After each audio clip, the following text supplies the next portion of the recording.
If not, vote for the other person. I just spoke at Dartmouth on healthcare at the medical school, or not, I guess I wasn't actually on the campus, but people from the medical school were at the, I want to be clear, I'm not going nuts. I'm not sure whether it was a medical school or where the hell I spoke, but it was on the campus.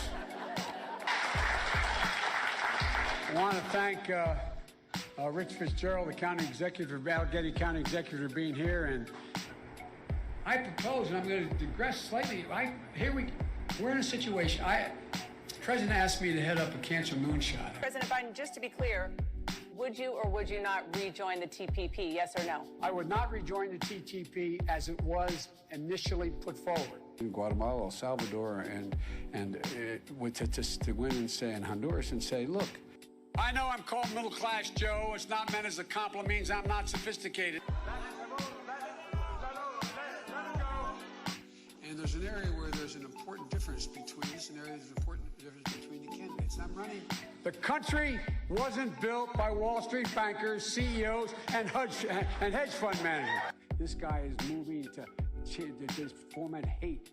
The price for whatever the drug costs are. Well, folks, eliminate one tax loophole out of $1.6 trillion worth, $1.4 trillion worth. Out of $1.4 billion. It's hard to even say it, it's so much. And by the way, it's cost a lot of money. It cost about $740 billion over 10 years. Every single solitary person qualified in community college, increasing the number of 6 to 9 million people. If you like your employer-based policy, you can keep that policy. If you agree with me, go to Joe 30330 and help me in this fight. Ronnie Parker's campaign, pick up your phones. Pick up your phone. Now, send a text to the word UNITED to the number 30330, 30330, or 303330. Or POO, wait, you got it. It's out the back there. Now he's feeling the pressure of an economy that's teetering on a recession. To say that LGBTQ people have no civil rights. And immediately changed the law in the state of Delaware protecting transgender people. I took on Putin in terms of Iraq. In terms of what was going on in Ukraine. My long friend, time friend, and she's a friend. She's been my friend in and out of public life. It will cost 1/30. Costs a lot of money. Almost $740 billion is what I want to do in 10 years. Not $30 trillion. Not $30 trillion. Among many qualified people, I'm the best qualified person for this job. And the reason is not just to help people who have or in fact are like to get Alzheimer's. Because think of what's been adopted. Milton Friedman's notion that the only obligation. That all changed with our Republican friends in the late 80s when they adopted Milton Friedman's notion that the only obligation. We find ourselves in a position where you're in a circumstance where we've adopted Milton Friedman's notion of conservative economists. Now, if in fact you are in a position, what was the case? You worked for Jimmy. That's why we're so special. It took courage. It took resilience. They know who we are. We have to let them know who we are. We can do it, and it's going to take billions of dollars to do it, and we can afford to do it. We can't afford not to do it. Cut in half the number uninsured of the Asian American Pacific Islander community. Cut in half. Don't worry, I'm so serious. Children, I love to hear them. But President Trump and the demagogues around the world. Donald Trump is re-elected. Some people are figuring out there's not a damn thing we can do. Can't really set our mind. The single most stressed I was asked to speak to the American Psychiatric Association, to go over to the University of London and speak to the World Psychiatric Association. It's interesting. I just spoke to the International Society of Psychiatric International Organization of Psychiatrists over in London because This is not a Republican talking point. The Republicans are trying to kill Obamacare. Union workers, the UAW took incredible cuts in their future. We have $1.6 trillion worth of loopholes in the law. But I never thought that I'd see what I saw in Charlotte. You know, I came home from law school to avoid having an excuse to walk by the deal and say, no, I'm not going to be a mule. I got something to do. I got to go boom, boom, boom. If we just were to reinstitute the cafe standards. And I think Secretary, excuse me, I wasn't the press going to say I'm downgrading by calling him Senator Booker. The fact is that the bills that the future president here, that the senator's talking about, I was the one that suggested to the president, President Obama, I don't want to confuse presidents here. Look, we provide a Medicare option. That's exactly what Brock and I talked about in the beginning. Couldn't get it through, though. So I couldn't tell anybody but Barack. He's one of my closest friends. Invaded another country and annexed a significant portion of it called Crimea. Right. He's saying that it was my boss, it was his fault. I got assault weapons banned for 10 years. It had to be reauthorized because of hanging chads in Florida. The last president said, no, I'm not going to reauthorize it. We need to work again with Canada and Mexico as neighbors, not as adversaries. Saks or Benettons or Nike or whatever in the market, in their places where the malls. Donald Trump does pose an existential threat to this. It's not hypothetical. We could put every one of them in school, cutting in half the cost of a four-year education. Why they do that? I ran the what they call the moonshot, dealing with cancer, and something after that set up the Biden Cancer Initiative.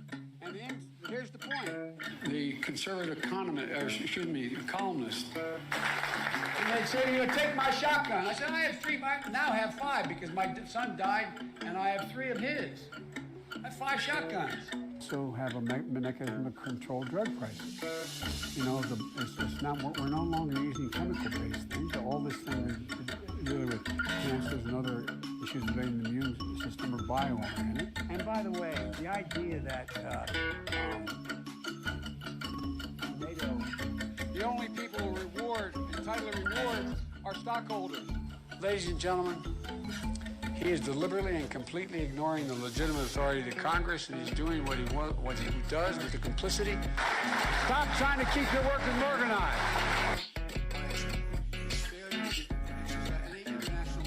It's about all these breakthroughs we have with the whole immune system. I want you to know, if you look at PolitiFacts, we're no longer the wealthiest middle class in the world. It means investing much more in medical research to conquer devastating diseases like cancer and addiction and Alzheimer's. The opportunities are amazing. We are in a position to be able to lead the world like we've never been able to do it before. I mean, they're not bad folks, but guess what? I found that the secretary, we sat together in many meetings. There's things that are worth doing with China. What presidents say matter. We also know we need teachers. My wife is a full-time teacher, taught all during being vice president. High-quality options, the public option will be available in my plan. We'll make sure it's not quality. We'll make sure it's only affordable. Quality is affordable. Not the end in themselves. This mischaracterizes my position across the board. Not those of us running for president alone. Not just activists like you. You know how many tax loopholes there are in the code now? 1 trillion, 640 billion. Eliminate one. How can a person dignity be maintained? We choose truth over facts. You ever heard a president of the United States talk about law enforcement like he does today? I oversaw, as the chairman of the Judiciary Committee a long time, the FBI. Look what he talks about.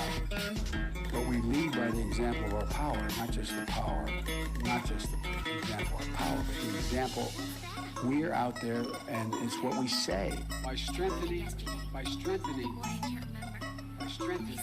we have to eliminate the funding gap that exists between minority white and majority white and non-white districts. The fact of the matter is, I'm awfully sophisticated about why, how, and who built this country. Let me say this simply and clearly. They're not national assets. Wall Street bankers, CEOs, hedge fund managers, no matter how good and decent they are, they're not the ones who built this country. That triumph of democracy and liberalism over fascism and autocracy. When I got out of school, when Bobby Kennedy and Dr. King had been assassinated in the 70s, late 70s, when I got engaged.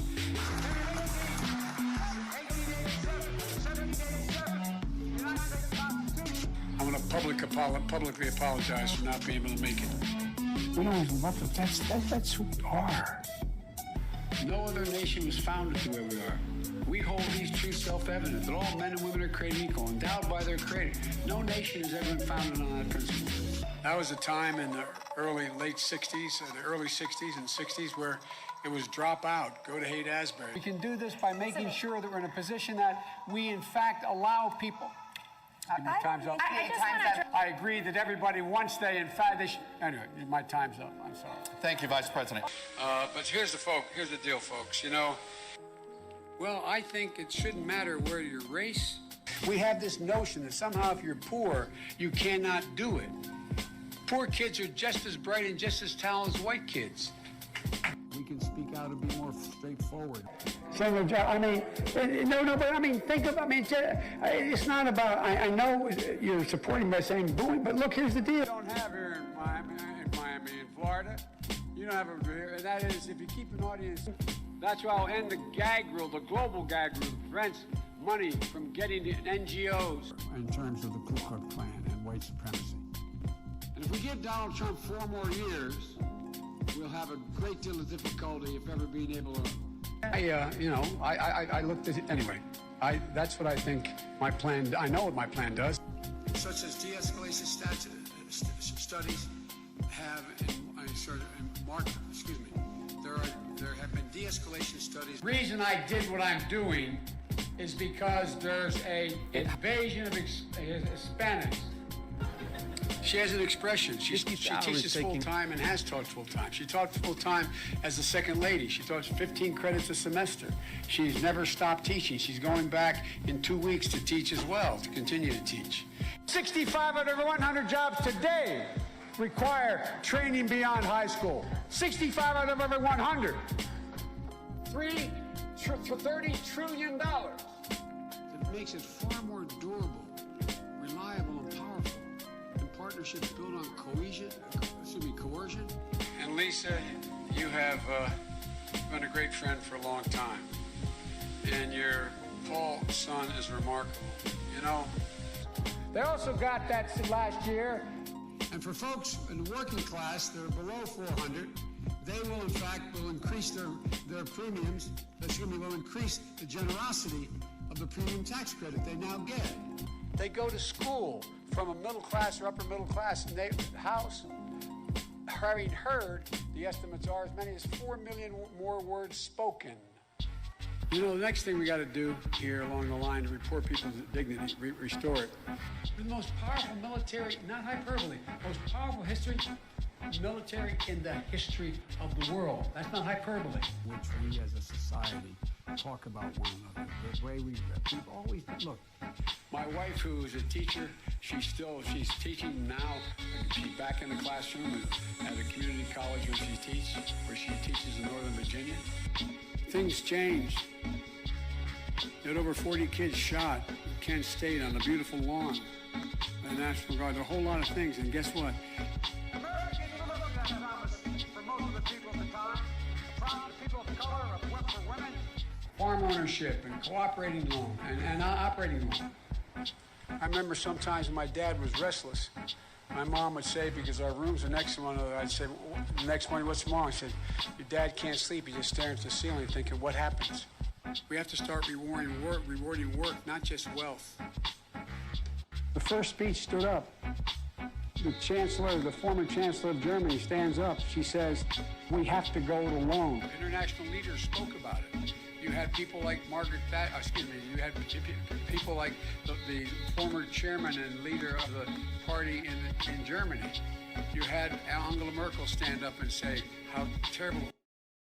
Hello, everybody. We're back. How you all doing? Sorry I'm late. I woke up late. My bad. I'm also working on a script for a podcast. I read this book called The Jesus Q Connection, which is absolutely the worst book I've ever read. It's by some Q sicko. And I did a book report on it for QAnon Anonymous, so that was fun. So that comes out eventually. We're recording it tomorrow. But Jesus, it's a trip. It's a trip.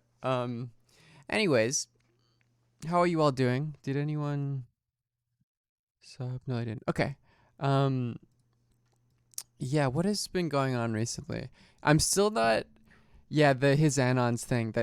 Yeah. I'm still not honestly sure. So there's drama with Jimmy Dore, who I still don't know who that is. And then Benjamin Dixon is mad at Brianna Joy Gray, and I'm still not quite sure about what that is about, so maybe we can watch some videos on that. I really don't know. I feel like Yahoo Omega lol, yeah. It feels like a lot of this is not very consequential. I know that there's we can look at, let me see. Dixon. So there was some drama with this.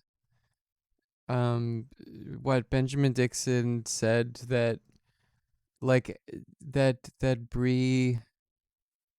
I can watch it. Best not to attack black folks and give them space, but Brianna Joy Gray has jumped into this conversation. This is old news, right? And she this is is 2 coming days ago. on the side of, like she traditionally does. Like, I have a complicated relationship with her in the sense of I consider her a colleague, but I also consider her wrong on a whole lot of issues. And this is the issue that she's wrong are on. bad and cops. she continuously is wrong on this issue, and she What's continuously serves the role as a black Ablers, person thank you for the 2 who would be the months. spokesperson for white progressiveness that has not done away with their white supremacy. That role would. So what is that about? I saw this clip. I was asking people. No one gave me a real answer. What is this actually about? Like, is there a specific thing Bree did in which he said that? What people in my homeland are doing? Can I even show that? I mean, that's very funny. That's a very funny tweet. Can someone say, does anyone know what, does anyone know what's going on there? We can watch some videos. Art Schultz, everyone, what'd you say? It's the M4A floor vote. Okay, so it is about. Did he call Bree the C word? Not a word I'm gonna say, because I saw a thing that it was this. So I guess you could say that's implied. Who would be a tool for Dore? Okay. And Dore is the one who is mad that AOC is not doing like a symbolic floor vote for Medicare for all. Do I get it here? And Bree is taking the side of Dore. Voicing an M4A floor vote right now is a rare way to never see M4A again. It doesn't. I don't think it does anything, because clearly, like, it's clearly symbolic, right? It's clearly symbolic. So I guess I don't know. I don't take any sides here. This seems dumb. I mean, it seems as if, and I mean, maybe, I'm literally white, so I shouldn't, I have no, way to, words are hard, but it seems like maybe that's probably too far for him to say, but that he's right, that's a stupid point. When the idea was first floated by Jimmy Dore, okay, we can watch this. A lot of attention for him, and I'm Which by design. Actually, hold on. I'll be right well, back. I mean, I don't He's know. got to pay for that. I need house some more somehow. caffeine. My I don't brain know if it's isn't turned on. necessarily by design as much as it is like sort of the same way that Trump works. It's just sort of like he has some psychological things that sort of drive him in this fashion, and then it does. To fixate on one particular point, and if you don't do this exact thing that I say, you're not pure enough like me, the one who berates every. But what level of absurdity is it for this conversation to have been about this one guy? Like, it's pretty pathetic of a statement of the left that Jimmy Dore is the hill they're going to die on up against the squad. To me, that's a level of absurdity. did clean my so room. destructive to the left. Like, come on, folks. I've been encouraged to see, and there are some people who I respect who have not, denounced a lot of this childish fixation on one particular vote, which I think, now that I've thought about it, could be more counterproductive. A caller the other day pointed out how Mitch McConnell really wanted us to bring Medicare for All or Mitch McConnell wanted Bernie Sanders' vote on Medicare for All, which hadn't happened after he had all those co-sponsors, basically because he knew it would fail. So he could. Yeah, I'm assuming. So the response to Dixon is like, Bree isn't like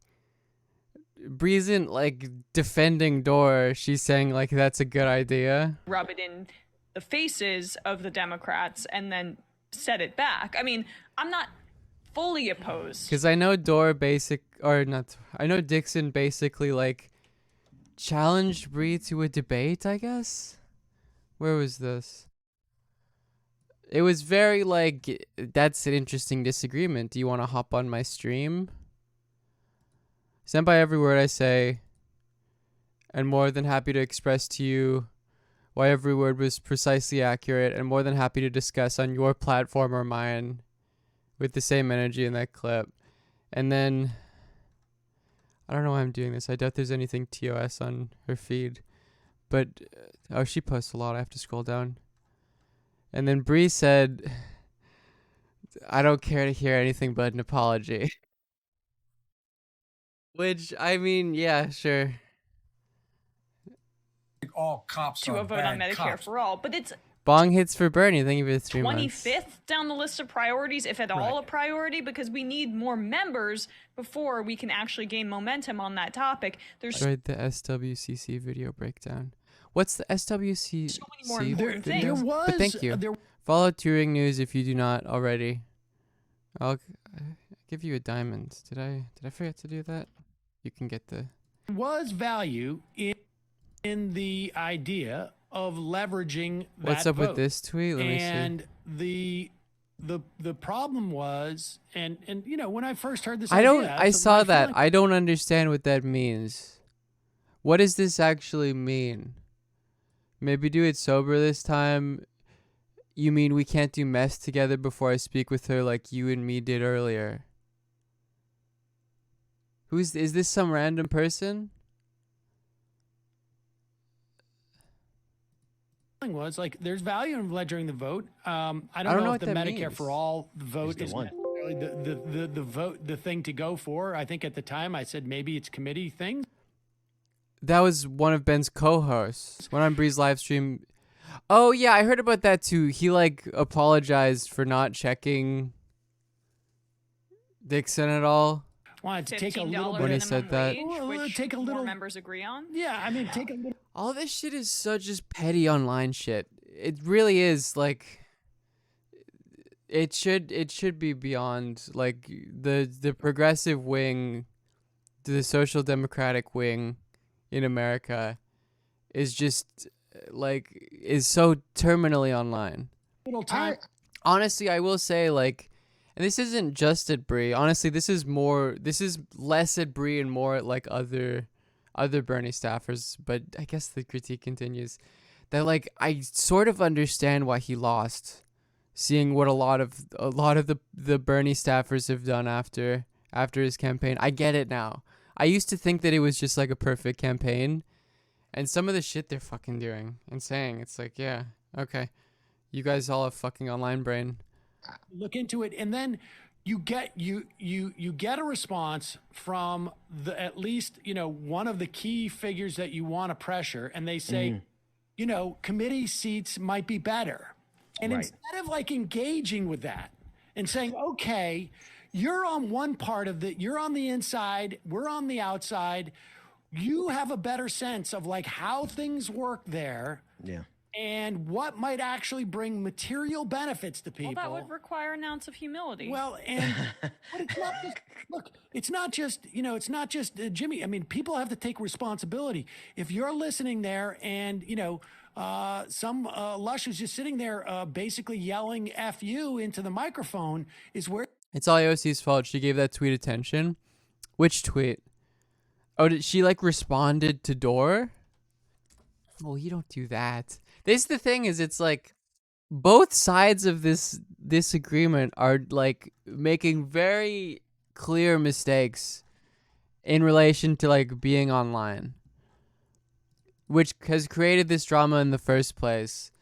And it seems like it's super fucking childish, and it's just like over so little. Where you get your. It's over a symbolic Medicare for all vote, like okay. Your political wisdom from a guy who doesn't even know the difference between like a filibuster or is sitting there happy to have Peter Thiel be on the Supreme Court. You've got to educate yourself.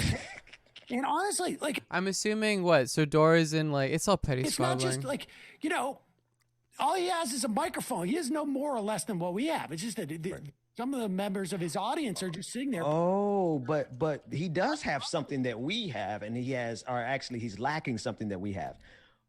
We all know that at the core of this, honestly, and I'm not going to go into the new YouTube number games, but I do believe that he has the insight that anger is lucrative. And we all know that anger is lucrative. Every one of us who do this know that if we rile up the progressive base and just tell you what makes you angry, we can buy a house. Right? That said, we don't do that, right? I think each and every one. Oh God. Oh, is it? Oh, this dude. Okay. This is so stupid.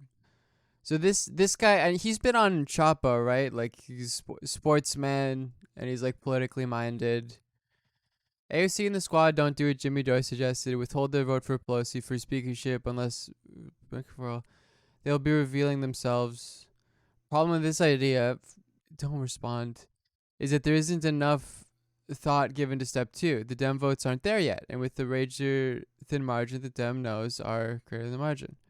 So you issue threats, hold your vote, and lose, then what? I mean, that's probably true. It's like basically a symbolic vote, right? They're not gonna get it.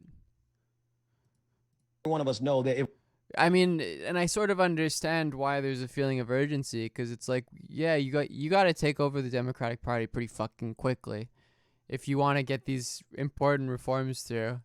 It's just like you're not going to do that. That's not happening.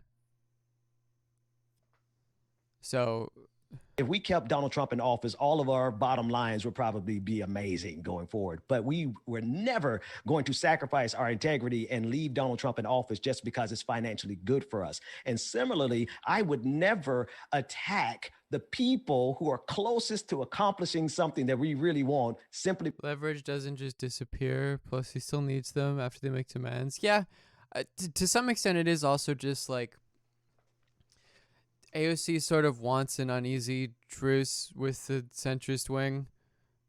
Because in my yes, Ontario is going into full lockdown soon, which of course they need to be. Best estimation. I'm in Vancouver right now, so we're doing better, but not good. There's a financial basically. That's just my estimation, and I don't ascribe that to Sam or the Majority Report. I also I don't know. They should not vote for Pelosi, period. It seems as if like a lot of this discussion of strategy implies that like if they play their cards right, they could get Medicare for all in the next 4 years, or they could get rid of Pelosi or take over and it's like they can't. You're sort of, the deck is stacked, and Biden is going to ensure that too. Well, I don't think it's necessarily a financial motivation. I think it hurts. I mean, it helps. Maybe I understand, because again, the goal is to take over the party, and like you don't take over the party by being nice. It's gotta gotta get messy. The cash comes rolling in. Don't. That's one thing you don't question, really. But I think it's just a question of like nihilism. I think it's just really, in the same way that like, I don't know, is Alex Jones exclusively about money? No. You'd have to be. He You'd also have to loves be like. attention. Yeah, I think he has like emotional issues that Alex Jones does. I think he's nuts. But also, sorry, you don't take over the party by being nice. That being said, if you don't have enough power, it's a question of power, really. If you don't have enough power, which the progressive wing of the Democratic Party doesn't, and you're not nice, they just kick you out. And what you see with someone like AOC, and you see this with any other liberal politician, because AOC is not a fucking revolutionary. She is a liberal politician.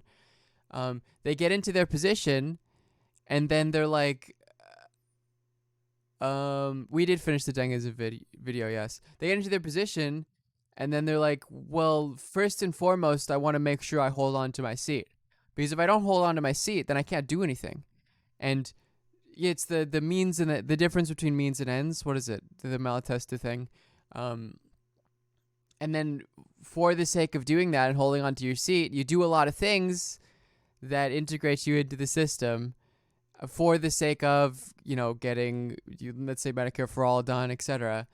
Or having the position to be able to vote on those things and having political power.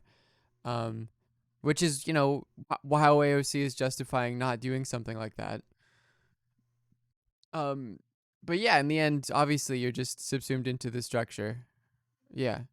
But that's been happening for hundreds of years. That's not a new thing. That's fairly predictable. I'm confused why people would be surprised.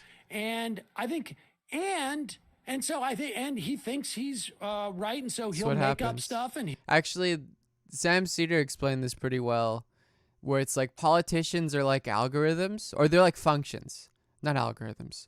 Politicians are like functions. You input something, and then you output, and then you get an output, and you should work with that knowledge, and to understand what different functions different politicians are, and in a lot of cases they will do something that is relatively shitty. This is even implying that AOC not doing that vote is relatively shitty, to make sure that they hold on to power in their seat, because they're politicians. And the trick is to just get to know what a politician will do. And, the AOC function as a politician, because she is a politician, it's not going to upset the structure of the party this much. I don't know, you shouldn't be surprised. Oh, the state affiliated media guy is going in on so cool. This guy's so cool. Wear a mask and stop talking. Wait, I always gotta make sure. Christmas canceled. Thank you, Tina. Wear a mask and stop talking shit. All cops are bad cops. Pow. Howdy, howdy, howdy. My Biolim. Thank you for the 5 months. Pow. Got his ass. Headshot. Chinese Communist Party don't like. They should pay the West reparations for this school. Yeah, no. He's a top tier poster. He won't read stuff, and he'll just get his information from wherever. So you think Jimmy really believes what he says? Then you think he's like a true believer in his own rhetoric? I think that Jimmy believes that that everything is garbage, and that I don't think he was ever. I don't think he actually believes in trying to get. I think his agenda is to just destroy the Democratic Party and to and it pays. He's a pro. And his cynicism pays. I think that's his agenda. I don't think his agenda. I will tell you this. I don't think he gives a shit about. Yeah, there's also a TMZ element to it too, right? Where it's basically personality focused, and it's often. But all of this is really. I keep saying this, but it's often like female politicians or politicians of color too. I mean, the fact that he went after Cori Bush and Jamal Bowman for no reason, and Ocasio-Cortez and whatever, like Tulsi Gabbard never held to account. I understand it's not a one-size-fits-all for that, but those are the directions of his ire. And Bree's point was not caring about someone's true heart of hearts. Yeah, It seems like Bree was like, that's a good point, as Many opposed to like, I like Jimmy Dore. But listen, Right. make no mistake about it. If Tulsi Gabbard said, like, I'm not coming on your show for whatever reason because she's, tacked too far to the right or whatever it is, and then all of a sudden he would launch at her. I mean, that's what triggered it. Yeah. triggered Oh, is he all a this stuff. Tulsi Yeah, Is too? that, but it's Bernie all Sanders wouldn't emotional. come on a show, whatever it is. And so, but And you don't have to read anything, and you don't actually And I have mean that in a not mean way. to be good at politics. Like, actually understand things. You can just be like they took the justifiable outrage of the 2016 presidential Yes. campaign and the bias against Bernie Sanders, and people went in different directions, right? Like, Ben, your show went in a direction, or not different, but like Right. covered it in the way that you thought you were going to cover it. Right. And I'm sure Jimmy is grifting. I'm sure he is. He's like an ex-comedian. there was a branch of the left online, or whatever that is, that made it about how the Democratic Party is beyond repair, and everyone that becomes a part of the Democratic Party is corrupt and, beholden to Nancy Pelosi. And then when AOC said mama bear and called her that, well, that was doors opening to say, see, she's just like them. She's on the cover of Vanity Fair, so that must mean that she's actually a terrible person and not fighting. It's not a moral argument, or maybe people are making it a moral argument, but like, yeah, that's what happens when you become a U.S. fucking like senator or congressperson. You're integrated into the system, which isn't to say like it's funny, and maybe this is like people are trying to articulate, I guess, the point I'm saying, but sort of fall flat in it, either in like a moralism in which like AOC is a bad person for it, which is a stupid way of looking at it, or by saying like, well, that means she doesn't want Medicare for all fundamentally. And it's like, no, I'm sure she does. You can be a liberal politician and want Medicare for all. It's not a particularly radical reform. Like, things. He literally said, she's standing in the way of your health care. Alexandria Ocasio-Cortez. That's what Wait. Jimmy Dore actually said that? I didn't see that part. Actually, you know what? Maybe that's what Dore's doing. Let's play the clip. well, sure, I'll send it to... No, we have it. I think. Oh, you have it already. This is amazing. I mean, I sort of determined not to get into it, but yeah, here it is. This report came out against you. Kyle Kalinske just turned on you. AOC, did you see that video? oh, did you guys see that old Kyle Kalinske tweet about Jenk's hat? This is the funniest tweet. Never wear that hat, Jenk. It has an Italian pedophile vibe. Pow, got him. That's such a good fucking tweet. Okay, anyways. Kyle No, Kalinske she just didn't turned see on. it. Guess who else? Crystal Ball. He's right. He was right. Guess who else? Jimmy Dore. Guess who else? Medea Benjamin. Cornel. Everybody So he's friends with like Crystal Ball as well. sees Cornel through West you. did not try to turn on you. Everybody sees through you, except your Oh yeah, no, this is a stupid fucking way of sycophant DSA dickheads in fucking Brooklyn. Jimmy, We see through you. Even my detractors see through you. That's right. I don't know about that.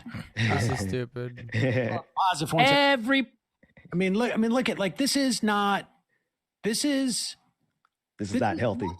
It's online nonsense. Like, yeah, okay. Please think this Look, tweet. I think Kyle's retweeted done it. good work. I think It's on my AOC timeline. watched his video and is aware that Who fucking knows, dude? If she's just like Kyle replying to turned people, on her? I think she has worried about. But I personally don't care if Kyle turned on him or her, because this is wrong. They're wrong. Shit. They're right? wrong.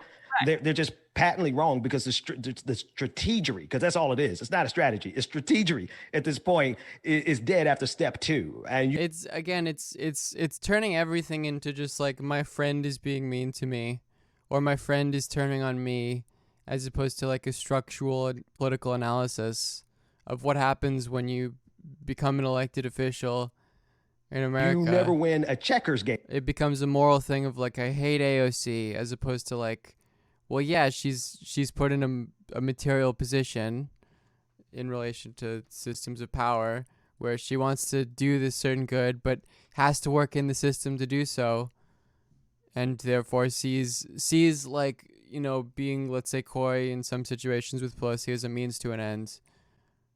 Game, let alone a chess game, let alone life with 2 steps. The thing here, though, Which is something that you could, like, if you read I mean, that's the dumb way of saying that. That's the pretentious way. If you read theory, if you look at history, what happens to socialists when they start working in the system? Bad cops.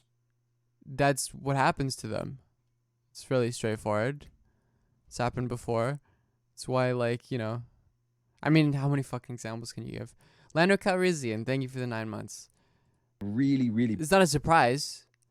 You shouldn't be surprised. You shouldn't be angry at AOC. You should be like, yes, that's what happens when you do electoral politics. Is that he's going all the way in on this. He is trying to. Were the Finns fascist? I mean, it depends. Like, they were what? Co-belligerents with Nazi Germany and participated in the siege of Leningrad. Why was Foucault trending on Twitter? That you shouldn't be rooting for the Finns. The Soviets liberated the camps. Come on. To dethrone. Yeah. This really, at the core of this, is a faction of the left. I don't even. Vosh posted like a meme. I wouldn't think too much about it. Dethrone the progressive faction that actually. This is a video on Madness and Civilization. That's a very good Foucault book. Got traction and power. My question is Jimmy, why don't you ask your the official that you helped get elected? Like who's your representative? Why are you going all the way across the continent of the country to New York and putting pressure on a first term congresswoman? Well, that's the thing. It's like the Finns were like what? Essentially a centrist governments following their interests as a nation state by collaborating with the Nazis. In a certain sense, you could view like the invasion of Poland as Soviets collaborating with the Nazis. But then, you know, you wouldn't, as a result of that, you wouldn't like, what? You wouldn't then take the side of the Soviets against the Poles. I think that would be stupid to say. That would be fucked up. I don't know. It seems woman who just amassed enough power for us to primary other people. You're asking her to sacrifice that. What about all the other people? Why all this energy for progressives when your strategy is... What is Vosh's vendetta against Chapo? I don't know. Does he not like Chapo? You should probably ask him about that. Itself is never going to yield results. It's like we're in a circle of firing squad. It's a post-Bernie explosion. Yeah, because, you know, the I don't know, people are not dealing with the logical conclusions of what you have to sacrifice to work within the system to get like very good reforms that will save people's lives, but doing it through the electoral system and some of the things you're going to have to sacrifice. What is the to quote Joseph Stalin, when you got to make an omelet, you got to break some eggs. That's, you know, AOC being a lib or whatever is her. She's like, well, I'm doing this to consolidate power because it's the only chance we have in the system. And that's probably true. I can't even fault her necessarily because, you know, the Medicare for All is a very humane reform, for instance, or getting $1,200 checks for people. Like, that improves people's lives, even if you could say, oh, it won't lead to socialism or classless, stateless society. It probably won't. It definitely won't. But, like, fundamentally, why do you become a socialist or a communist? It's generally rooted, like, really fundamentally, not one's analysis necessarily, but why you have a political view is rooted in a moral feeling of, like, there's something fundamentally wrong with what the world is right now, and I want to change that and make people's lives better. And that could translate to electoral reform. It's sort of like it's definitely a Band-Aid solution.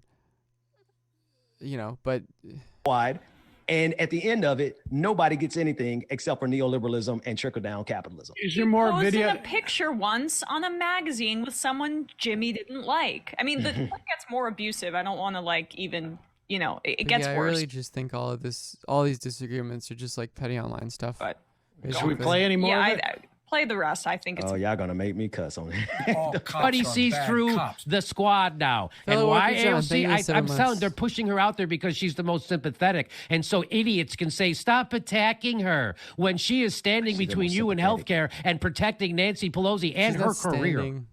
Excuse me, guys. Can I respond to that real quick? Yeah, are we off of like whatever? What's the rating right now? Is it rated R? Can we cuss? Yeah, you can cuss. Yeah, Fuck Jimmy Dore. This stuff Yeah, is he feels is stupid. sociopathy.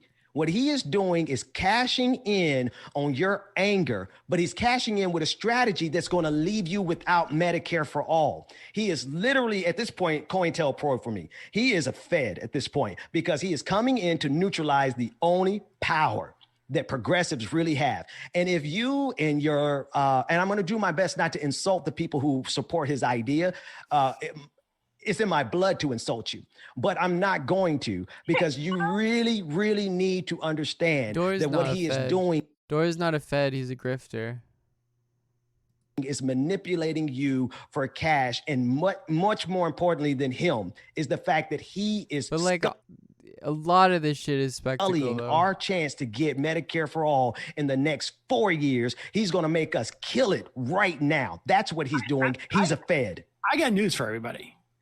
There's not going to be Medicare for all in the 4 next 4 years. years. Of course That's not. not happening. Of course not. That when I mean, course like not. this is a 10 Chimera. Literally all of this drama is just related to like social democrats and like reformists who are like essentially like, you know, just dealing with the conclusion of Bernie not winning and them having no power and having no clue what to do with it, and not knowing what to do.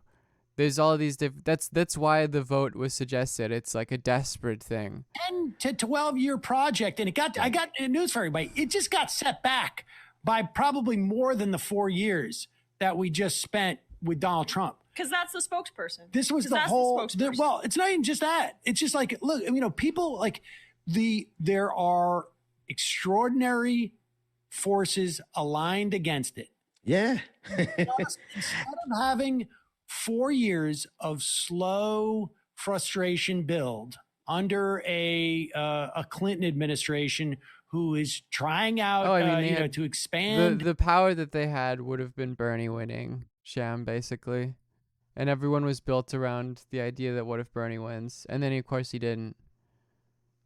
And now they have to deal with that. Healthcare in various waves. Maybe at that point have taken it to 55, a buy-in on Medicare. Oh, and there's this shit. So Britain just has like new COVID just drops basically. That was a year ago. They're still dealing with it basically. They didn't have much time to deal with it because of the election stuff. And now that it's setting in that like there's no capacity to like convince Biden to get Medicare for all.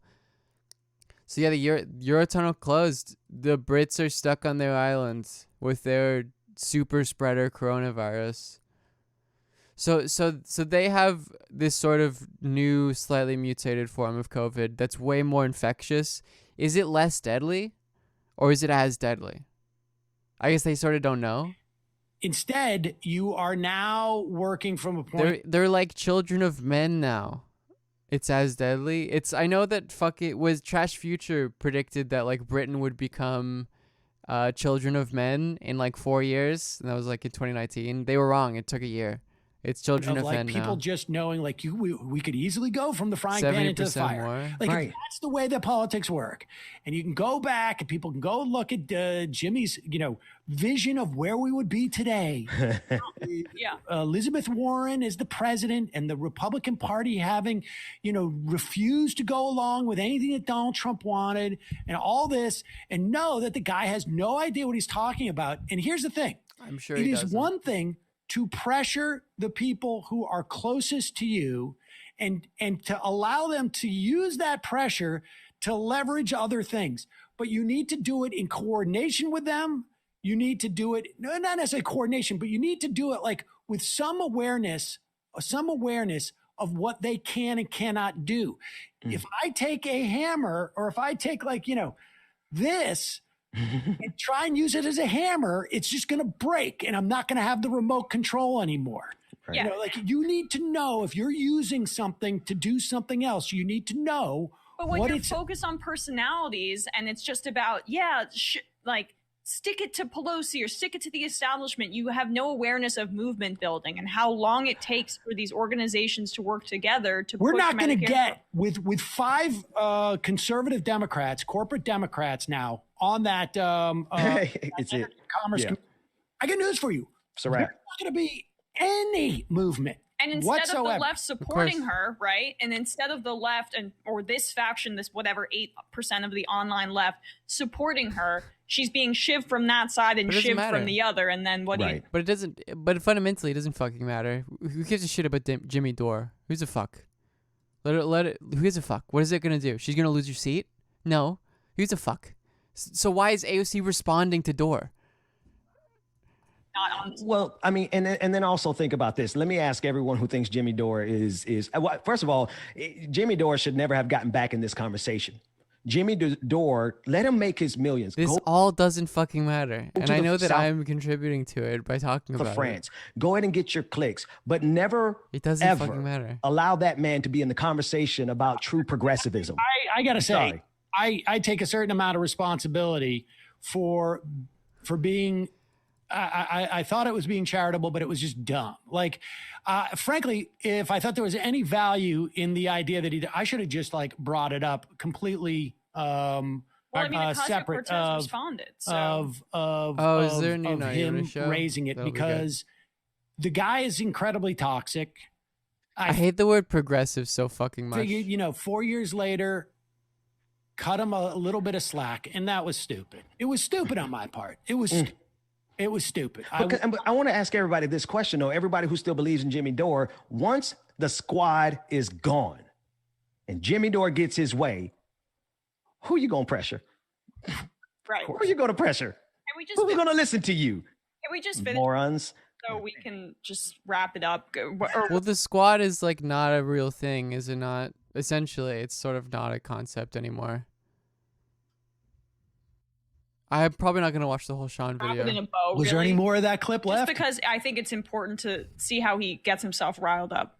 It's psychotic. Standing between you and healthcare and protecting Nancy Pelosi and her career. Bad cops. Lomac, thank you for the tier 1. Talk about career. Key organizing moments may look like random uprisings and viral internet moments to some, but they aren't. They are the results of years of targeting, organizing, and people's movements. This took 2 weeks. What did? This took 2 weeks. Period. Hold on. This took 2 weeks. 1 second. Nice boy. Thank you so for Jimmy converting doesn't a prime understand into a what she's tier 1. saying here. He doesn't. Right? I mean, just like how he's so stupid, it's unbelievable. I know. She is suggesting that actual change takes Sean's building nuke on video the has ground. issues. What are the problems with building a foundation? You see it pop up, and it looks like it's just there for a moment, but it's actually been building for years. Jimmy thinks that he got it done in 2 weeks. It's worse that they're getting mad at Dore. Yeah, I mean, I guess, because it doesn't matter. Like, look at what I've been able to achieve in 2 weeks.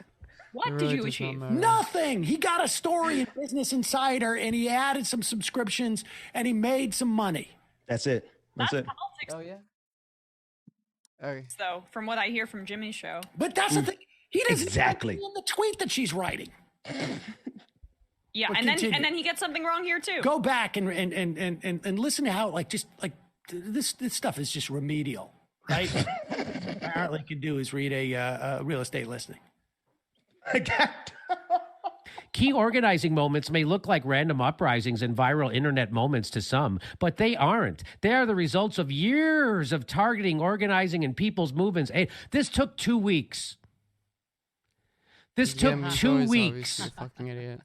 This took 2 weeks. From someone who already went bankrupt from medical bills. It took 2 weeks. How long you been fucking working on this? Oh my God. Yeah, I figured this out in 2 weeks, AOC. You liar, you coward, you gaslighter, you standing in the way of people in healthcare. You run on healthcare and then you deny it to us. You dangle it in front of your fucking constituents. Oh, no, he's just a grifter. Okay. Then when you get there, you don't lift up. Why are y'all doing this to me? I think y'all want me to snap on this motherfucker. Damn. Jimmy Dore, listen. I just got to say this. This has nothing to do with anybody. I mean, who gives a fuck about Dore? On this show. But Jimmy Dore, you know where to find me, dude. You know where to find me because you ain't suffered. All right, whatever. Is there stuff with the Dixon Bree stuff? I guess they never really had a conversation, right? Because Bree's response was just like, "You owe me an apology." I mean, yeah, I guess all of this is for entertainment, and so is this. The Animorphs reality. Honestly, I will say they're doing him dirty here. I saw the full quote, and it's not it. He isn't suggesting that. However funny that would be, he was saying that if it turned you into alligators, the vaccine company would not be responsible. Which is true. If it did turn you into alligators, if it did turn you into an alligator, he's right. The vaccine company would not be. That being said, it's just like all the side effects are just people having allergic reactions to vaccines, which is pretty uniform for most vaccines. There's nothing particularly, negative in terms of the side effects for this one. There's more important. Oh yeah, this is Democratic Party ambushed progressives, locking them out of crucial seats. Powerful Energy and Commerce Committee keeping AOC out of a position she thought she was a lock for. Yeah, I mean, this is a perfect backdrop to the Dore shit because it's like, this is how much power the progressive wing really has. You think they're gonna like outmaneuver the center and get Medicare for all? No, they're not. They don't have like. It seems like fundamentally what that position is from is like, we have to do something clearly because people fucking need healthcare. It's like this very humanist sort of belief, and not having any ability to do anything about it. It's cope. It really is cope. Yeah. Essentially. So yeah, that's so what are you expecting from someone like AOC? That she does like a revolution on the center of the party and like is super mean to them? It's like, no, they'll kick her out. She has her seat and she's like, well, if I stir up shit too much, I'm going to lose my seat, and the seat is a means to an end of making the world better. That being said, of course, as soon as you do that, you sell your soul to the system. Of course, that's always happens with like radicals, and who knows how.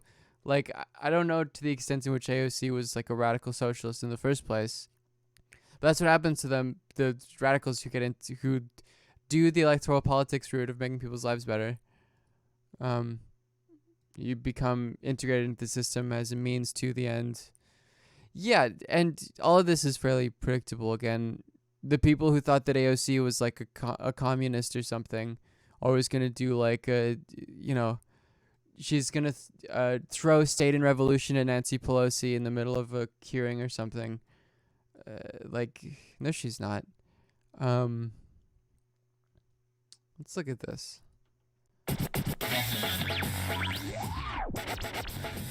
718. Good. And that's not even true just for like, left-wing people that are trying to get power through the DNC or through the Democratic Party.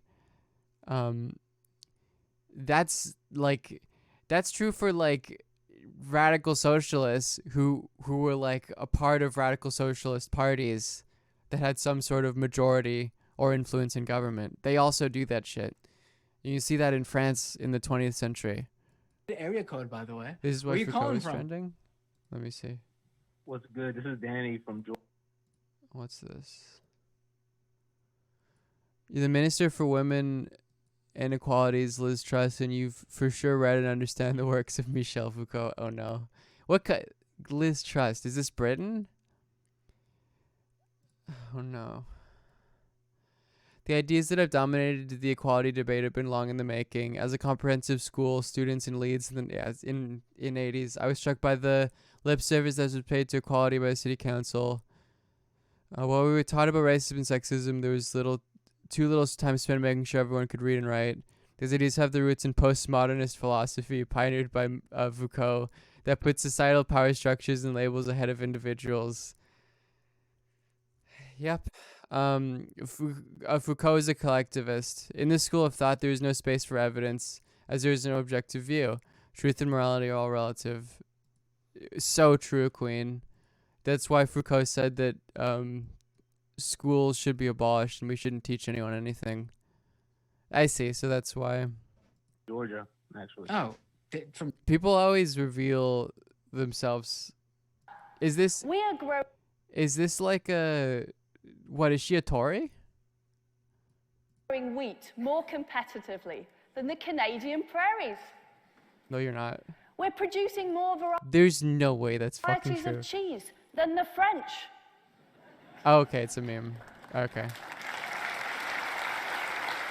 Was the laughter there? Like. And we are selling tea to China.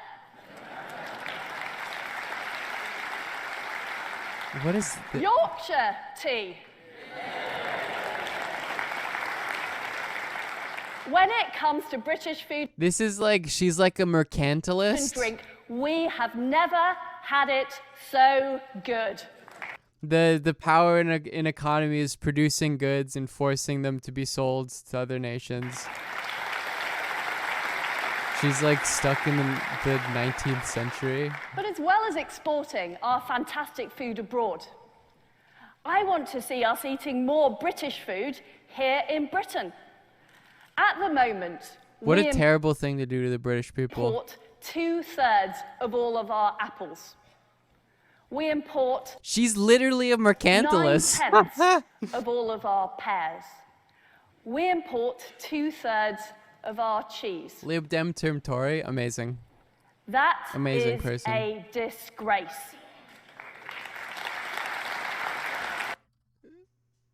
That's it. That's. I have no words for that. From That's very Georgia. funny. Whenever people talk about postmodernism, they always reveal so much about, like, how much they've read of books. It's so revealing. Huh. Yeah. How I does that moved explain the here, area a couple code? years ago. Ah, okay. I moved here a But- couple years ago. Yeah. Okay. So you kept the old Brooklyn, Queens, Bronx number. Since about 15 years now. So it's been a Hell while. yeah. 718 represent. All right, what's up? What would you like to talk Like about? most people keep their numbers. I've still got mine from childhood.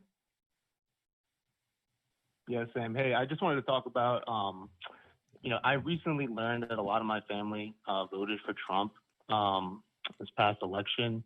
I'm first generation American, and I learned that a lot of my immigrant family voted for him. So I'm still kind of trying to understand why, but it seems like definitely the socialism and fear mongering definitely drove them to vote for Trump. What is the sub count? Can I ask you what your 895. can I ask you what your background is? cops Like, are Oh yeah, this is a bad bait. cops. Sorry, this is a bait. Harley Ellis, thank you, Vidya Bezos bucks. what is your nationality? I Where's baited you your there. family Yeah. from? They're Southern American. They're from South America. Where South did- America. Is there? Would you mind telling us what specific country? Sure, Ecuador. Okay. Okay. All right.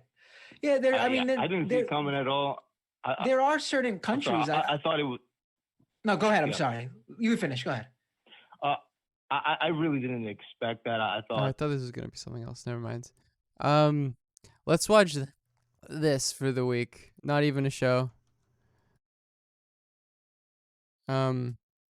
This is very funny. It's a prank call show, and they prank call usually people on the right. Chris James is great. Would recommend. They have a no prank radio on Twitch. This week they prank called the my Good morning, my welcome to the pillow show. guy. Hey boys, it's Murky. How you doing? that's What a good Monday stuff. nighter last Cool. night, eh? Whoo, barn burner. Yeah, it was a good game. It was You a did good beat game. him, I'm, Mike, I think. I'm a sports guy. Mostly, my friend Tailgater turned me on to your show. I think you guys got a great show. You got a great thing going on here. I'm sure being sports fans, you know about streaks. I'm doing the cold open for the Not Even a show, and I'm on a huge streak. So basically, if you guys say let's start the show, then I can be 8 for 8 to start the season, and everyone will go crazy, and everyone will love you, and that's the truth. You lost me. I don't know what yeah, to say. You lost me. Oh no. Yeah, no. it's a little confusing. I'm doing the cold open for the Not Even a Show, but the basic, the huge thing is you just got to say, let's start the show, and then everybody goes crazy for you, and you become beloved, and we're all 8 for 8 together. Oh no. Oh, this is maybe TOS.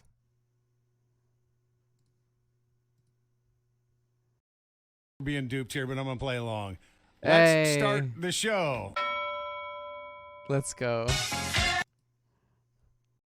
I gotta mute it because I don't want to get DMCA'd.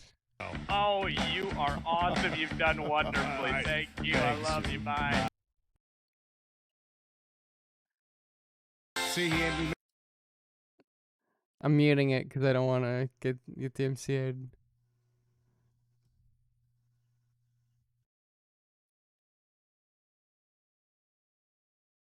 Okay, let's. Hello, everybody, and welcome to NEAS Saturday Nights. I'm your host, You can never be too safe, famous folks. Lex Luger. That's right. You Feds can can't probably find me in recognize Canada, me that's from true. my big muscles. We got different I feds. got those big muscles, and I've been wrestling with the idea of hosting. Hey, wait, that's one. See, you guys said I didn't have any puns I could use, but that's one. I've been wrestling with the idea of being the host of NEAS Saturday Night for some time now, and I finally decided to do it with my big muscles. The Feds are still on muscles. horseback. But that's it's not true. about my muscles. We're not here to talk about my What do muscles. we call I the mean, we could feds? talk about them all day. We it's use just the a same words. never-ending well of Nobody says conversation, my Mounties muscles. here. But we're here to talk about the wonderful episode we have for you this week, and it is a beauty. Chris As rocks. we've got calls to Chris Mike James is cool. Cernovic, Shout Dennis to him. Prager, plus This show the is Flat great. Earth Society. He also And puts out a we've got premium two every week. new shows, So you both should with give him money. report in the name. First, though, Mike Lindell, the My Pillow guy, has been someone we've been trying to prank for some time, but he's always so busy we could never get him on the phone.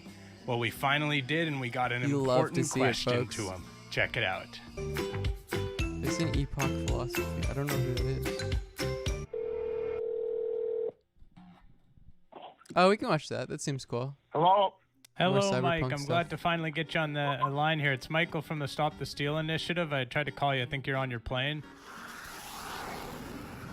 Yeah, I'm right now. I'm at a birthday thing.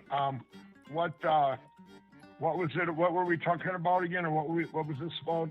Well, you're an inspiration. Everything you're doing to fight for everything, we're just appreciative of it. But my question for you was, how do I You've get met Mike a feces Lindell? stain out of one of your pillows? Got him. A what? A feces stain, like a poo stain out of one of the pillows. How do I get it out? Oh. That was this It's a week song cover. I when don't he wanna... was hung up on multiple wanna- times. Check it out. I'm sure this song cover is very good, but I can't.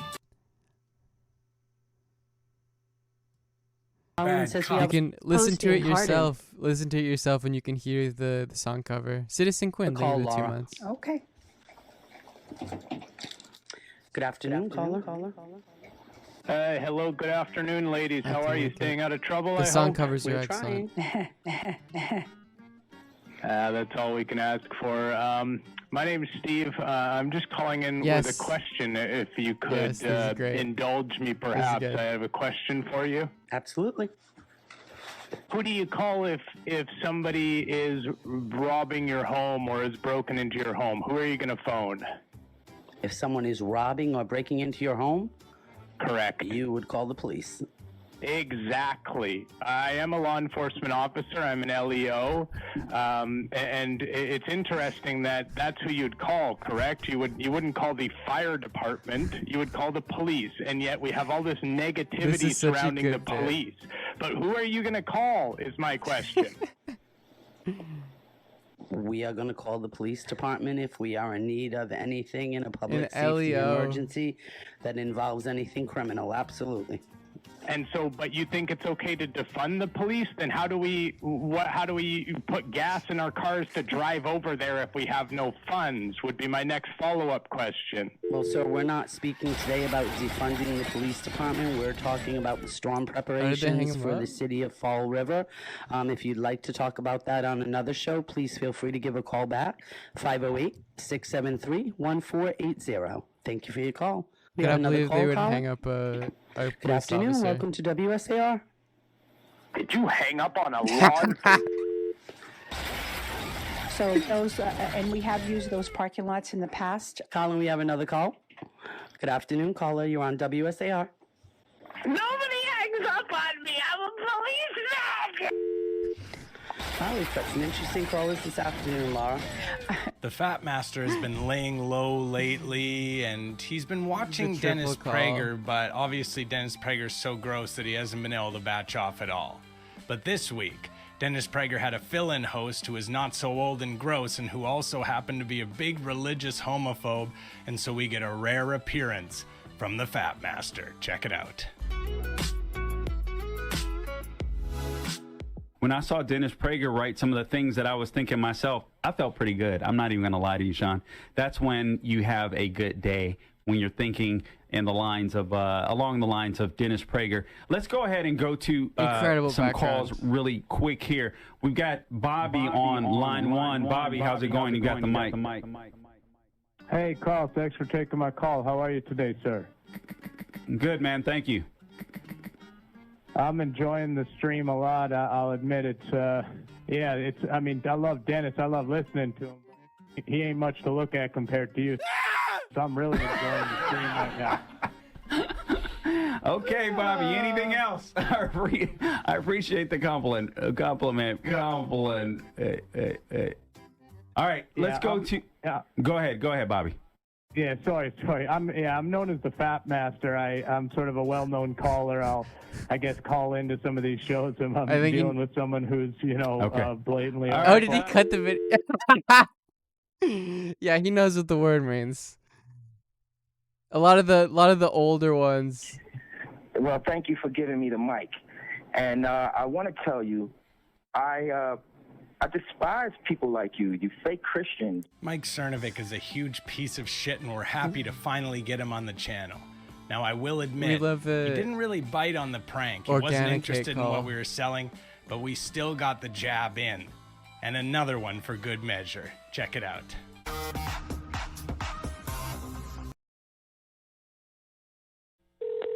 Oh, this is great.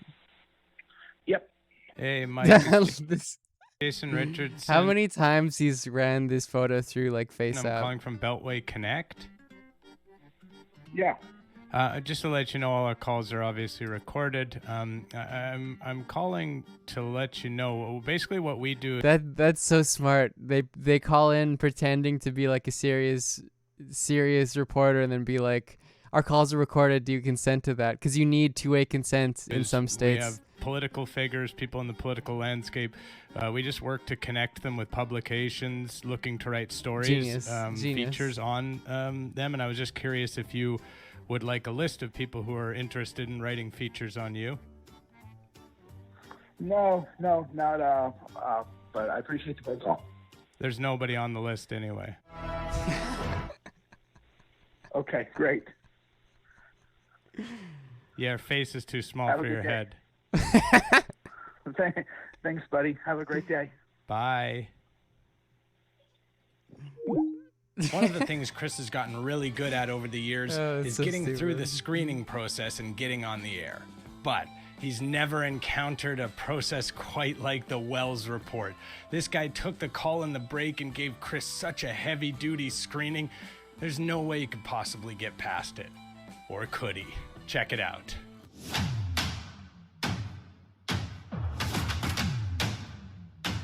Yes, we're in a break. Can I help you? Hi, guys.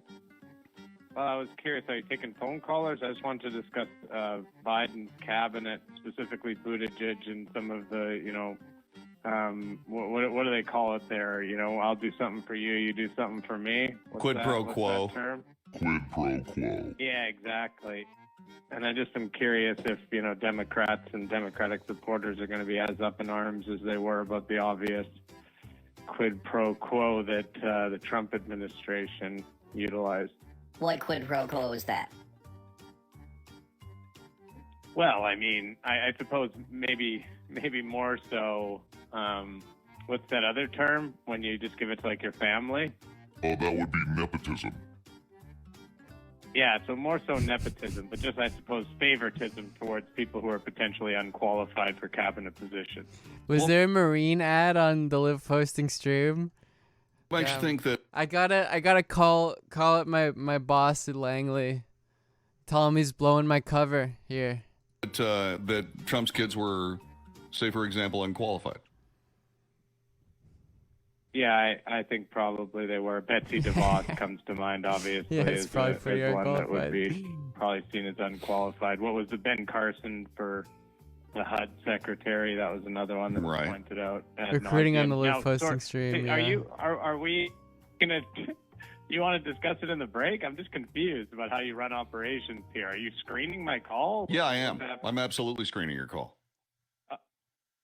I got you. Okay, cool. Sounds But good. it's live? So, did I make it past the screening? Not yet. Can I come on the air and discuss this with you? Not yet. But I'm working with you. I want to hear what you have to say.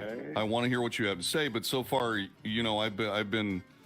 It's because you're a typically Marine. when That's somebody's true. got an ulterior That's motive, why. for a phone call, The what they do algorithms is know. they aren't necessarily prepared with the fine details of what they're trying to say because they've got something else they want to say. And I'm trying to figure out what exactly it is that you But want he's live, right? to say. And I haven't heard it yet. You are a bizarre man. No. Actually, what I actually am is an experienced professional, and I know what I'm doing. Experienced and professional. you're checking off the wrong checklist. In what sense? That you were specifically talking about Pete Buttigieg, and I came across your show, and I have very strong feelings about Pete Buttigieg specifically. So we're hang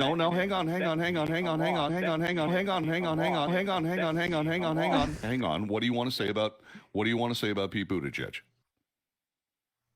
I suppose the situation upsets me mightily because it's happening right in front of our face, where Pete Buttigieg agrees to drop out and endorse Joe Biden. Hang on just a second. Okay, talk about that. Talk about that, and I'll put you on the air. Hey, let's go. If you don't talk about that, I'll take you off the air. Okay? Hang on a second, Perry. You're listening to the Wells Report. My name is John David Wells. Telephone number is 844-RADIO. Oh, no, it US, was. 844 Wait, but how did he get the video then? Was it on mute? 2-3-4-6-8-7. Joining us is Perry. Perry, welcome to the show. Good to have you here. Hey, thank you so much, John. I just wanted to say that the music's kind of loud. Yeah, it's okay. It'll be going away in just a couple of seconds. You said. I just want to say that I just farted. Okay. Yeah, that's what I thought. Anyway, so the situation goes as follows. I've got his phone number. We'll never hear from him Got him. again. I certainly hope he enjoyed that. Oh, that's great. Oh, that's Butch great. has become one of the most popular callers on the channel. Every week he calls in and talks to maybe the only person dumber than him in the entire world. That's Jamie Chapman at the Flat Earth Society. This week, he called in for some clarification on the Electoral College. Check it out.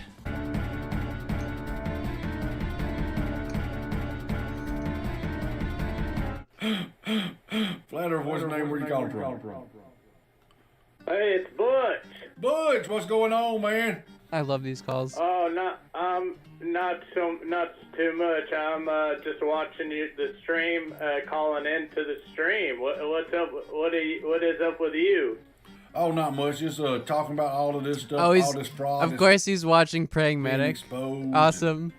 You got fraud? Someone do fraud on a car? How is he not banned on Twitter yet? On a credit card or your credit card? No, the fraud in the election vote, in the votes. Oh yeah. Yeah. How is there a website called Clout Hub? That sounds like a fake, that's a fake name for a website. your credit card? No, the fraud in the election vote, in the votes. Oh yeah. Yeah. Oh yeah. Yeah. Because this isn't even like a prank call, but it's so funny. Yeah. Loves to talk, but he don't know much. He's your favorite caller, and his name is Butch. Yeah, that's right. What? How come everyone says that today is the colleges is voting? Why is the colleges is voting? The electoral college is voting. They're electing the colleges voting, huh? No, the electoral college. The president is chosen by the electoral college votes. The electoral college. Yeah. So every state. College votes to pick the president? No. No. No. Loves to talk, but he don't know much. He's your favorite caller, and his name is Butch. Every state in their legislators, they vote for the electors, or they pick the electors, and the electors vote to cast the electoral his college videos votes on his YouTube in the too. election. I don't want to take away views And from that's Chris happening today. because I watch his videos on stream. And then so the colleges don't even get to vote? If you go to college, you don't get to vote? At least click on the video. No, you can't vote if you go to college. Even if you're watching it here. Is that true? Okay. I ain't never got into college. No, it wasn't that. I'm just messing with you, man. But it's the electoral college. It's the electoral The college. JJ Supercut is so good. Someone can link that. You go to into college? No, I didn't go to college. I went to the School of Hard Knocks. Called what? That's where I went to. I went to School of Hard Knocks, but not anymore. I do not like violence anymore. No, I don't like love it. Violence. Yeah, I don't either. Do you do any lip Give kits this week? give not even a show Chris James a little Any sub lip on kits? YouTube. You hit that little. Lip kiss. You doing any lip kisses this week? No, we didn't do Join no his lip Patreon because of me. We love to see it. That's too bad. I got one in with the wife. All right, everybody, that's the end. It's That's great. It's very good. Please you go hit subscribe. Go watch some videos. I will never hit the bell for anybody. I'm sorry. Let's look at this. There's a video about Cyberpunk. This looks cool. And I also have this. I don't think we've watched this before, so we can watch some Cyberpunk stuff. Cyberpunk philosophy stuff. So I'll link it.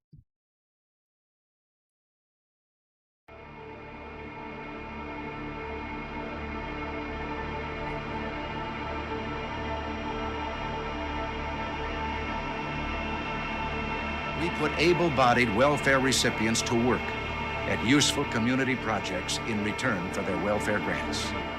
The top 1% owned half the country's stocks, bonds, and mutual funds, while the richest 1% take home almost a quarter of the national income today. In 1976, they took home only... Are there any because they're playing videos? So is there any TOS stuff? Has anyone watched this? 9%. Prediction started. What's the prediction? You can win channel points if you get it right. It's winner takes all. What is the prediction? Will Liv do some gaming this stream? Oh, okay. I can't tell you. You gotta predict it. Is the future cyberpunk? How would we know if it is? Can this question even be answered? I think an easy answer to the last question is yes, it probably can be, or at least give us a close idea. And I would further argue it is a question that holds far more importance than we might imagine. Yet aside from this can force us to step outside of the purely philosophical and theoretical terrain on its own. This is what is important about art.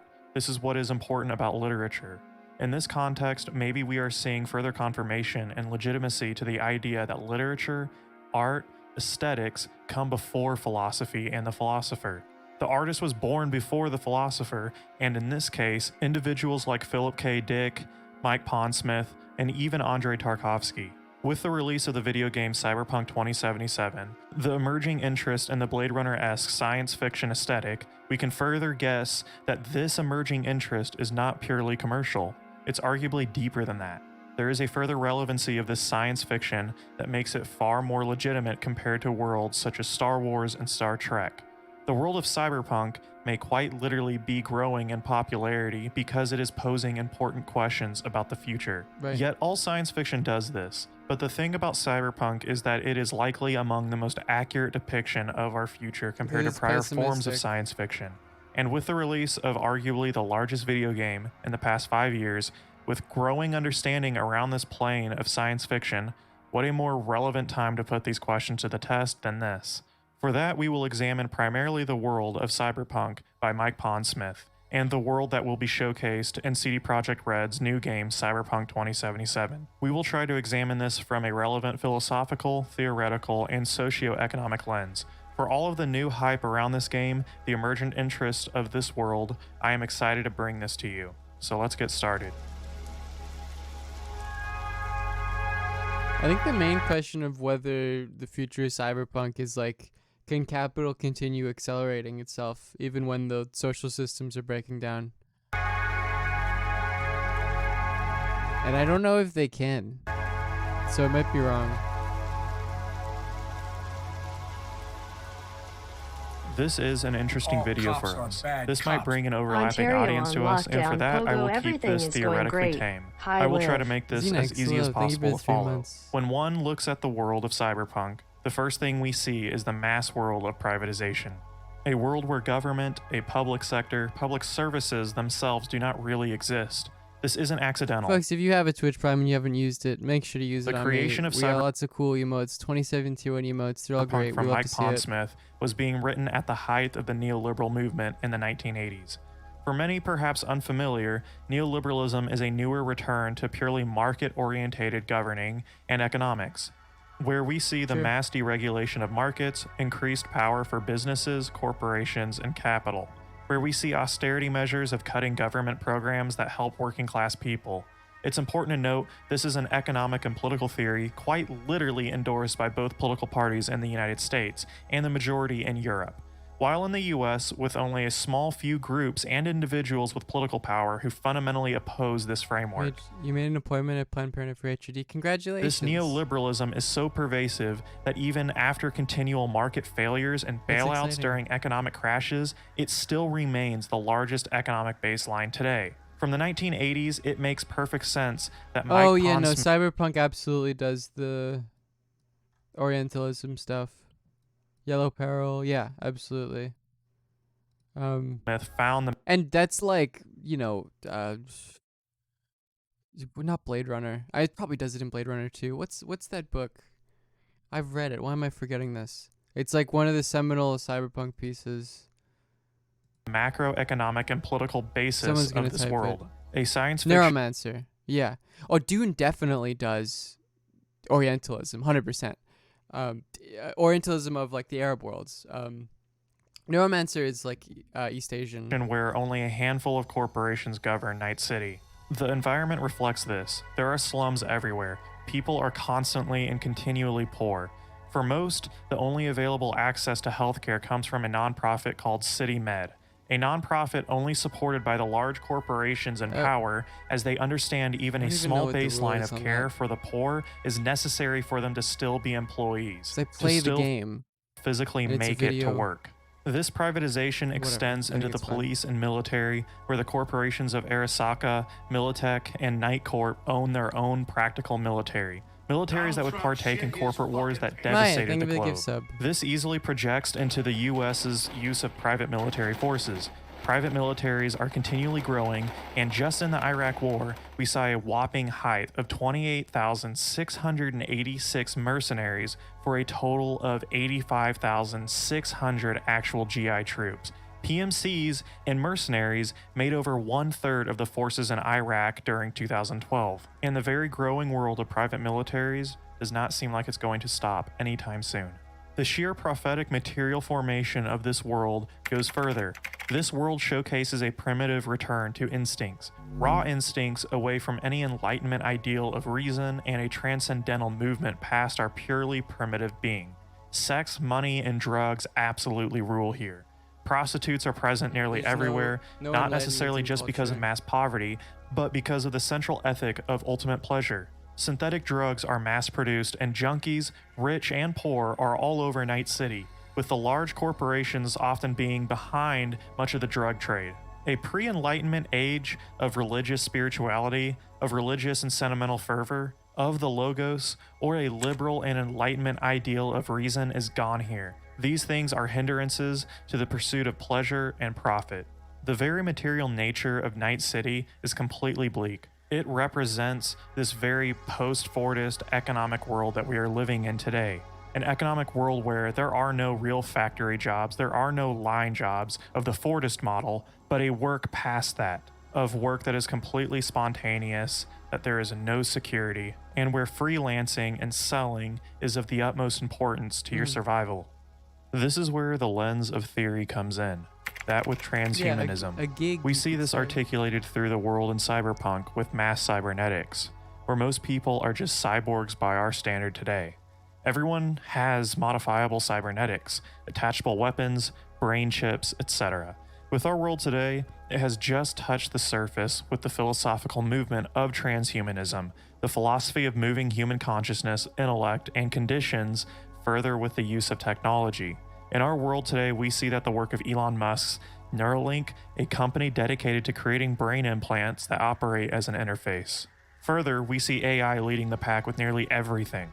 Machine learning, how is his shit gone with pigs? Self-driving cars, AI software with things such as DLSS, ray tracing in video games. Artificial intelligence is just scratching the surface. Yet in Cyberpunk 20, one of the problems, of course, with this is like the Moore's law dying, which it's predictable that it would do so, but computational power isn't accelerating at the rate that it always has been. I mean, surely the response to that is like quantum computers, and they're working on quantum computers. 77, you can. I believe that China has developed quantum computers that can actually be used for like, they're actually efficient, for like just raw processing speed. Literally communicate. It requires, I think close to absolute zero environments to be done. Technically, our with brain a is lifelike a sentient vending machine. Hey there, stranger! I'm Brendan, your friendly Thanks, neighborhood George. Speak SCSM. Pretty for my sub gift. Sam Anderman, thank you, and thank you, Speak Pretty. The world of cyberpunk embodies the world of transhumanism. Matter of fact, to its extreme, yet still within its theoretical reach and future relevancy. Transhumanism and barbaric optical computers will replace traditional transistors. Optical, hedonism are the ultimate idealisms of cyberpunk. They use them from crypto stuff. That makes it's sense. further than the neoliberal, technocratic, perhaps even neo-fascist material nature of cyberpunk. But this idealism spans much further, and the artistic nature and overall aesthetic paint a clear picture of postmodernism. A postmodernism beyond itself. This can be viewed through the lens of Frederick Jameson and, more potently, Mark Fisher. Mark Fisher often talks about lost futures and the. Also, has my mic been staticky at all? Because the current cable I have is really shit. Slow cancellation of the future. If it is, please let me know. Passage from Mark Fisher's Ghost of My Life give a small illustration of recycled aesthetics and what he means by the cancellation of the future. No matter what the causes for this temporal pathology are, it is clear that no area of Western culture is immune from them. The former redoubts of futurism, such as electronic music, no longer offer escape from formal. I have not finished the game. We need to play more of it. Music culture is in many ways. I've been doing some side quests off stream, but I have not touched the story. Paradigmatic of the fate of culture under post-Fordist capitalism. At the level of form, music is locked into pastiche and repetition.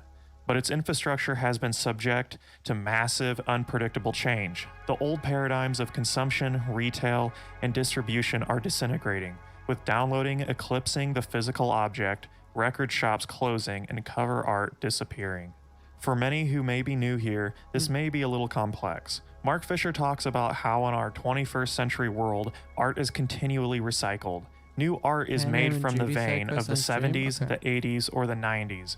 Nothing is truly new anymore. Art is too taxing on its own. Capitalism, constant selling, I was told I get the better productivity continually forces us to sell recycled art because it's easier and more profitable that way. To truly create is way too inefficient. Thus, the future is suspended. From a conceptual and phenomenological standpoint, we cannot interact with the future anymore. This cannot be clearer in Cyberpunk. Its world is a mishmash collage of prior artistic flavors of the 20th century, of late neon science That's fiction true. aesthetics, Yeah. of futuristic yet Gotham City You could- dystopian-like set pieces. It's funny, right? Because you can argue that one of the reasons why that's the case and why this universe has like such common references to the past, is because like our current imagination is such that it's hard to imagine a future. Baudrillard writes about this, how like in ancient society it was much easier to project your imagination, and as we've gone forward, our imagination's capacity to project itself beyond the current system is like really, or beyond our material world, is like really shrinking. But then the fact that we have a lack of an inability to imagine a future in the cyberpunk games we make is indicative that that will continue to be the case into the future. Here in Night City, the world of Cyberpunk, the future It's an ironic, like, you predict the future by not being able to predict the future. is actually suspended.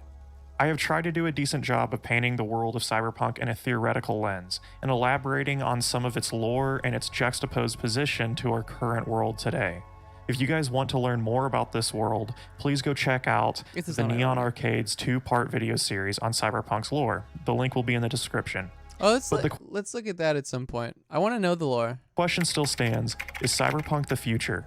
Of course, nearly every other YouTube channel would say, that's for you to decide. I absolutely hate that, by the way, so I'm not going to do that. So to cut... Here we go. It's a map of countries that have banned flights from the UK. Let's hope that it's more than this as soon as possible. Although I think a lot of these places you already can't fly to the UK. I know you can't go to Canada. You can't come into Canada unless you have, like, unless you're a citizen, basically. Yeah, it's Brexit time, baby. Cut it to you straight and tell you what I think. You are obviously here because of that. The ultimate short answer to this is yes, probably so. Cyberpunk is likely the future, as devastating as that is. I cannot truly think of a world that is more potently relevant than the setting Mike Pondsmith has created. The material nature and aesthetic of the future may be much prettier than the depressing, bleak aesthetic of Night City, but the barbaric idealism of larger neoliberal, technocratic corporate control, a potential predatory capitalistic corporate takeover of transhumanism. Want to do labs? Is Tarkov, like, are there still a shit ton of hackers in pretty Tarkov? likely. This isn't to say that Because when I played that game, I never touched labs because it was just like, well, you're just gonna get owned this by a prediction hacker. will be 100% correct. Rather, that this science fiction world is arguably the most relevant, with a very political world that likely inspired Cyberpunk becoming even more relevant in 2020. Things like the neoliberal revolution in the 1980s and further corporate control. I cannot help but think Cyberpunk was created as an artistic warning sign of the future to come. Oh, you meant and for something that, else? we must Oh, heed its okay. warning. I find This did remind me of labs. Cyberpunk to be among the most dystopian, but sadly and regrettably, the most relevant. As corporate neoliberal Incentive to cheat is gone? Why is the incentive to cheat gone? What'd they do with hegemony that? and control of the loss of social programs and further austerity, Section rate is higher, ideas of that's the good. future, relevancy of private militaries, further corporate governance, ultimately become far more relevant as time goes on. Perhaps the best thing we can do is let this be a warning to us all. Thank you guys very much. That was a good video. You should subscribe to this YouTuber. This was good. I feel like they didn't touch too much, or maybe more on how you conceptualize why, like, art has an ability to, has a sort of, I guess, a capacity to generate concepts, you could say, before philosophy does. And that's indicative of cyberpunk. That's able to sort of come up with a lot of these things, even if it's subtle and not explicitly articulated before a lot of philosophy. I want to watch. There's another. This is before Cyberpunk the game. So this is about the genre. And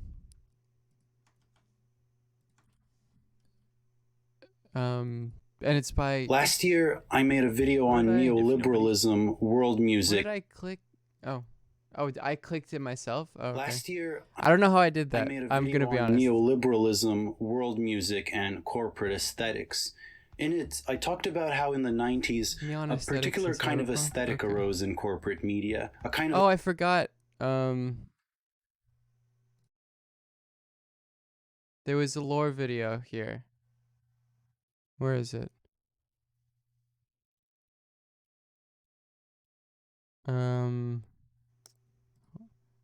aesthetic that evoked global unity, a fake cultural diversity, No, a fetishization of the what is it? so-called CCK primitive, philosophy and is very the good. feeling of returning to nature and innocence. Despite the popularity of the aesthetic at the time, today it is recalled as being charmingly cheesy pastiche at best, and as hypocritical, false, and aesthetically offensive at worst. However, at the same time, starting in the 80s and really kicking in the 90s, there arose a significant cultural phenomenon effectively opposed to all such corporate aesthetics. This phenomenon manifested itself in literature, movies, Where's the music, Cyberpunk lore video video? games, and even Oh, here it theory. is. I'm talking, of course, about cyberpunk. Oh, this is long. This is an hour long.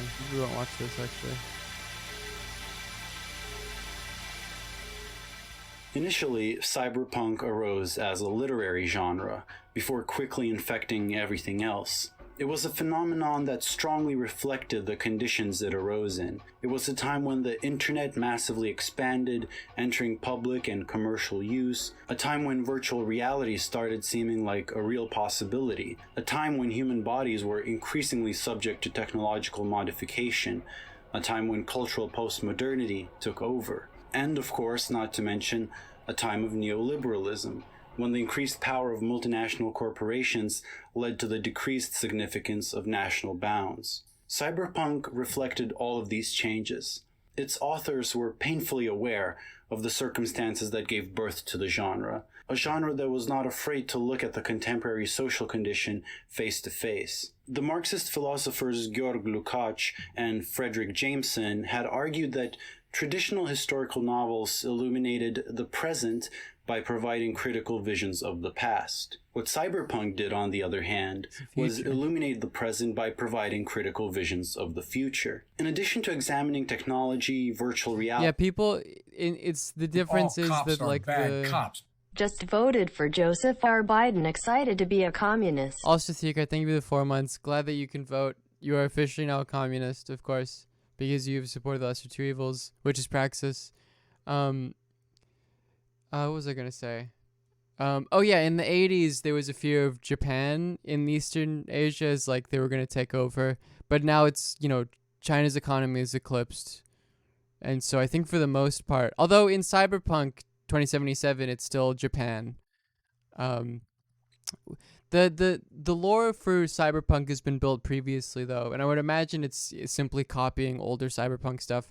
Like, new Cyberpunk stuff that's created is probably going to have, if it keeps the sort of Oriental, like, we have to fear East Asian corporations are going to take over. It's going to be like Chinese corporations. Cyberspace, accelerated capitalism, and the socially marginalized. Cyberpunk can be characterized by examining one very general In Deus theme, Ex, it's China. the Oh, there you breaking go. down of boundaries. The combination of all these themes is why Frederick Jameson called the genre of cyberpunk That is a good game. I the appreciate supreme literary expression, if not of postmodernism, then of late capitalism itself. Now, if we go back in time a bit, in the late 70s and early 80s, one of the most popular thinkers among Western cultural theorists, authors, artists, and designers was none other than the postmodernist Jean Baudrillard. If you haven't heard of him, I have a video on him and American Psycho. At this time, Baudrillard was seen as providing one of the most insightful, striking, and up-to-date characterizations of our society. By many, he was seen as more radically than anyone else, mapping out all the social changes being caused by the arrival of new communications technologies, mass media, and simulations. He talked about us entering an entirely new stage of history. This is why he inspired so many artists interested in examining our cultural condition, even being later referenced in The Matrix, and to this day often being taught to art students. However, by the late 80s and especially the 90s, Many of the artists who were earlier influenced by him felt that he had passed his prime. Yeah. That his new works were merely uninspired rehashes of his old material. I don't know. His later works, I wouldn't say that, but they sort of go off the rails. Like the real difference between like Simulacra and Simulation, Baudrillard, which is like his sort of middle period, and like his later stuff, is that he goes off the rails. It's like a very extreme. He says that the realm of like the subject has been subsumed by the object. And that despite his theory becoming in a sense more radical, it became also increasingly detached from the reality of social complexity. That's definitely precisely true. At this time, when Baudrillard was losing cultural significance, cyberpunk literature picked up where he left off and continued Baudrillard's job of mapping out our society better than he did. It may seem strange that science fiction literature was seen as replacing sociological and philosophical theory, but I'd like to emphasize just how much sense this makes. Okay, this is also the previous video we watched at this late point. 80s, Baudrillard began arguing that the societal changes we were experiencing were so strange and rapid that in order to theoretically catch up with them, we had to transform our cultural theory more and more into science fiction, a form of science fiction that could anticipate the coming societal changes as they were happening. And so, while Baudrillard's theoretical writings were becoming more and more like science fiction, actual science fiction started increasingly playing the role of cultural theory. And so, the breaking down of boundaries was not just a theme internal to the cyberpunk genre. The genre itself was part of a breaking down of the boundary between cultural theory and science fiction. Cyberpunk was so theoretically influential that in the 90s it gave rise to a whole range of philosophers and cultural theorists who used it for theoretical purposes, being obsessed with all things cyber. They used cyberpunk literature to examine culture, politics, art, and even metaphysics and epistemology. One of these theorists was the late Mark Fisher, whose treatment of ontology I have made a video about. There was also Nick Land, who later became one of the biggest theorists of neo-reactionary political thought. There was the cyber-feminist Sadie Plant, and many others, some of whom you can find in the anthology book Cyberspace, Cyberbodies, Cyberpunk. Oh, cool. The theorist Mark Davis, praising the literature of one of cyberpunk's pioneers, William Gibson, said that Gibson's works provide examples of how extrapolative science fiction can operate as prefigurative social theory, as well as an anticipatory opposition politics. I didn't realize Gibson lives in Vancouver. To the cyberfascism lurking over the next horizon. My parents have some signed book of one of his newer books.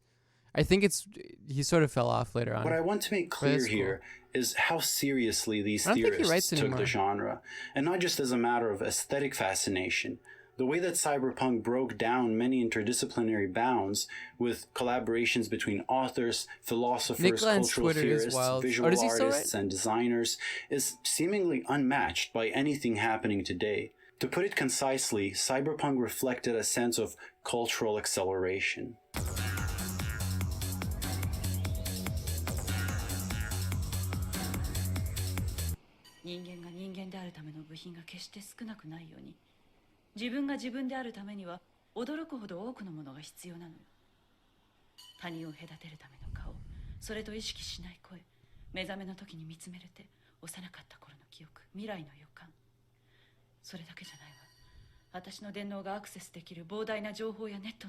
The subtitles desperately trying to translate that to English.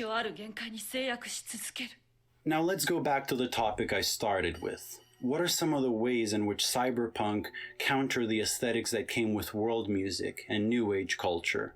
In my opinion, the most fascinating example is how it countered the idea of returning to one's human nature, returning to innocence. Many cyberpunk works implicitly rejected any notion of an essential human nature. One of the boundaries the genre broke down is the boundary between human and machine, and it did this through the image of the cyborg, a half-human, half-mechanic being. It problematized the notion of a unified and whole human individual. Which, of course, it importantly does so, and probably get to this point, it does so without necessarily saying that that cyborg shit is required for human nature to break down. It functions as a greater critique, particularly among like capitalism. By constantly infecting the human body with mechanic parts, surgical modifications, genetic engineering, and designer drugs. This image of the cyborg was explicitly taken up by the postmodern philosopher and cyber-feminist Donna Haraway in her text The Cyborg Manifesto. Haraway used the image of the cyborg to think of humans without invoking any notion of human nature or wholeness. Thank you for the we are all tier one. cyborgs, in the sense that we are made up of different parts, natural and non-natural, organic and mechanic. To understand part of this, we need to bring up someone who is often overlooked in his influence on postmodern theory, Charles Darwin. See, the dominant Western understanding of human nature before Darwin, and some time after him, of course, was that the human being is the realization of a kind of divine blueprint devised by God. A human had a divinely implanted essential human nature. This was an understanding. This is like, there are two directions you can move anti-humanism as an analogy and as a politic, and one of them is forward into cyborg stuff and the idea of man and machine, or human and machine, and the other one is into non-human animals and saying that there's no real meaningful difference. They blend into each other, of course, but that's when you see the phrase like anti-humanism. There are different types of anti-humanism, of course, and these types generally, like, there's a reductive anti-humanism, which is sort of almost pre-enlightenment, which is to say no, like, human experience and human subjectivity isn't inherently valuable. Some of it's valuable, some of it isn't. This radical belief that all of it's valuable. And then there's an anti-humanism that moves beyond that and says no, we shouldn't just reduce it to this idea of human, this category of human. Ontological and moral implications. Ontologically, it was a way to separate humans from the rest of nature as that which is made in the image of God and has a soul. The ethical implication was that the more in line an individual was with his divine human nature, the more moral one was, and to deviate from this nature was morally prohibited. However, the theory of evolution had a profound impact on humanity's self-understanding. While previously a human being was the realization of something essential, unchanging, and eternal, evolutionary theory presented the human being as part of a constantly changing and contingent process, involving transformations, combinations, and mutations, which problematized the previously naive notion of a human essence. For many, this was a sign of despair. How can the significance of humanity be maintained in light of this discovery? For others, however, this was a sign of hope. If humans evolved out of some previous form, then the future of what humans will evolve into is contingent as well, and thus open and full of possibility. One of the main aspects of Haraway's theory of the cyborg is that it acknowledges this breakdown between the human and nature. It not only accepts the idea that humans were contingently produced, it embraces it. Another part of the theory is the acceptance of another breakdown between the human and technology. Even something as simple as wearing glasses is already a form of technology, using some tool external to the body to enhance the body. Thus, technological embodiment is a process that has been going on for a long time, and is still accelerating today with things like prosthetic limbs and pacemakers. The cyborg accepts this fact, and just as in the case of the breakdown between nature and humanity, it embraces this fact as a source of potential. Thus, if we understand ourselves as cyborgs, there is no question of returning to some kind of human nature, returning to innocence, or restoring some kind of lost wholeness.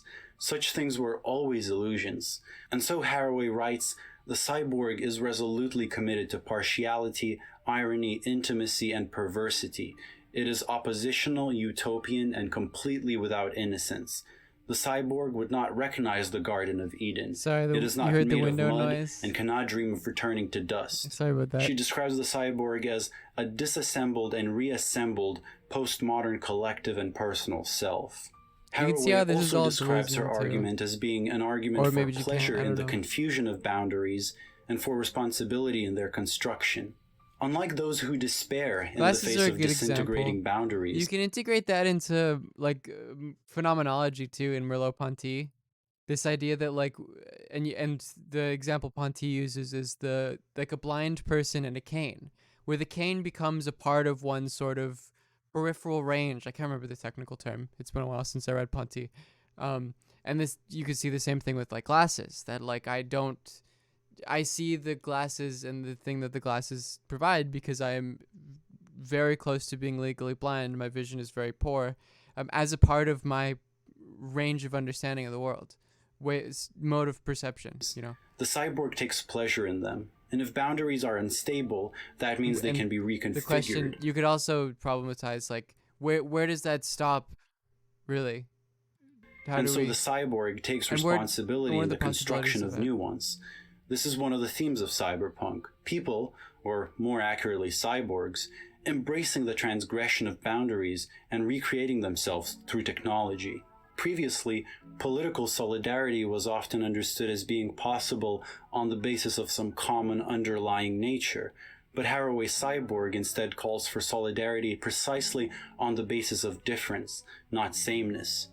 The protagonists of cyberpunk stories are often social outcasts, the socially marginalized and delegitimized. In other words, those that have been denied their claims to human nature.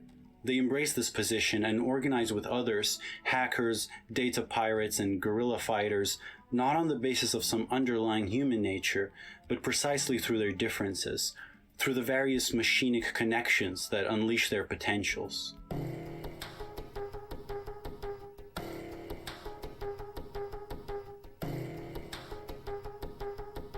Cyberpunk, in contrast to the depoliticized nature of New Age aesthetics, is also explicitly political. It portrays a world dominated by multinational corporations, where people are reduced to commodities, or the targets of paid assassins. The theorist Frederick Jameson, who viewers of my channel should be familiar with, once called for an aesthetic of cognitive mapping. According to him, under late capitalism, we have lost the ability to locate and orient ourselves historically and socially. And what we need is a new aesthetic and political culture that could restore this ability. It could be argued that for a while, cyberpunk was an attempt at precisely such a thing. Jameson argued that an aesthetic of cognitive mapping would have two impulses: an orienting impulse, which allows people to see their place and role in society and history, and a utopian impulse, which inspires people to seek a better world. The literary theorist Robert Talley, in reference to the theory of cognitive mapping, wrote that before anything else, the utopian impulse must be a negative one, to identify the problem or problems that must be fixed. Far from presenting an idyllic, happy, fulfilled world, utopias initially must present the root causes of the society's ills, to act as a critique of the existing system. And cyberpunk did this very well, being extremely critical of the dominant system, while also harboring the possibility that the tools used to oppress us can be used against the system itself. And it seemed to do what Jameson talked about when he said that an aesthetic of cognitive mapping would have to hold to the truth of postmodernism, that is to say, to its fundamental object, the world space of multinational capital, at the same time at which it achieves a breakthrough to some as yet unimaginable new mode of representing this last. This, however, was not how Frederick Jameson himself viewed cyberpunk. He claimed that cyberpunk, for all its energies and qualities, can historically be interpreted as science fiction's doomed attempt at a counteroffensive, and a final effort to reconquer a readership alienated by the difficulties of contemporary science. I think he's probably right about that. This quote is before the game Cyberpunk.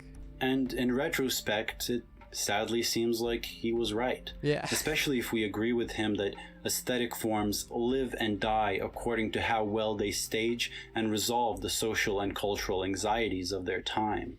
Considering cyberpunk's quick decline, it seems like it just wasn't enough.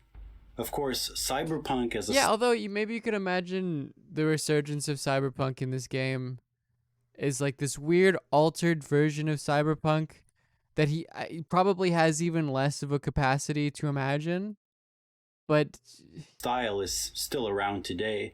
I guess embodying the anxieties of individuals. We've had the sequel to Blade Runner, a live-action movie based on Battle Angel, and the upcoming video game Cyberpunk 2077. But these products are no longer attempts at imagining a new future like Cyberpunk used to be. Yeah. They merely utilize Cyberpunk as a cultural artifact. Oh, let's see this. Cyberpunk alignment chart. We got punk purist, non-punk, anti-punk, activist opposes harmful views, skits around. Cyber purist must be said in futuristic Earth. Cyber rebel only needs to have elements of advanced technology. Cyber neutral. Oh, I see. Contains strong political messages. That's a cool. So followed is in no way cyberpunk. Okay, that's interesting.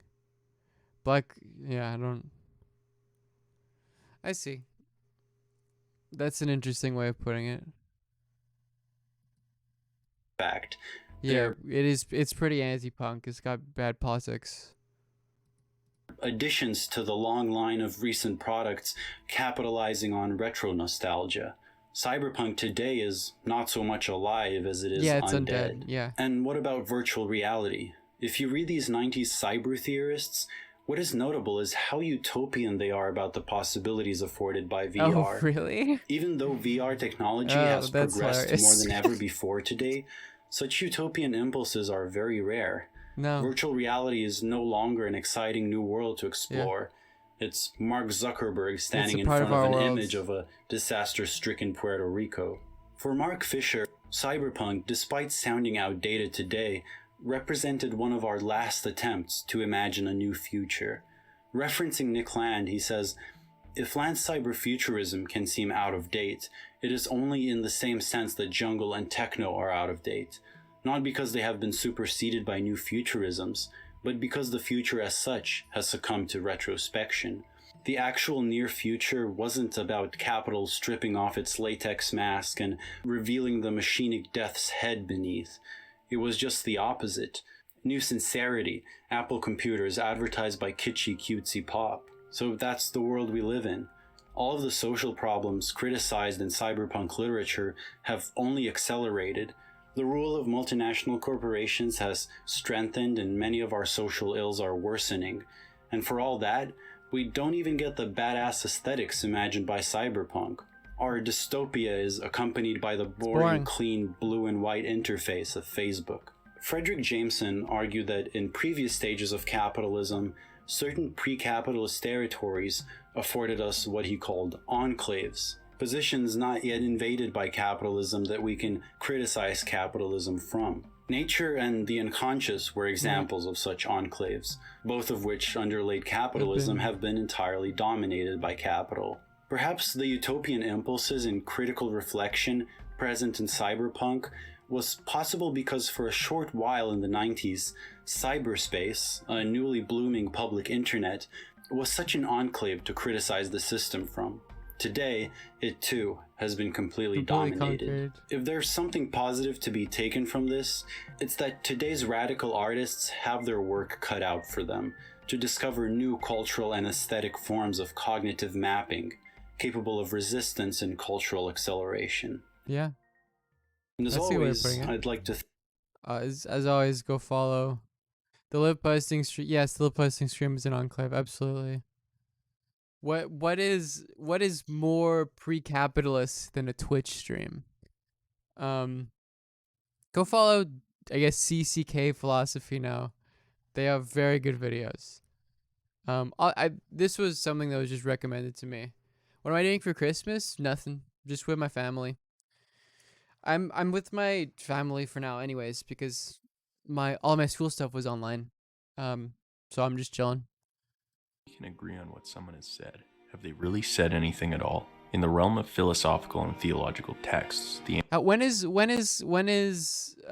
Cuck's video? It feels like he doesn't want us to call him Cuck. When is his book coming out? Because I definitely want to read that. It's on Nietzsche and Marx, right? If nobody can agree on what someone has said, Have they really said anything at all? In the realm of philosophical and theological texts, the answer is more or less yes. The boundless interpretations of the Bible and Hegel should not undermine the depth and insight of such works. But what about the public intellectual? Those who either willingly or accidentally find themselves thrust into the arena of popular discourse. The comprehension of their work is now undoubtedly a responsibility. As Alan Lightman writes, such a person must be careful. He must be aware of the limitations of his knowledge. He must acknowledge his personal prejudices because he is being asked to speak for a whole realm of thought.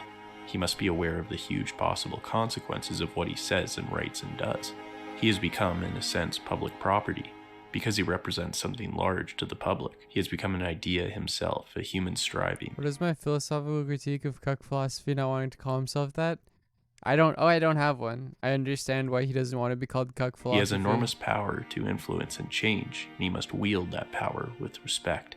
And then there's the strange phenomena of Slavoj Žižek, whose rise to fame appears to be directly... Oh, this is like right after his stroke. I'm glad he's recovered from that. Whose rise to fame appears to be directly correlated with his strange polemic and intentional contradiction. Those who hear of him may vaguely like or dislike his thought, summing up their views with the obligatory, I don't really know what he's about.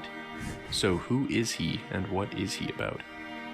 Slavoj Žižek was born into a middle-class family in Soviet-era Yugoslavia. His father, an economist, and his mother, an accountant, were both devout atheists. Žižek remembers his childhood as being generally an unhappy one. He stated, I read alone, a Freudian retreat that prepared me for the world in all its disgusting obscenity. As he grew older, Žižek spent much of his time in a coastal town where he would become acquainted with various Western films and pop culture. This exposure led Žižek into pursuing a career in filmmaking, but after reading Hegel, he felt obliged to study philosophy. During the liberalization movement in Yugoslavia, Žižek took up studying philosophy and sociology, excelling in both fields. He published the very first translation of a Derrida text into Slovenian and began to publish articles in alternative magazines. The political atmosphere of the time, however, did not allow for Žižek to gain tenure, as his master's thesis wasn't considered Marxist enough. Starting in 1981, Žižek... That's so funny. His master's thesis, Zeka? Studied under Jacques-Alain Miller, the son-in-law of the famous French psychoanalyst Jacques Lacan. One of Žižek's main philosophical projects, the merging of Lacanian psychoanalysis with Hegelian philosophy, likely started here.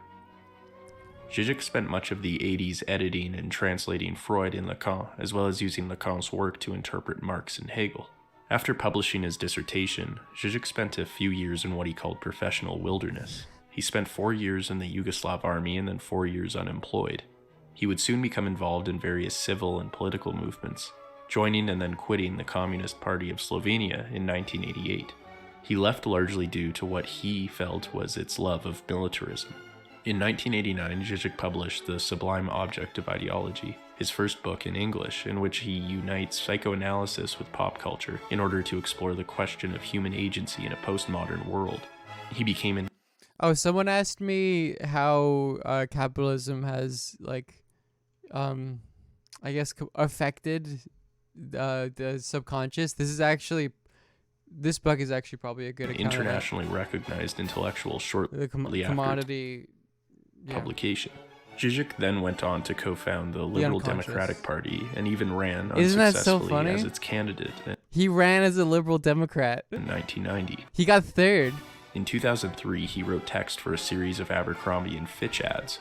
In response, these are fucking cool. One of my friends, I don't know if they did it, but they wanted to print those out as like posters. These ads are hilarious. The only successful sexual relationship occurs when the fantasies of the two partners overlap. If the man fantasizes that making love is like riding a bike, and the woman wants to be penetrated by a stud, then what truly goes on while they make love is that a horse is riding a bike with a fantasy like that who needs a personality. So many accusations that he had sold out. Žižek responded, "If I were asked to choose between doing things like this to earn money and becoming fully employed as an American academic, kissing ass to get a tenured position, I would with pleasure choose writing for such journals." In 2008, Zizek defined himself as a communist in a qualified sense and a radical leftist, as he was becoming increasingly political in much of his work. In 2016, he would controversially endorse Trump for presidency, providing conflicting reasons behind such an endorsement.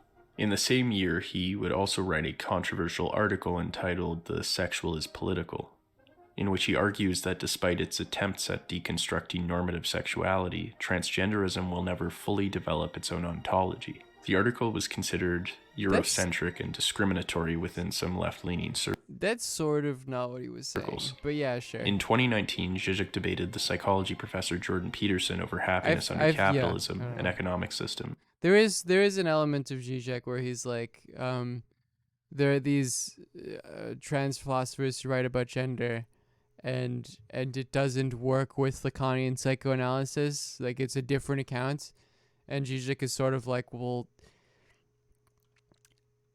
and Marxism.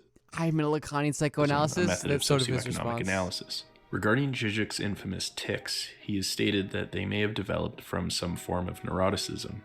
However, he has also said this: "I especially hate when they, my students, come to me with personal problems. My standard line is, look at me, look at my tics. Don't you see that I'm mad?" Zizek's writing style is perhaps unmatched in its unique and contradictory process. Pairing Blade Runner with Kant or Christianity with the toy in the middle of a Kinder Egg, Zizek utilizes what he calls short circuits to arrive at unexpected and striking insights. This is not simply to connect the dots between two topics, however. As Zizek explains, the reader should not simply have learned something new. The point is rather to make him or her aware of another disturbing side of something he or she knew all the time. This style works well in his main project, the analysis of ideology. By ideology, Zizek uses the Marxist term of false consciousness to describe it. In other words, ideology is the various ways in which certain social processes mislead certain class actors within capitalist societies, doing so in order to conceal the exploitation intrinsic to social relations between such classes. Simply put, ideology is unconscious and allows for the unconscious justification of exploitative systems. But why is ideology so effective? Zizek argues that reality is experienced by us in a way that is unable to satisfy our craving for meaning. Instead, humans experience reality through the frame of various systems of power. Ideology is the frame that satisfies this meaning. However, as Zizek notes, the fact that ideology cannot account for all of reality lends to the fact that ideological rationalizations will pile up to the point in which contradictions are generated. Contradictions, for Zizek, are a good signifier in identifying an ideology. For example, he notes the ideology bound in the slave-era American South, where black people were simultaneously seen as childlike innocents and brutal predators. Likewise, in contemporary America, Zizek highlights the anti-immigration ideology, where Mexican immigrants are seen as lazy burdens on the welfare system as well as relentless workaholics who are taking jobs from Americans. Zizek works his own contradictions into his writing, using paradox as a strategy in order to convey certain ideas. He'll introduce one idea, appearing to agree with it, and then swiftly suggest that it is in fact entirely wrong. These reversals are part of a strategy to keep the thought in motion. Instead of proposing a solution or finding a resting place, Zizek relentlessly seeks out further conflicts and contradictions, carrying out what Marx called the ruthless criticism of everything existing. The goal is not to arrive at a settled view, but to achieve greater clarity about what is really at issue, about what is really at stake in a given debate. For Zizek, ideology is an answer to an underlying reality that is inherently contradictory. By analyzing ideologies, we can reach these contradictions and perhaps gain further insight into what the true conflict is. However, this active and restless philosophy rejects simply understanding that one is operating within an ideology. It is not enough to merely know that you are being lied to, particularly when continuing to live a normal life under capitalism. Although one may possess a self-awareness, just because one understands what one is doing does not mean that one is doing the right thing. He argues that this is due to fetishization, explained as followed. I know well that, for example, the shoe is only a shoe, but nevertheless I still need my partner to wear the shoe in order to enjoy it. Regarding ideological fetishization, Zizek From the article Zizek got in trouble for, one has to listen carefully to the words used here. There is no social constructionism of gender mentioned here. You just discover your true self and then try to live authentically, reaching happiness by being faithful to it. If the term essentialism has any meaning, this is it. Draws this comparison.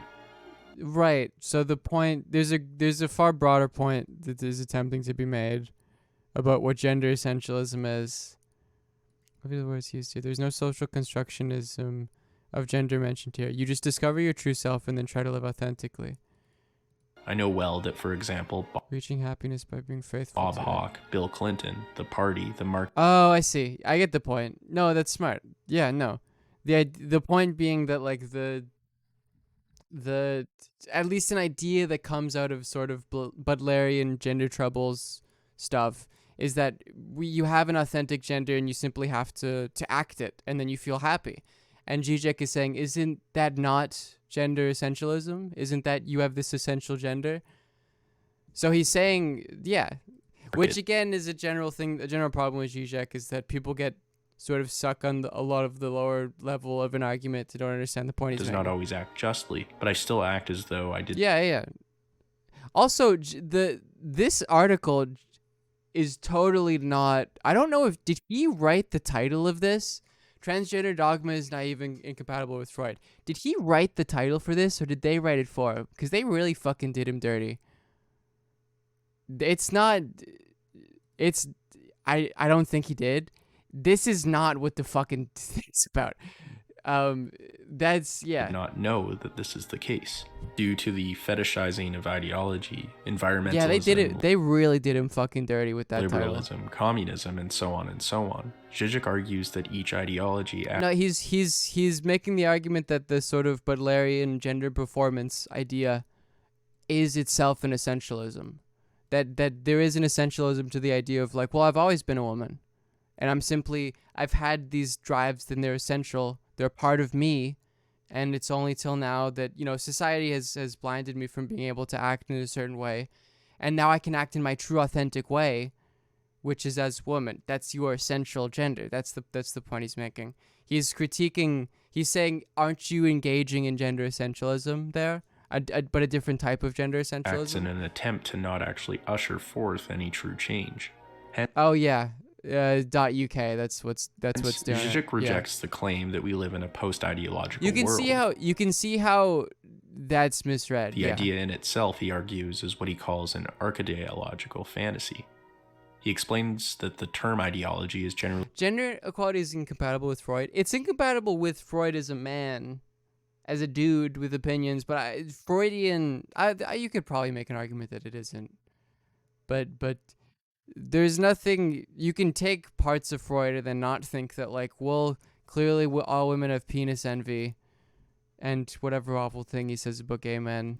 You don't have to continue using those things. Although, a lot of Freudians still do continue to reproduce those in a negative sense, and so no one taken by an ideology would ever seriously believe that they've been duped. Instead, those entrenched within ideology would have had to have bought into it under the assumptions that such beliefs were non-ideological and sensible. One of the best methods of convincing someone that something is non-ideological is by stating that it is outside of the matter of political contestation. For example, the American two-party system has created the illusion that such a form of representation is natural, and from this the subject has become depoliticized. The two-party system is seen as a fact. Doing so moves attention away from the idea that other parties and systems could exist, that it's non-ideological. Zizek's more political work reveals an idiosyncratic take on Marxism. Yeah. He argues that class struggle should not define the struggle between the working class and capitalists. In fact, he sees such a struggle. Well, yeah, Zizek doesn't have a coherent politic, but he does it on purpose. As the fallout of capitalism. Zizek instead claims that the real conflict is the system itself. There were rich people and poor people before capitalism. This is not new. However, what capitalism has introduced is a massive population of landless laborers who are forced to sell their labor to survive, and a class of elites that are happy to extract profits from this free labor. Despite his Marxist leanings, Zizek does not believe in historical necessity. As he puts it, there is no such thing as the communist big other. There's no historical necessity or teleology directing and guiding our actions. Zizek has been criticized on numerous fronts. How much does it matter if they're both forms of gender essentialism? Well, he's not saying that they're the same thing. That's not the point of the argument. He's saying that it is a gender essentialism, that the very thing that it's supposed to critique it reproduces. One of the most common is from Zizek isn't saying like, so you guys are the same as TERFs. those who feel he's unable to articulate. It's not a moral argument, right? It's a philosophical critique. And he'll bring this up in speeches sometimes where, he'll be like, my good friend Butler, whom I, of course, I very disagree with. I shouldn't try to do Zizek voice. Articulate his ideas in a meaningful way. Isn't it the case that Butler... Roger Scruton wrote, to summarize Zizek's position is not easy. He slips between philosophical and psychoanalytical ways of arguing and is spellbound by Lacan's gnomic utterances. Likewise, Chomsky... Here's a video on it. It is crucial to note how, in their effort to historicize gender identities and render visible their constructed nature, the LGBT ideologists, as far as I know... There you go, sorry. The Freudian solution is here rather simple. Psychic sexual identity is a choice, not a biological fact, but it is not a conscious choice that the subject can playfully repeat and transform.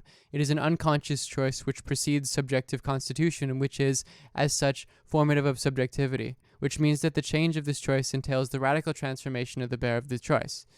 Again, there's nothing transphobic about that belief. Again, like, there's nothing and that's from the article that's like transgender ideology is incompatible with Freud, right?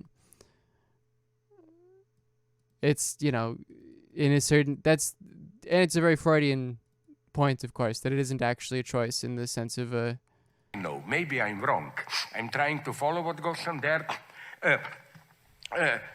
Ignore a little bit too much the fact which, again, I don't perceive it as a negative fact, but it's crucial to understand it, philosophically, ethically, and politically, of what I cannot but designate as what falsely appears as essentialist language.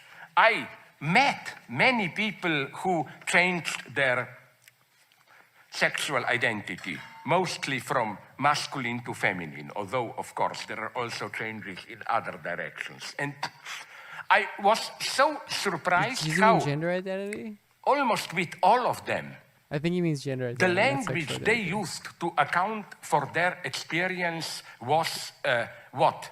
An essentialism. In deconstructionist jargon that I don't share, they called essentialism. It's true. Essentialist it is a good point. Language. For example, people repeatedly tell me of this liberating effect, like a boy who became a girl told me, finally I have a body into which I should have been born.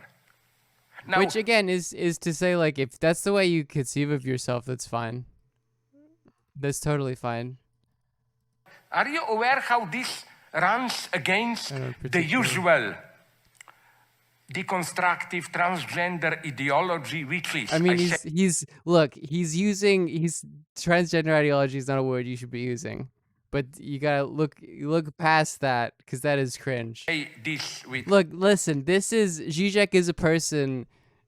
We've all seen that video of him saying, I was talking to these black guys, and they gave me the N-word pass. He's... All my respect for her, personal respect. Which it was not Zizek apologia. It's to say that there is some bad stuff that he says. He's a Slovenian boomer. And you Judith Butlerian historicism. We don't have any essential fixed identities. Every gender identity is the result of performative practices. We reconstruct them. We playfully change them all the time, and so on and so on. And I love this paradox. All of a sudden, we get, at least in what they say, and I don't care how they justify it afterwards. That's what they say. This shameless use of essentialist language. It is as if, that's how they talk, it is as if I somewhere existed, at least in a purely virtual way, before I was born, with a fixed identity. Sanders. Well, like, what do you want me to do? Yell at him? And it happened from time to time that then I was Like, I don't know. born into a wrong.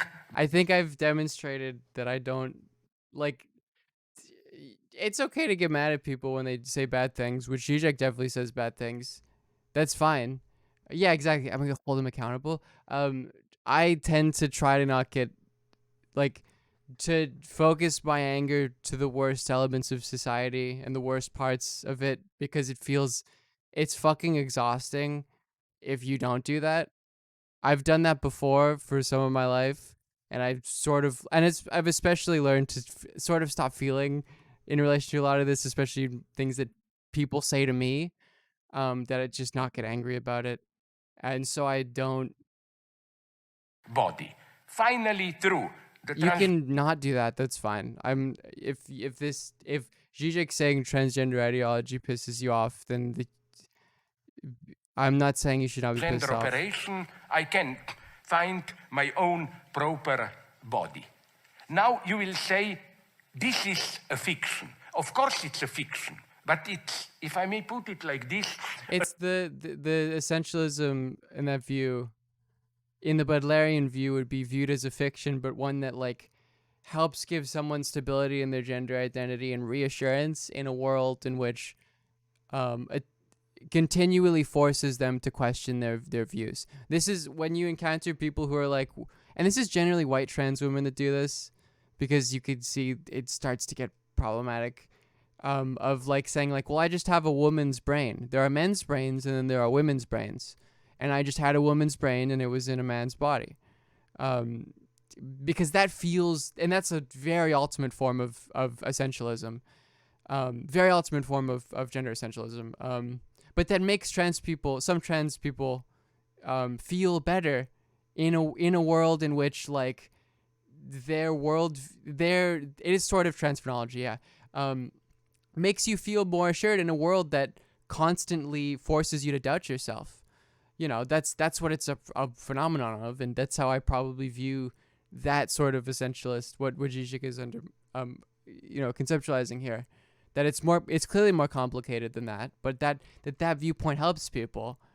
Did Blair White say that? Well, yeah, and you can see like, particularly white trans women that do it. A truthful fiction. I am an atheist. I don't believe we have an eternal nature which includes sexual identity before we were born. What I'm only... And I also, and people are definitely breaking away from this viewpoint more. Is the Pope stepping down? Damn, crazy stuff. Pope will resign after Christmas. Oh, really? Damn, why? Crazy stuff. We get a new Pope. Maybe we'll get an incredibly woke Pope.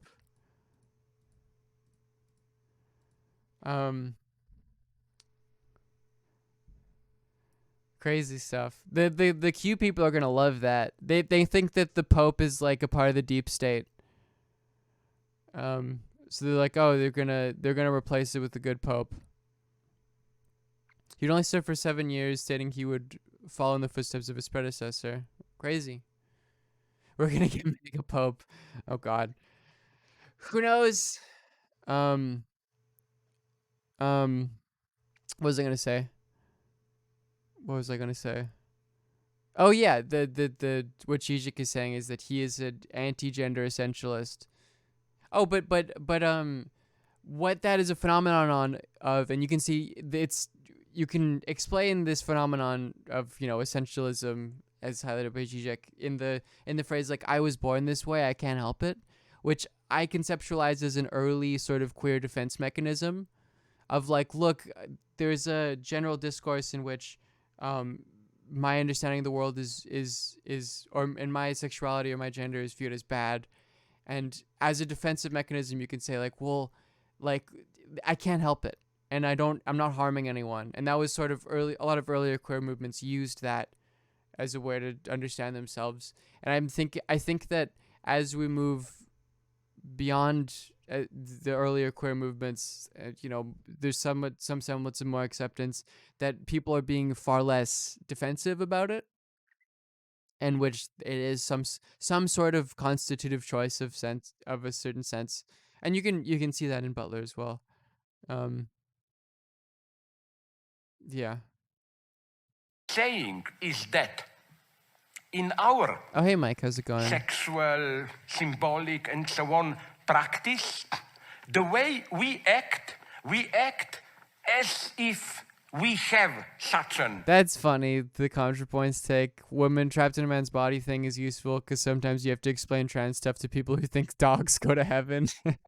a priori identity. That's this paradox and of how... the obvious irony here, of course, is that Zizek is taking Butler's position here, of course. He's taking the Butlerian... Our practice retroactively presupposes or posits such an essence which doesn't exist in itself, is the act of sex freedom, is also a what spectrum. Hegel called self-positing. For example... Oh, is this a Q video? Oh, this is clearly a Q photo, is it not? Yeah, there's a bunch of Catholics on the Supreme Court. There's it's strange that they're... to be clear, that doesn't mean anything. I'm not endorsing this photo. Practicing Catholic, Kavanaugh's Catholic, Gorsuch is Catholic. Yeah. All right, where is it? Oh, here we go. My other hero is, I like this news. But why did the JFK thing, they like JFK, don't they? Who was the big other who intervened now? Recently I like this crazy news in newspapers that a guy in India, Robert something, I forgot his name, but he's an Indian, is prosecuting his parents, put them to court. Why? Claiming they gave birth to him without asking him for a permission. In some sense, he is right. We don't have in this closed loop. It's a fiction, but it's not simply an ideological fiction. This self, you know why it's not? I don't have a time to go into it. It's simply a fiction. Antenatal because pills. It is a fiction only if you presuppose that there is a full texture of fully determined reality. But the moment you accept that there are cracks in reality, that reality is in itself incomplete, then such retroactive loops where an effect retroactively posits its cause, such loops are possible. So what I'm saying is that, let me give you another example. Let's say something it's not fashionable to talk about today, passionate love. It's the same essential category. Of course it's contingent always, whom you fall in love into. But once you fall in love, it's essential. What do I mean by this? You never really choose it. You don't decide, now I will fall in love. You just live your stupid daily life. Maybe you have a one-night stand here and there, you drink. This is the Freudian whatever. view, right? Then all of a sudden that it is a choice, but it's in the realm of the catastrophe subconscious. happens.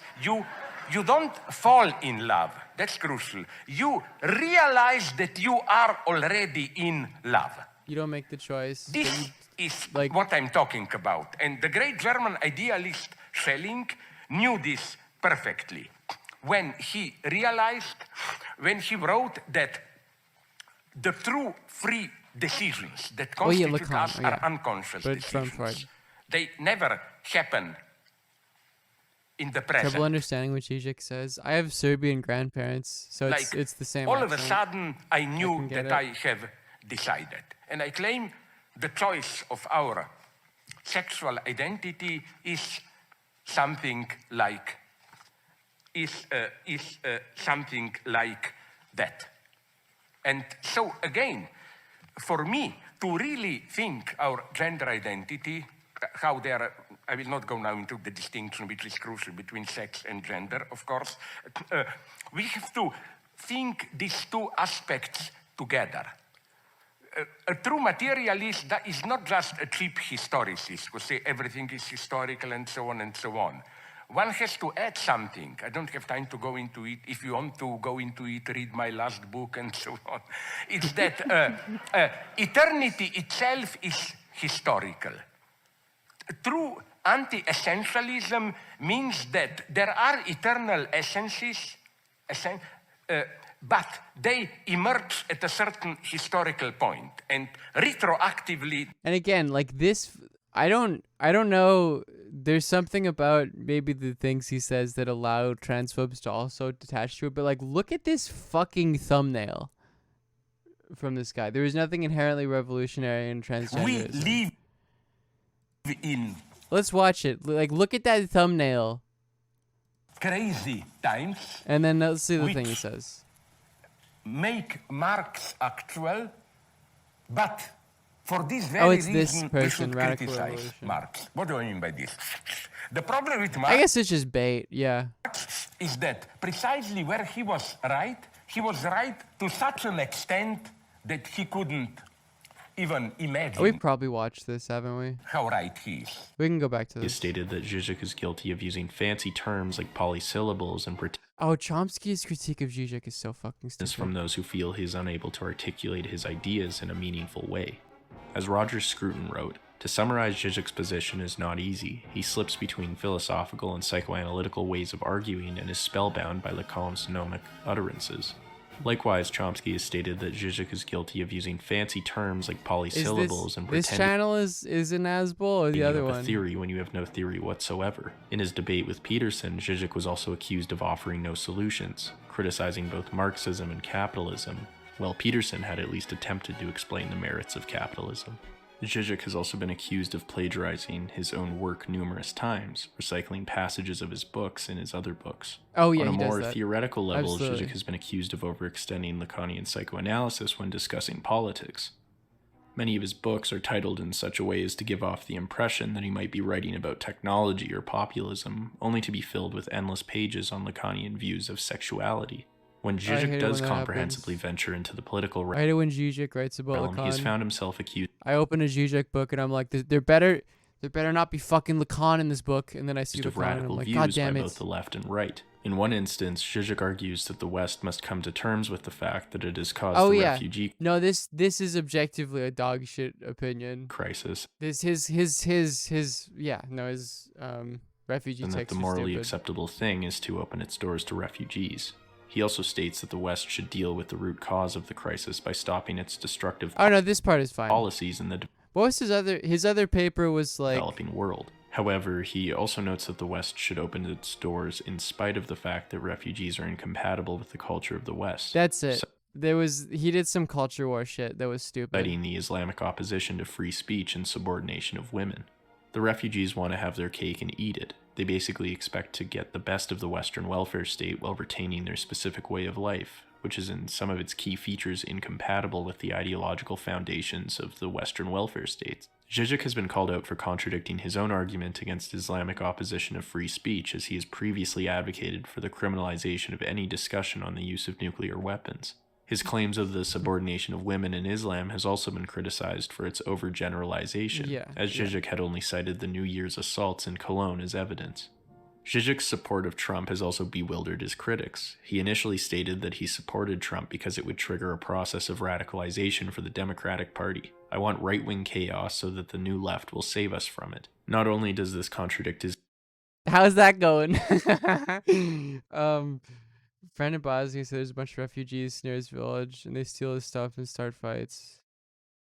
consistent rejection I mean, of there clearly is tension. historical that necessity. needs to be It also goes reconciled. against another characterization he gave of Trump, that he is a centrist liberal that won't be as But that's the same with any material conflict. much of a threat as proposed by his opponents. Zizek has also been criticized for his stance on transgenderism.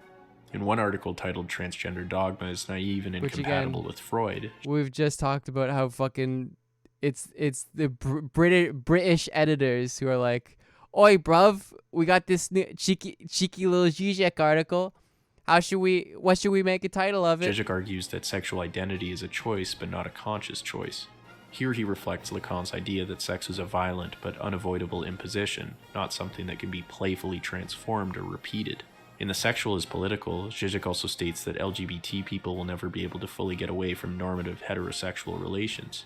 On this point, he's been criticized for claiming that transgender people give heterosexual individuals anxiety as their existence disrupts and threatens the binaries used to organize gender identity. Zizek responded, claiming that such an interpretation is incorrect and asserting that such an anxiety is already present with or without transgender people. Zizek argues that he was attempting to make a larger issue more apparent. Is sexuality the object of or the obstacle to emancipation? In conclusion, Zizek could be seen as the mascot for the self-hating liberal, a thinker so aware of the potential pitfalls of all beliefs and values that he leaves us with no solutions. And so those who read him are left with the empty feeling that they are smart enough to know about the issues around them but too dumb to do anything about it.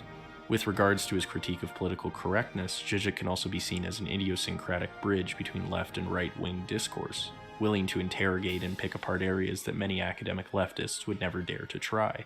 Nonetheless, his inclusion of pop culture and dirty jokes into his lectures and books do offer a valuable portal for those who would have never touched a philosophy book to begin with. His provocative comparisons and insights demonstrate that philosophy truly is boundless in its association and expression such a funny shot. of ideas, in its propensity for creativity. This propensity for fun association can sometimes take a dark and radical turn, however, a possibility that should never be forgotten.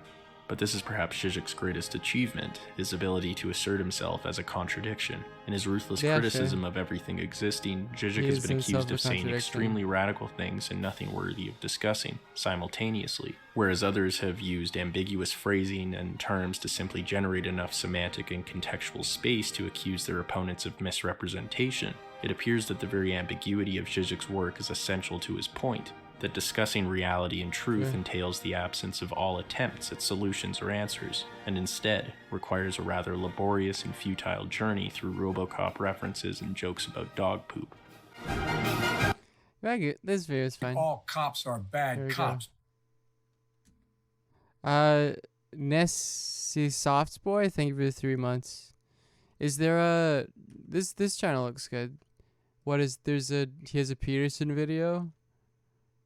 That felt oddly charitable to Peterson in what it was mentioned. But where's this Peterson video? The Lobster King. Okay, let's watch this. Public intellectuals are a common feature of contemporary discourse. Leary, Lacan, Chomsky, and Rand have all had their time in the spotlight, representing entire movements in public thought and political change. However, none of these figures lived in a time in which social media allowed for instantaneous communication, and thanks to the glorious algorithm, the formation of toxic echo chambers. These modern tools that have led to the rise of dogmatic loyalty and hyperbolic criticism have never been more apparent than in the emergence of the controversial Canadian clinical psychologist Jordan B. Peterson. Born in Edmonton in 1962, Peterson was raised by a fairly well-off Christian family in the small Albertan town of Fairview. At a young age, he recalls that many of his questions Is Chabo gonna play New Vegas with Zizek? Literal truth behind the biblical. Oh yeah, I think I heard about that. Stories he was taught. No, that's not. What's a good game to play with Zizek? Oh yeah, of course he's an Edmontonian, of course. Were met with surface-level responses. Yeah, I guess this pushed Peterson away from attending church. At the age of 13, Peterson was introduced to the works of Orwell, Huxley, Rand, and others by his school librarian, Sandy Notley, the mother of Rachel Notley, who would go on to become the 17th Premier of Alberta under the left-leaning New Democratic Party. That's hilarious. Interestingly, Peterson actually worked for the NDP throughout his teens and embraced socialism for a short while. However, he soon became I guess the Alberta NDP at this point was better than it is now. disillusioned, quoting Orwell's observation that the intellectual tweed-wearing middle-class socialists didn't like the poor, they just hated the rich. He would go on to complete a Bachelor of Arts in Political Science at the University of Alberta, and afterwards would take a year off from academics, traveling across Europe and reading about the psychological origins of the Cold War and totalitarianism. Peterson also became deeply interested in Jung and Nietzsche at this time, inspiring him Which to again is so funny that he loves Nietzsche. And then he's like postmodernism, all these subjectivists who don't like reason. return to Canada and pursue a Bachelor of Arts It's like, what part of Nietzsche did you read? I in don't psychology. understand. Afterwards, Peterson attended McGill as a PhD student in clinical psychology. He would specialize in alcoholism, drug abuse, and aggression. Peterson himself had struggled with alcohol and at the age of 25 decided to quit drinking for good in order to more seriously pursue his studies. His interest in the psychology of substance abuse would continue as he would soon be given the position of assistant professor at Harvard. While there, he continued his research on alcoholism and was greatly admired by his students for his unconventional lecture content and captivating rhetorical style. He would also publish Maps of Meaning, The Architecture of Belief after 13 years of work, a book that examined the link between myths and neuroscience in order to understand the origin and systems behind human belief. Peterson then returned to Canada as a full professor at the University of Toronto. While teaching, he maintained his clinical practice, seeing on average 20 people every week. Peterson had also gained a great deal of attention, having been cited almost 10,000 times and after co-authoring over 100 papers. A majority of these citations were from papers he published in the mid-90s to early 2000s. He had also amassed a collection of Soviet-era paintings which he would display around his house to remind himself of the ways in which idealism can become horror. In September 2016, Peterson released a video series titled Professor. That's like the inverse of the funny reason that Zizek has a Stalin against painting. Political correctness, largely criticizing a new bill that proposed the addition of gender identity and expression as a prohibited ground of discrimination under the Canadian Human Rights Act. Peterson's main argument was that such a bill would allow for institutions to punish its employees on anything such institutions consider offensive, no matter the intention of the employee. He argued that such a law allows for compelled speech, forcing one individual to use another's preferred pronouns. Isn't that terrible? Several law professors and legal experts disagreed with Peterson's interpretation of the law. Also, by the way, how many people have been arrested because of Bill C-16? If you guys could guess. How many people have faced criminal charges as a result of... Is a lot? It's hundreds of thousands. No, it's actually zero. There's no one. As it never stated that the misuse of pronouns would be considered criminal. Yeah. The legal standard for hate speech in Canada would require a far more extreme and aggressive form of expression. Furthermore, transgender activists noted that Peterson's videos further enabled an already existent culture of transphobia to thrive. This incident rocketed Peterson's rise to fame, and in 2018 he published 12 Rules for Life, an antidote to chaos. It is interesting though, because the general strategy with Peterson by leftists is to we have to make sure that he can't speak. We have to literally, wherever he goes, we have to protest him. And it's interesting to think about how that's very heavily one of the reasons why he is still relevant. If literally I wonder what would have happened if people just left him the fuck alone. Topping bestseller lists around the world. The book elaborates on an initial Quora post on abstract ethical principles that he had written. He also began to eat only beef at this time, following a carnivore diet to manage his depression and autoimmune disorder. What's the reason that Zizek has a Stalin painting? So that people can point it out and ask him if he's a Stalinist? In 2019, Peterson debated Slavoj Zizek on the topic of happiness under capitalism and economic system versus Marxism. Yeah, this is funny. Arrested Canada, Bill C-16. Week 117 arrest tally. Let me check. None. That's funny. A method of socioeconomic analysis. Afterwards, Peterson's health worsened as he suffered a terrible withdrawal from the anxiety medication he had been taking while dealing with the cancer diagnosis of his wife. After traveling to Russia, where he was put into a medically induced coma for 8 days and then spent 4 weeks in ICU, Peterson recently returned to the public eye and showed interest in continuing his work in the future. Jordan Peterson is largely influenced by the psychoanalyst Carl Jung, who believed that the myths and legends shared across the world reflect the fact that there is a collective unconscious of ancient archetypes that still impact our psychology. This embrace of Jungian thought is most evident in Peterson's first published book, Maps of Meaning. In the book, Peterson sets out to examine why humanity tends to participate in social conflict. He specifically investigates the reasoning and motivation that leads individuals into supporting the atrocities that marked the 20th century.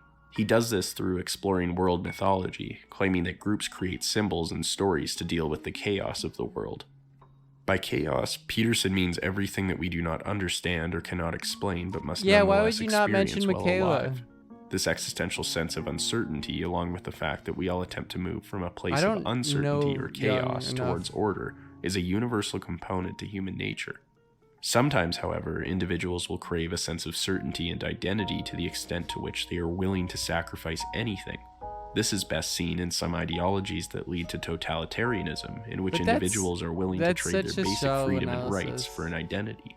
Peterson argues that ideologies are a substitute for true knowledge. These systems and the ideologues that promote them function as if they can comprehensively explain how the world works and how to make it a better place.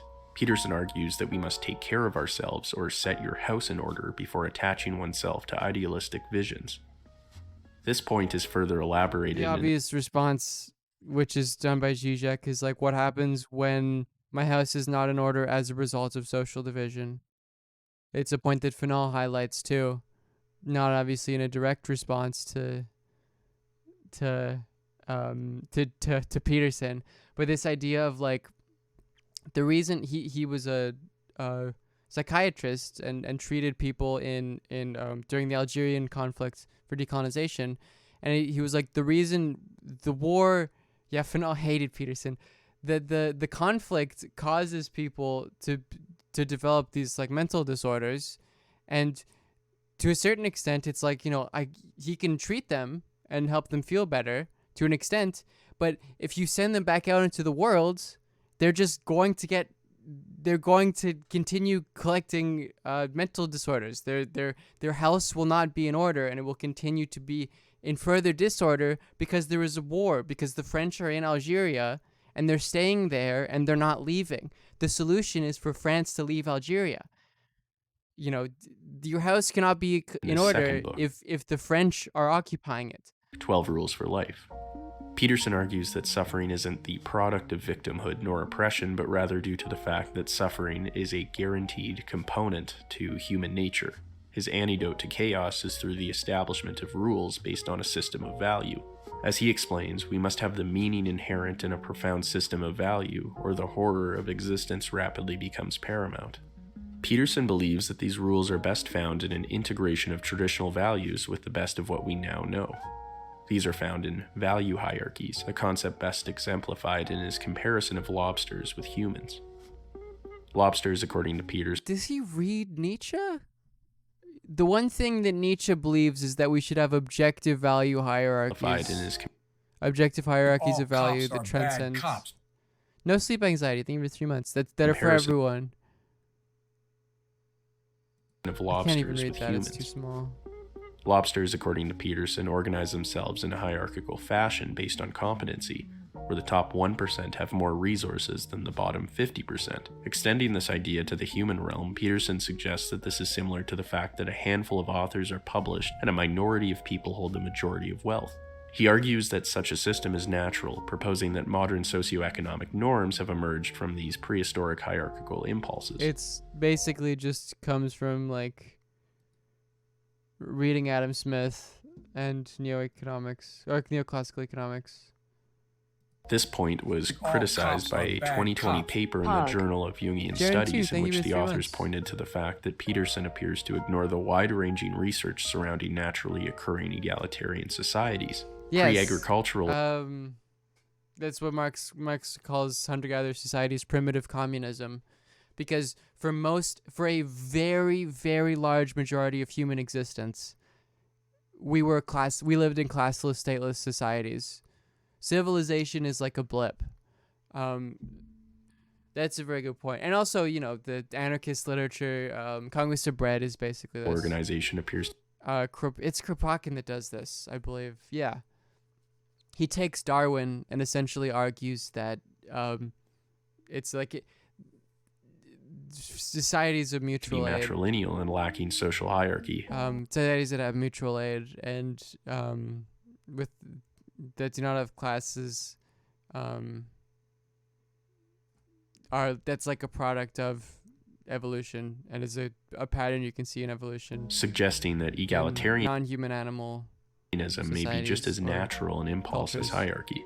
This point has also been criticized for committing the naturalistic fallacy, which occurs when somebody argues that if something is natural, it must be good. Nonetheless, Peterson suggests that the foremost universal rule that emerges from the value hierarchy is the idea. Chiefs, shamans, hunters, and elders are not political classes. They're not separate political organs. They don't have more material wealth. Their society isn't, and their social position is predicated purely on prestige. There isn't a system of force required where they get more than everyone else does. That's a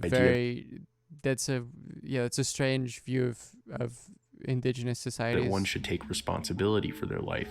As he writes, order can be excessive and that's not good, but there's no social surplus in a hunter-gatherer society.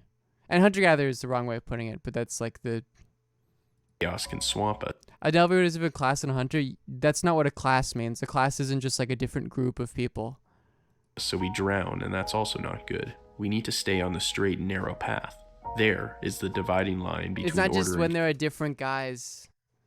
It's like a stratified social relationship predicated on a division of labor. That's where we are simultaneously stable enough, exploring enough, transforming enough, and cooperating enough. It's there we find the meaning. It's not that early humans didn't invent farming. That's totally wrong. They understood how to farm. They just didn't want to stay in the same place for too long. It's actually relatively miserable to permanently farm in a particular area. Your standard of living goes down. Hunter-gatherer societies past infant mortality, which didn't meaningfully change in early civilization, had a far greater living standards than early agricultural systems. Civilization and agriculture develops through force. You force a certain group of people to stay on a plot of land and farm for you, even if their lives and their product of living goes down, so that you can develop a social surplus. So you don't have to, forage or, let's say, get food for yourself, and you can develop a state apparatus, written language, auxiliary force. It's state time. Yeah, it's predicated on force, though. It's not a natural progression. It's a sort of a weird way of viewing it. Justifies life and its inevitable suffering. Here, Peterson expands on his idea that we must clean our room and fix our own lives before we attempt to change the black world. pill's standard of living has to be necessary, have an inequitable system. I mean, yeah, if you're not like a Marxist, you can think that. But Marx's view is that class contradictions will resolve themselves, and we will have a classless, stateless society, but, no infant mortality rates that are This argument and the technology that comes out of advancement of history has also had its fair share of critics. Zizek notes that some of our personal issues actually have transparently political dimensions that cannot be changed without collective or global action. As one article puts it, if your marriage is falling apart because you are working too... people have very weird, just sort of natural projections onto, like, hunter-gatherer societies and how they operated that have no real reference to any actual anthropological work. David Graeber does a lot of good anthropological work that I'd recommend. There's a couple other ones. Jobs and never get to see your partner. There's an obvious personal element, but your situation also speaks to the severe flaws of neoliberal capitalism. This argument also fails to hold true on a historical level. Civil rights era activists likely would have struggled to enact any change at all if they focused less on their right to vote and more on the cleanliness of their rooms. RIP. And despite MLK's difficulty in keeping his own house in order, few would argue that he was ineffective in the political and social realm. A major point of Peterson's thought that bridges mild-mannered self-help with reactionary politics is his assertion that postmodern neo-Marxists have co-opted North American humanities departments in their mission to tear down the hierarchy of values. Peterson claims that postmodernism has made any worthwhile system of value arbitrary, as it views all rules as simply tools for one group to exert power over another. Individuals now struggle between nihilism and dogma due to the moral relativism evoked by postmodernist neo-Marxists. It should be noted that the term postmodern Doesn't make neo-Marxism sense. has been widely criticized in its similarities to the cultural Marxism conspiracy theory, a far-right anti-Semitic theory that claims an elite group of Marxist theorists are subverting Western society by undermining Christian values. Postmodernists are anti-capitalist. Postmodernism isn't really a thing, and some of them aren't. Some of them are. Capitalism and conservatism through political correctness and multiculturalism. This theory has been tied to several acts of terrorism in recent years. Peterson believes that many 60s-era postmodernists... Postmodernism is like a fake oversimplification of like a larger cultural movement of like questioning modernity and its fundamental assumptions. Abandoned Marxism but privately supported an equality of outcome through the emergence of identity politics and political correctness. Due to this theory, Peterson has been criticized for lacking basic knowledge regarding postmodernism. Postmodernism, a critique of meta-narratives, and Marxism, a meta-narrative itself, also makes the term postmodern neo-Marxist somewhat contradictory. There's a lot of... However, Peterson has argued that this labeling contradiction is intentional, as he believes that postmodernists practically, rather than theoretically, endorse Marxism. Nonetheless, the only concrete theoretical link between Marxism and postmodernism appears to be in both camps' complaints about forms of oppression, a fairly weak link, as a concern over oppression predates Marx by thousands of years. Postmodernism. Furthermore, in his debate with Zizek, Peterson struggled to identify a single individual who could actually be considered a postmodern neo-Marxist. Despite his claims, there does not appear to be a single prominent leftist thinker who advocates for the eradication of all social hierarchy. And this isn't surprising. As Foucault explained, his view of power isn't that it's evil, but that it is a game of strategy. Although we can't free ourselves from the power of external controls, we can make the choice on which controls are more dangerous than others. The ethico-political choice we have to make is to determine which is the main danger. Regarding Peterson's political views, he advocates for equality of opportunity, in which every individual is given the same chance at success. Such a system is common among classical liberals and traditionalists, labels that Peterson has identified with. However, the question remains as to whether or not a society in which wealth can be inherited is capable of fulfilling this form of equality. Being born into a wealthy family versus a poor family evidently does not allow for either individual to gain an equal access to an education or career. Would true equality of opportunity still allow for the inheritance of wealth? In conclusion, the phenomena of Jordan Peterson could be interpreted as the symptom of a generation of young white males born into a world that does not hierarchically favor them. In the same way that Peterson... No, that's wrong. It's not that it doesn't hierarchically favor them. It's that they have perceived that it hierarchically favors them less than it has before. And that they're starting to get a raw deal too. And they've made that apparent. Had poignantly diagnosed those who had wrapped themselves up into Cold War ideologies. He too has, to a smaller degree, offered a perceivably coherent worldview of postmodernist scapegoats, Jungian archetypes, evolutionary psychology, and theology to a large group of lost and confused young adults. And perhaps this isn't all that bad. As long as Peterson's lectures have sparked an intellectual appetite for Dostoevsky and Nietzsche, the harm is fairly unfounded. His genuine passion for understanding the human condition. But that's the thing, is it's like, as I've highlighted before, he doesn't have a particularly solid grasp on these. And just like do self-help then. Nietzsche. Be a self-help writer. The harm is fairly unfounded. His genuine passion for understanding the human condition and unquestionable creativity in connecting the dots across several fields is a healthy inspiration for those who are interested in diving into philosophy and psychology. No. That's wrong. His critics do raise a serious issue. That's wrong. Peterson's problematic association... It's like he's incoherent. Of course he talked to Stefan Molyneux. His philosophy and his worldview is incoherent. It's predicated on not reading shit. He literally, the only thing he did to prepare for a debate with Slavoj Žižek was read the Communist Manifesto. This is someone who does not fucking read shit. The human condition. He speaks out of his ass. And unquestionable creativity in connecting the dots across several fields is a healthy inspiration for those who are... This is just a natural, like looking at and idolizing a person that clearly doesn't fucking understand the things he's talking about and clearly will move out of his like specified discipline of clinical psychology and say fucking whatever, is not good inspiration for people to engage in the pursuit of knowledge. It's the opposite. It'll actually stunt people's pursuit.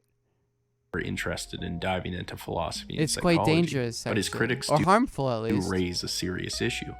Peterson's problematic associations are left unexplained. His firm belief in a value hierarchy is oddly useful in justifying several right-wing talking points, and his unquestionably loyal fan base does sometimes feel a little dogmatic, just as soon as he offers Isn't that funny? solid clinical advice on goal setting and responsibility. Well, that's the thing, is it's like, it's self-help shit, because he's a clinical psychologist. He has a tenure in clinical psychology.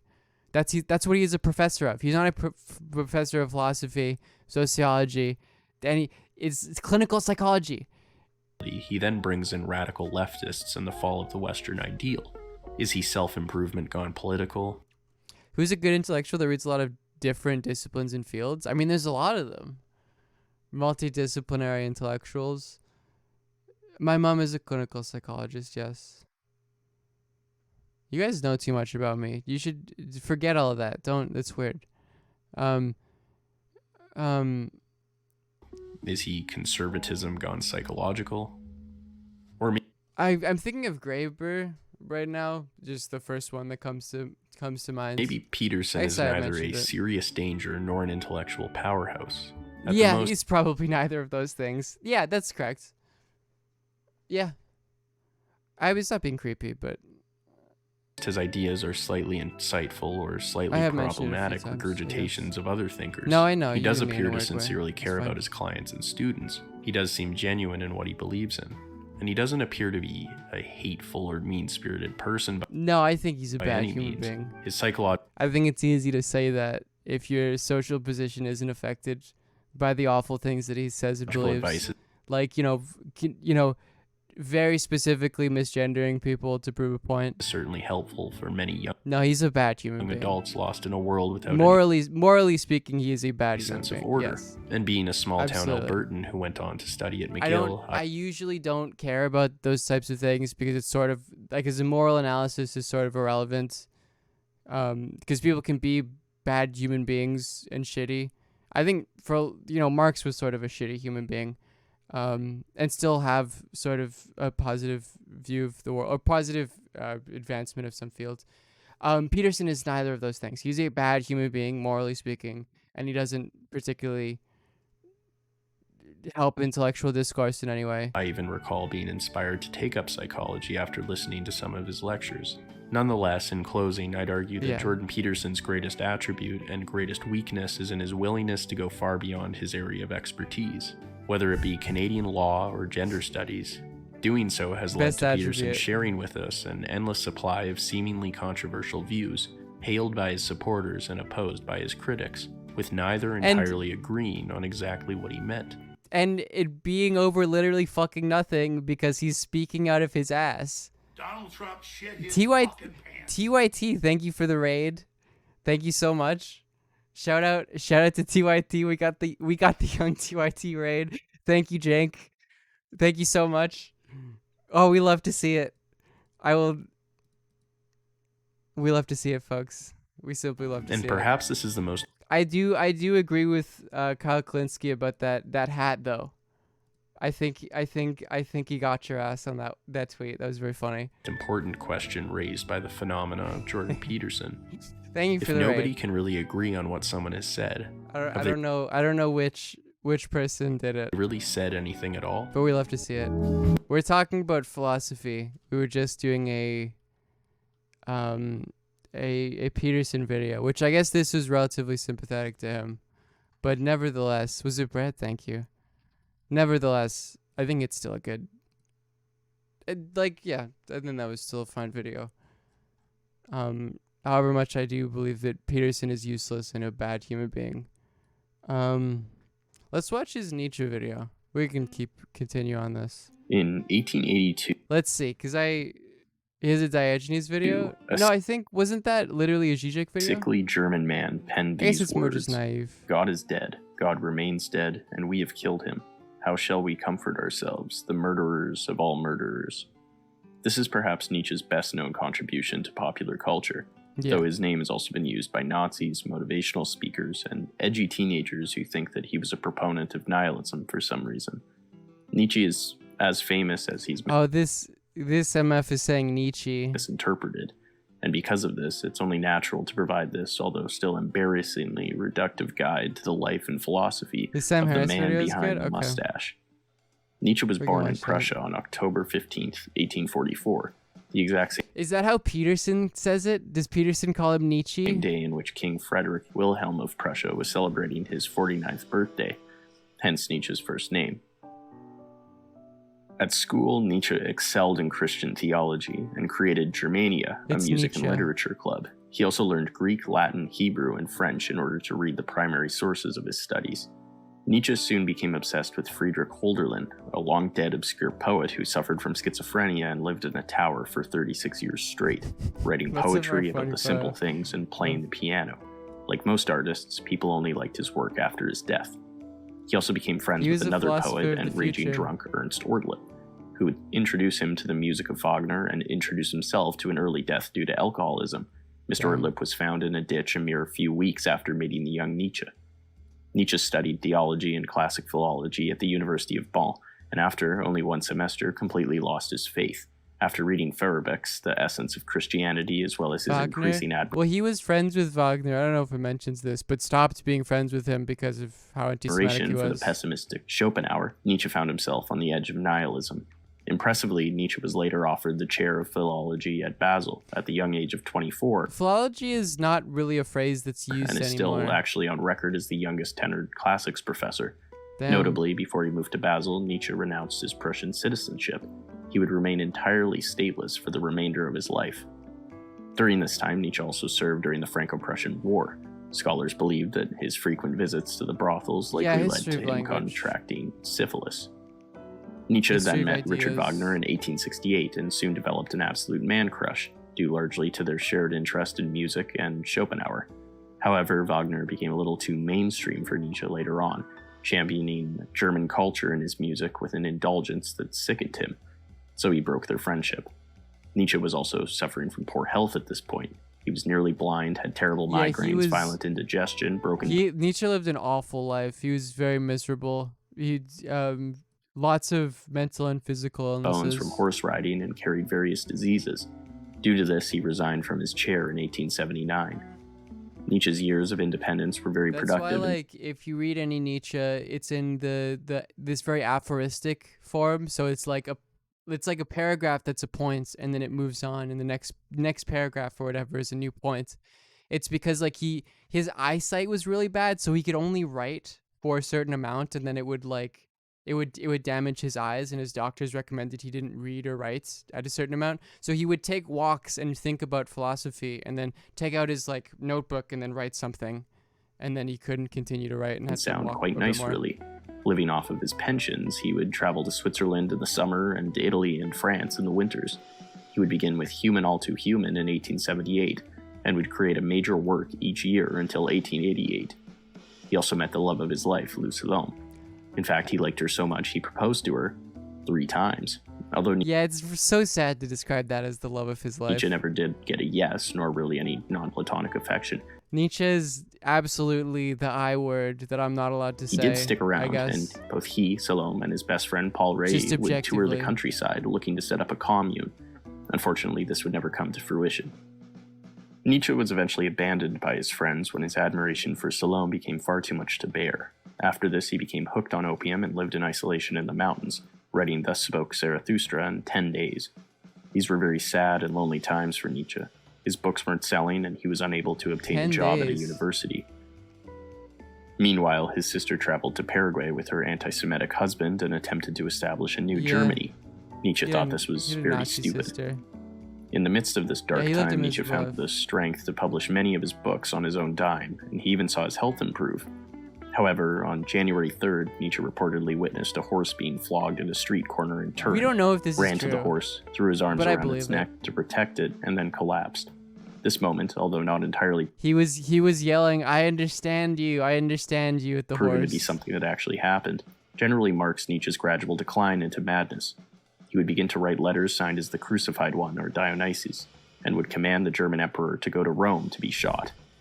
Sadly, after 2 strokes and pneumonia, as well as a plethora of mental issues and disease, Nietzsche passed away in 1900, almost entirely obscure, with very few friends and a sister who would change his life's work to reflect her own agenda.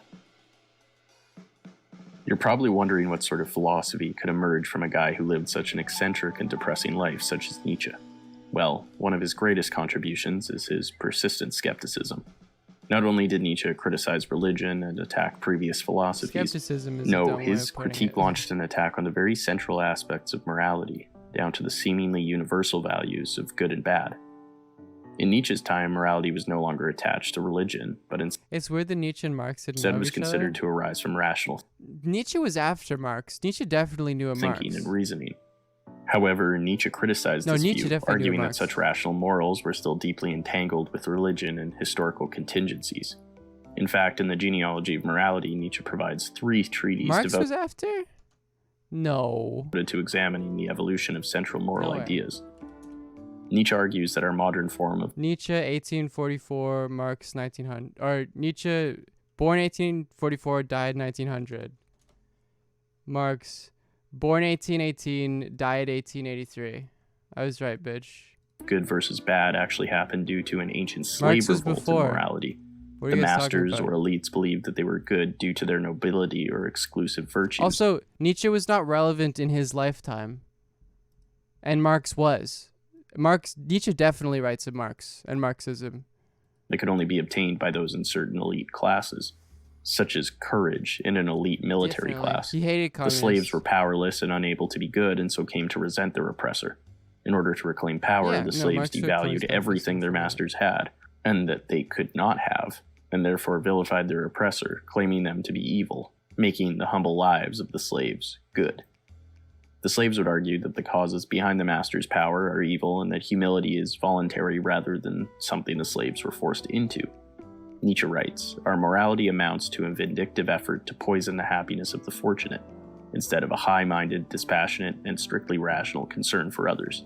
My appreciation for Nietzsche is generally in his criticism.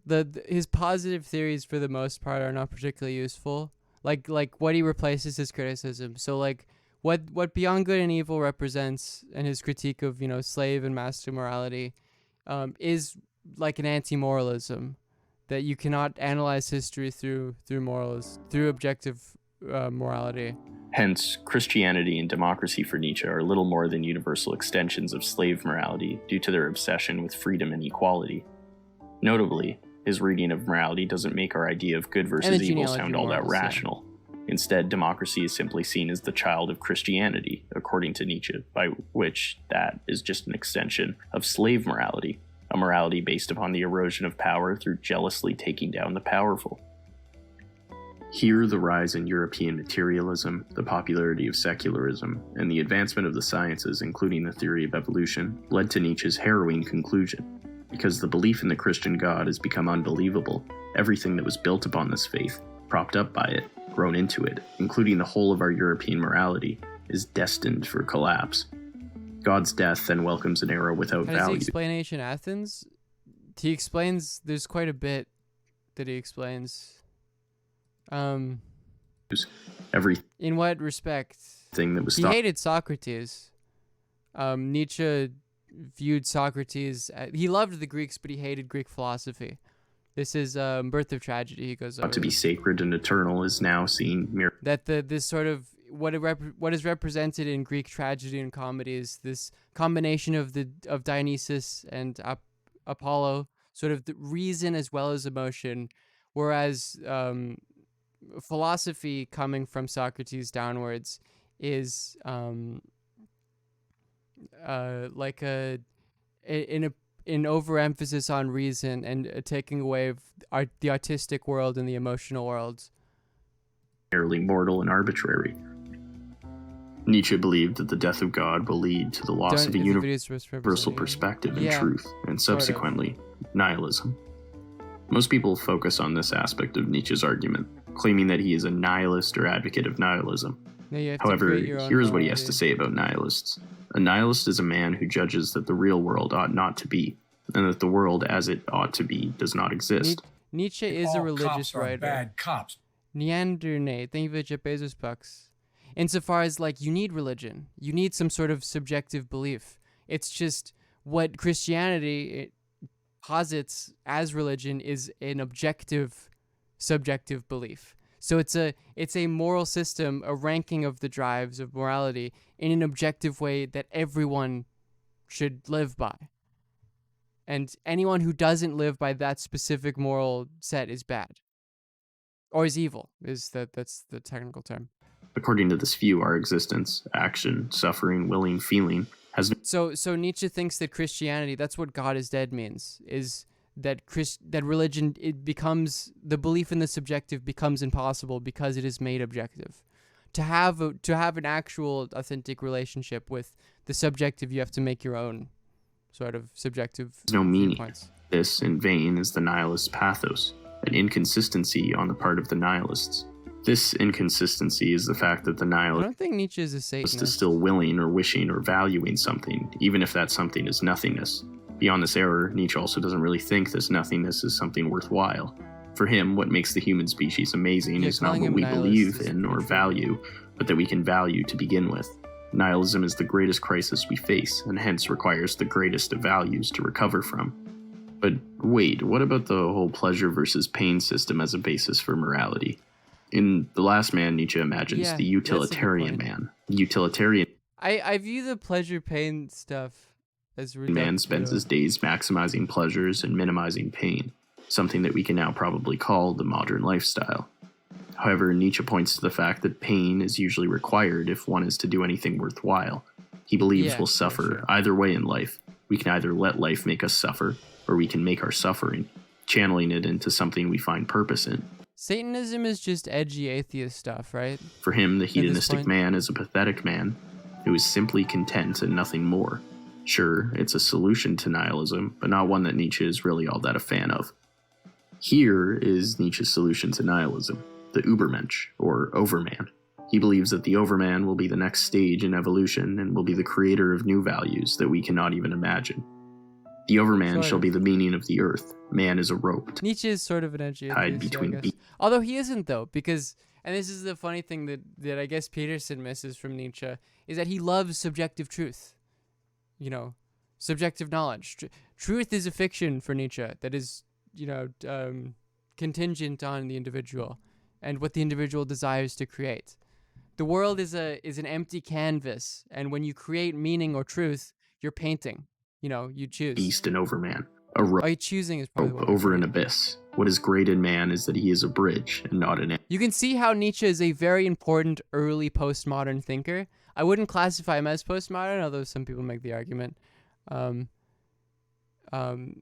he's very essential for the rejection of modernity in the 20th century. And all of the important postmodern philosophers view Nietzsche as a very critical thinker in their views. Now, this is kind of extreme and not entirely useful for those who are suffering from hopelessness and nihilism. No, the Übermensch isn't an actual person. It's an ideal that someone could theoretically live up to. Someone who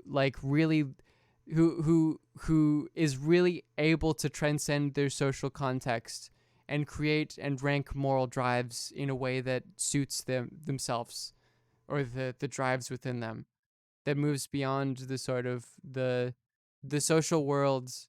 Nietzsche has these sort of the three metamorphoses in life, where you begin as the camel, which is, you have the sort of baggage of society and of the world with you, and the moral rankings of the drives that are seen as objective. You have objective morality, you have to deal with that. And then I believe the second one is the lion, where you do this sort of ruthless criticism, doing philosophy with the hammer, sort of breaking down. And then there's the child at play is the final one, which is the Übermensch, which is this, there's this sort of playful, creative capacity outside of the social system that you exist within as this sort of ideal. You can say, like, one of the problems with Nietzsche, and you can see Deleuze sort of picks up on this, is that Nietzsche views this at the individual level, that it is like, it doesn't relate to social change and society. It's purely an individual thing. If the individual even exists in Nietzsche, it technically doesn't. How can you deal with life's And that it isn't a social solution. It is an individual solution. So I guess you could see that's where Peterson gets some of his stuff suffering from. now, without relying on becoming the next stage in human evolution? Nietzsche, who personally struggled with depression and nihilism, had much to say about living life to the fullest, even in the face of meaninglessness. So basically, this critique of religion is to say that you cannot believe. It makes morality objective and pretends that it is objective and forces everyone into the same ranking, moral rankings. And because of that, making something subjective objective, that you can no longer believe in it. We've created a system that no one can believe in, and that's what nihilism. That's how nihilism happens. That's when he says God is dead and we've killed him. We've created a moral system that is unbelievable. That's why God is dead. And that's what happens. That's how nihilism is created, and we have to fight against that nihilism. Firstly, he suggested to love our fate. He writes, "I want to learn more and more to see as beautiful what is necessary in things. Then I shall be one of those who makes things beautiful, amor fati. Let that be my love henceforth. And all in all, and on the whole, someday I wish to be only..." Nietzsche understands the sure shot. Nietzsche understands that the Übermensch and people beyond him would disagree with him. He's very, you can very distinctly separate his critiques and his positive views. His critiques being the philosophy with the hammer, the lion stage, and then him attempting to create some sort of moral system. He totally would understand. He didn't view himself as the Übermensch, because it's like an ideal that you can't live up to. But totally would accept that people would move beyond him, because his morality is not meant to be objective. Because if he was forcing it as objective, then he would be doing the same thing that he was trying to critique. Only a yes-sayer. Here he develops the eternal return to guide us in how we both live and reflect on our life. A thought experiment in which we imagine that everything we experience, good or bad, is to be repeated for was there a melee tournament? Who did Mango beat? Infinity. A life lived well, for Nietzsche, is one where we embrace all aspects of our life. Why? Because this idea ultimately leads to Nietzsche's most inspirational solution to nihilism, becoming oneself. Yeah. As John Cagg writes, the self does not lie passively and wait for us to discover it.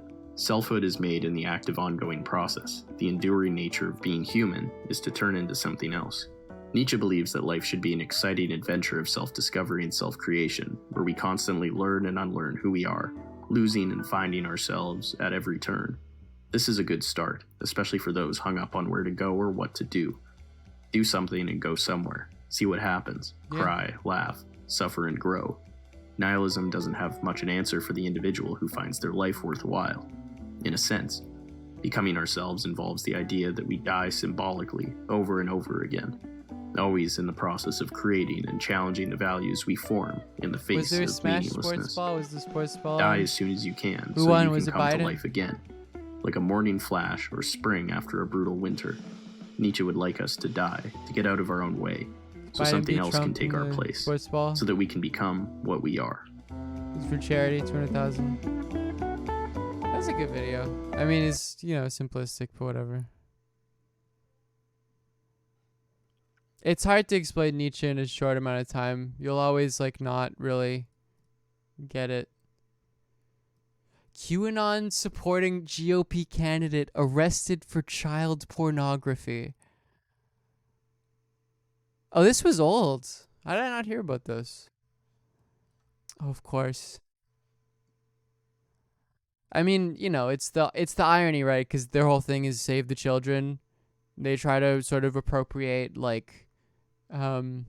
try to appropriate the deep state shadow cabal is they're all pedophiles and we need to save them, save all the children who are being abused, and then where's QAnon hosted on but a website that got into controversy, 8chan and 4chan for hosting child pornography itself. It's of course, the irony. Do you think Trump will pardon him? That would be how Q people could justify that. I mean, he won't, obviously, because that's like some nobody. Yeah, that's rough. What should we watch? There's a video I have on hauntology. Sort of unreal. We're doing philosophy stuff still, I guess. It's a good theme. I have some other videos queued up. This is good. I like plastic pills. It's a good YouTube thing. So hoped for. Is that good? Okay. I'll be right back. All cops are bad Zumi cops. Ramen, thank you for the tier 1.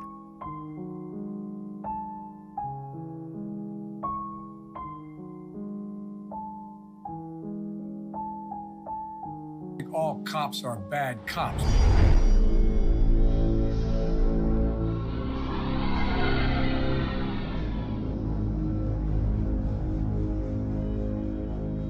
The present is pregnant with the future, but this birth will have an audience.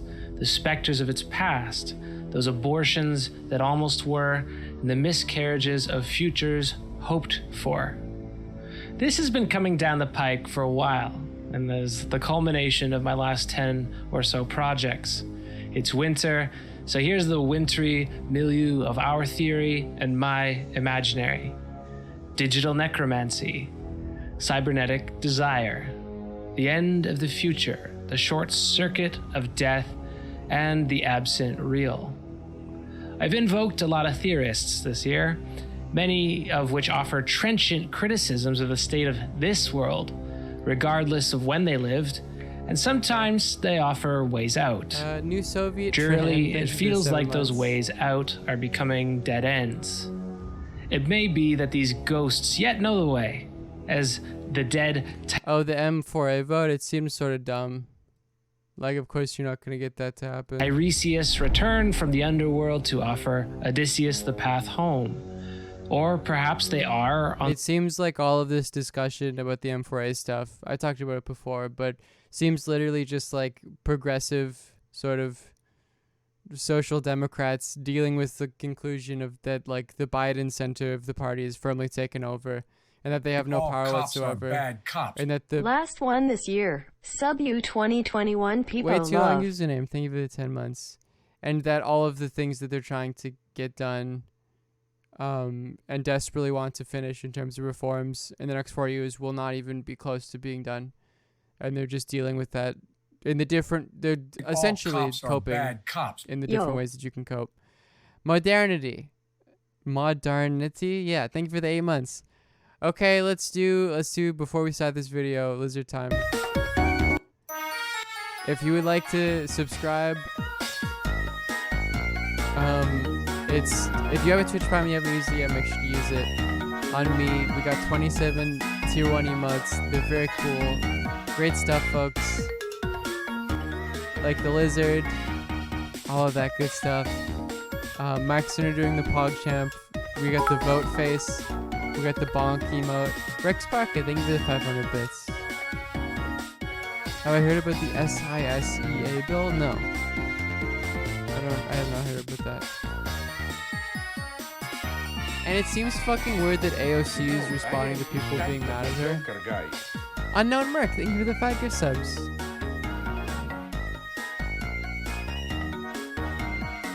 Is Vermin Supreme calling for a general strike? Don't go to workers' school on the December 25th. I guess people work on the 25th. I guess that isn't a joke. Zumi Ramen, thank you for the 200 bits. No, do people work? Is that a national? No, it isn't a national holiday. Or has it become a national holiday now? I guess it isn't. It's another bill against sex workers. Oh, is that like Tulsi signed that? Interested in doing Tarkov? Maybe. I have a better computer now. No, you were in 25th? Oh, okay. I thought that was like a joke. I guess people work on Christmas too. Yeah. Well, that's cool then. I thought he was doing a meme. I guess, yeah. Let's do another one January 1st. Well, that's cool. Shout out to Vermin Supreme for that one. He's a real one. What's the lore behind the lizard? Sierra, thank you for the 5 gift subs. There isn't much of an actual lore. It's just people like the lizard. People love the lizard. That's pretty much it. There isn't much to it. I started playing it for the hype trains. All cops are bad cops. The Dare, thank you for the 1 year year. of posting We pod love to see underscore it. road. A whole year. Yeah, that's good enough for me. Yeah, that's pretty much. We love the lizard, don't we, folks? You love to see it.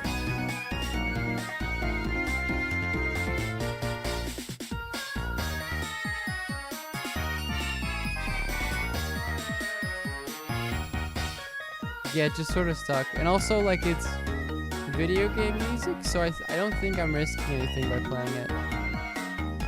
Yeah, ahead of the curve on non-copyright, so I could continue using it. Because it's old Nintendo music, so I think I'm safe. Oh no, the lizard emote with the Santa hat. It's like covering his face. That's so cute. It is simply a thing with 200 bits. How old? I don't know. I don't think that's how it works, but I don't think the Nintendo's. Any plans of doing book club again? I honestly, I work on too much already. Because I have my podcast that I need to add to, because I haven't in like a month, because I've been super busy. And then I have like my Q Anonymous obligations, because I do podcast episodes for them as well. And then the stream, and then a bit of school. So I think that's enough. I think that's enough for like... The only thing I can slip in there with, you know, is like just doing some readings on my own.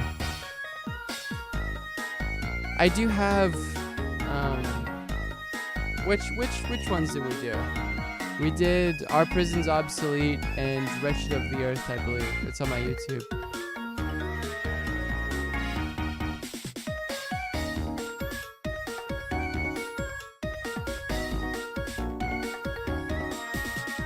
Folks, 2 minutes 40 seconds left for the hype train. If you'd like to contribute. Angela Davis book. Yeah, Prison's Obsolete.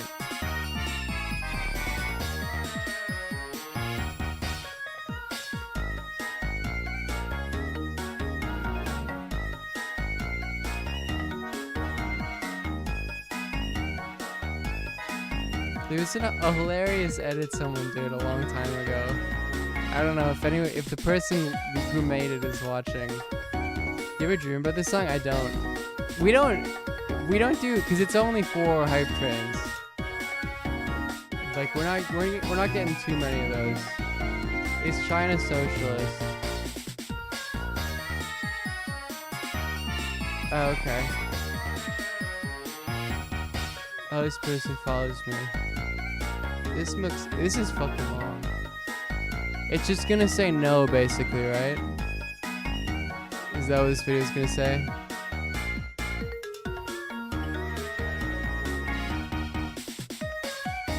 But yeah, we don't get too many hype trains, so it's not too stuck in my head. What's more stuck in my head is the intro music that I always play, the Biden lo-fi. It goes into the intricates. I might watch that off stream or something, because it's pretty long. I don't want to get sort of better details for it.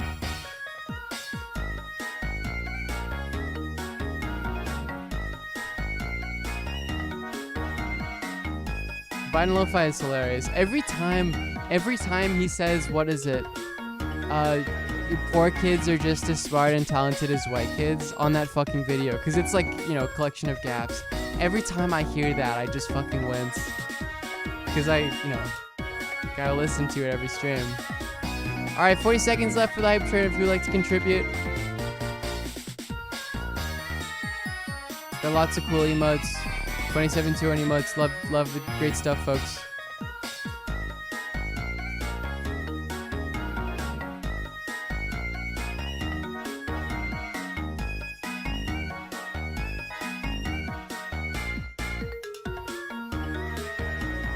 We love the lizard. All cops are bad cops. Jaddy, I think. Thank you for the tier 1. There's a shorter video. I'll probably just watch upstream. But that seems good. I can make it. It seems promising because we were doing Genghis Discards. All right, thank you for the hype train, everybody. Much appreciated. No, I am this type of a Oh. joker guy. Hana Jonaj? I'm definitely pronouncing that wrong. Thank you for the 2 gift subs. All right. Oh, I was gonna watch a bit of this, but it's very long. We usually get caught up in On the other stuff. hand, like old Hamlet, who would not rest until he was avenged. Do you believe in ghosts?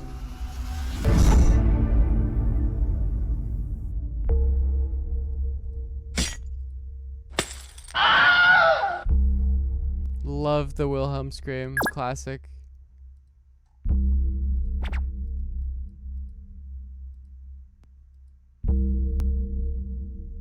I did say once to someone out there that I would never dress up and do skits because this isn't no Sesame Street ass YouTube philosophy channel, but that wasn't a skit. Did you make your sub goal bait? Oh, cool. Yeah, it's bait. Sorry. This isn't real. It's fake. I'm sorry.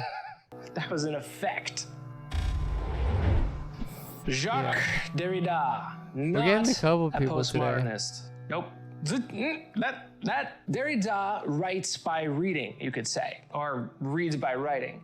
And while reading by writing, he's looking for ghosts. That is, partial presences. What's there but not fully there, fully present.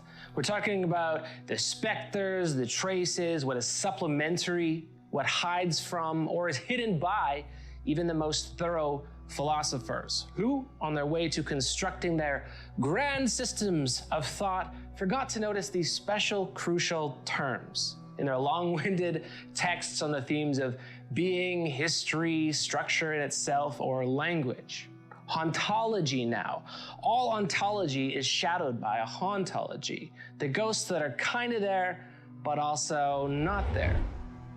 Here's your Honestly, visual. haven't read any Derrida. Derrida is pretty clear, and this is from Derrida? Spectres of Marx. Of every concept, beginning with the concepts of being and time, there is what we would be calling here a hauntology. Ontology opposes it only in a movement of So this is in reference to Heidegger? exorcism. Ontology is a conjuration. So what's being exercised here is what we would call... Was the argument there that older forms of ontology are still within Heidegger when he claims any Derrida experts in the chat? The argument being that older forms of ontology, when Heidegger says that he's creating a new sort of ontology, that within the there are older forms of ontology that still remain. So what's being hidden within the exercised here text. is what we would call the repressed term, the term that is considered supplementary or secondary. Woman is secondary to men. I guess not Poetry necessarily. is secondary to philosophy. Nature is secondary to culture. And to sum them all up, absence is secondary to presence. And the Yeah, maybe being in time in a broader sense. ghosts occur halfway between presence and absence. A ghost marks the absence that supplements the primary term. So again, to haunt does not mean to be present, and it is necessary. But that in Heidegger, being as ontology, still there's previous philosophies to introduce haunting into the very construction of a concept. Because I understand. So, quick Heidegger. example, philosophy purports to be about what is true, and thus should be clear above all. Flowery or poetic language distracts from clear thought. Thus, philosophy earns its truth value only when purged of metaphoric expressions, unclear analogies, and so on. And as far as truth is concerned, is a lot more valuable than something like poetry. Hold up. You keep saying clear. What does that mean? Unambiguous, not vague, easy to understand. So the term clear means clear in exactly the same way as having a clear view means clear. Yeah, just like this is clear and easy to see through, that's how we want our language to be, as opposed to vague terms, ambiguity, obfuscated, opaque, things like this. Wait. So even though you said no metaphors allowed, you're still describing the mechanisms of truth evaluation using a metaphor, a vision. But I'm not using it metaphorically anymore. Now I'm using it literally.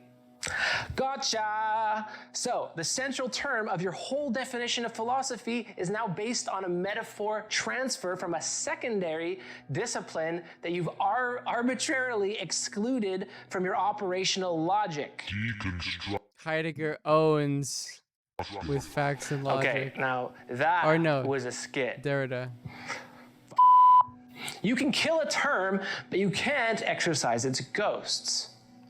Deconstruction. But that's actually not what this video is about. It's about another kind of ghost, a different kind of specter. Marx is spectral, and there are many Marxes in the texts of Marxism, and more than one Marx in the YouTube videos on Marx.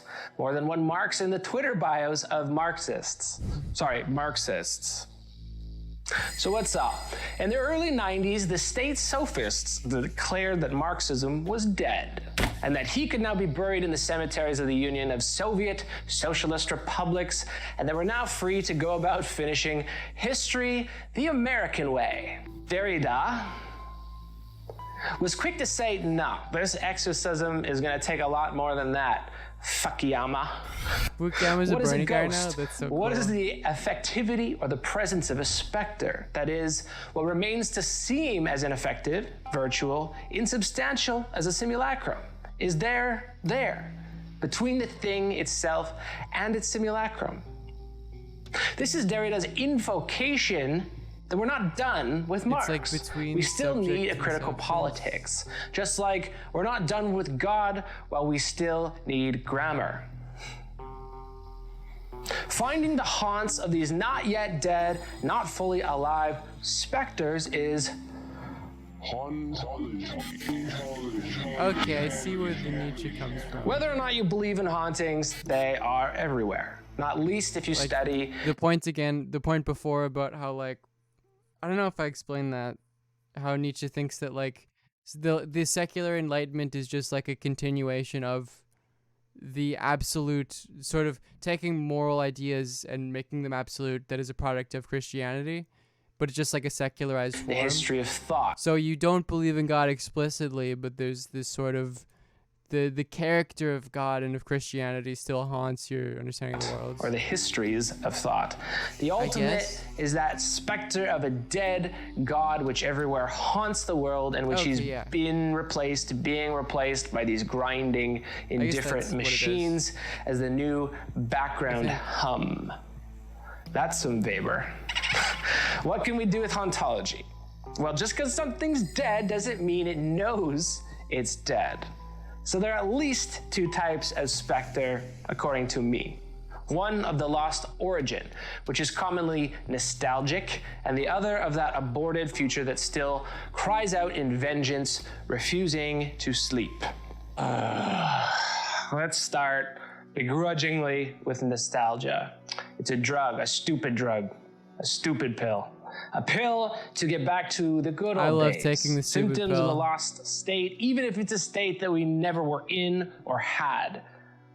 Where have I heard that before? Take the absolute fucking idiot pill. The nostalgic dreams of utopia, or for a lost innocence, or a former coherence, before everything got so confusing. The haunt of utopia, this is a perfect term too, because utopia literally means no place, didn't exist, can't exist, but not existing does not take away any of its efficacy.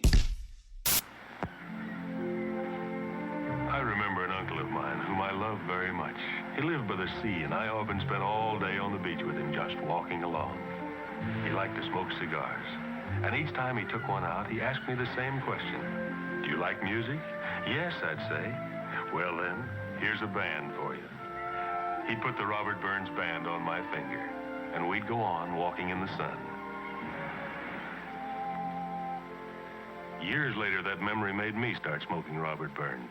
Years later, that memory made me start smoking Robert Burns. Robert Burns. Robert Burns. Robert Burns. Revolutionaries and reactionaries alike hold utopia in their hearts. It haunts them. Even our own pasts, our childhoods, they haunt us as the good old days, or a former source of unity, meaning, and innocence. And I am not the only one here. This is hilarious. Bad China Takes, which is a great account. I'm sure is excellent. Eric Swalwell's ex-girlfriend is Chinese. I just post facts. Mitch McConnell's wife is Chinese. I just post facts. Mark Zuckerberg's wife is Chinese. Listen, you're gonna get mad at her for posting empirical facts? It sort of reminds me of there's something in Kierkegaard, I think, of the story of like a madman, who escapes an insane asylum and is like, everyone knows that I have no understanding of the world and that I'm insane or whatever. Suspend the sort of dislike of the way that it's being phrased. And I'm going to make sure that I'm going to focus on something that is objectively true and respond whenever anyone asks me something in the town. I'm going to respond something that is objectively true so that they won't know that I'm insane and then lock me up again. And so to anything that he says, he responds, the earth is round. So someone's like, do you know where to get to Main Street? And he's like, the earth is round. And of course they immediately were like, okay, well, yeah, we're going to put you in this insane asylum again. That clearly just posting, like, there's clearly more to a situation than just an empirical fact. I just posted facts. Sorry. I'm going to, actually, that's great. I'm going to end all of my tweets with, I just post facts. Why am I saying the fact? I'm posting it. I don't see the problem. I'm just posting a fact. Yeah, that's funny. Who believes in hocus pocus. These are invokers. And they'll say, we've lost real men. We've lost our values. We must fight for the soul of our country. Western civilization itself stands to be lost and its purity adulterated.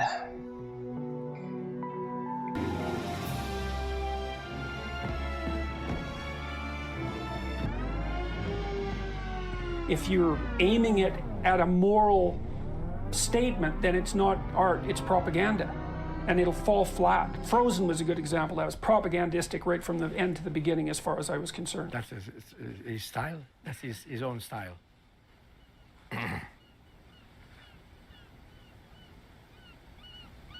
I'm not ready. Give me some time. Nostalgia is a bad trip, by the way. Values were always already phantasmic and invented. That's why they're called values. Then there's the second type of specter, the miscarried futures of the past. Perhaps injustices never brought to justice. The evils of the past, too, continue to haunt right up to this minute. Abel's blood cries out from the ground, and the good old days were not everyone's good old days.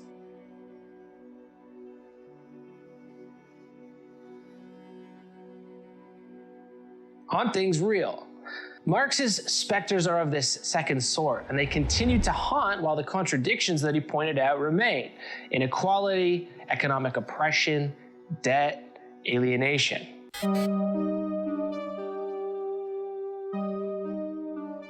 Postmodernism, too, is hauntological. It spectralizes. Now, Derrida is not a postmodernist. But he knows why postmodernism, if we want to call it that, is what it is. The medium of our specters is no longer the witch, the medium, but our ubiquitous necromantic machines. I'm pretty sure every important postmodern philosopher is like, I'm not a postmodern. If this important frontier is being displaced, it is because the medium in which it is instituted, namely the medium of the media themselves, news, the press, telecommunications, the very possibility of the res publica, and the phenomenality of the political, this element itself is neither living nor dead, present nor absent. it spectralizes. Derrida. So this is a big deal. Media technology and digital technology, mobile recording, and the constant inundation of the less than present, these specters, is a big shift because truth was always mediated, yeah, but now it's also endlessly mediatable. So even the illusion of presence is a really rare thing, and not just for philosophers, but for everybody. Politics. Derrida was asked if Seinfeld is postmodern, and he replied, "Please read a book." The opposition between reality and specter was always somewhat fictitious in that one term secretly depended on the other. And that's what Derrida showed in the 60s. But now the decentering has been completed, though not by postmodernists or postmodern thought, but by these. By us and by me.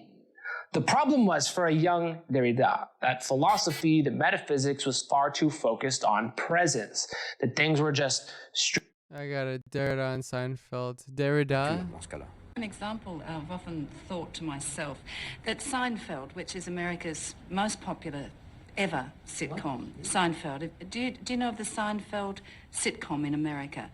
If you think of a classic American, Jerry Seinfeld made this sitcom about a group of people living together.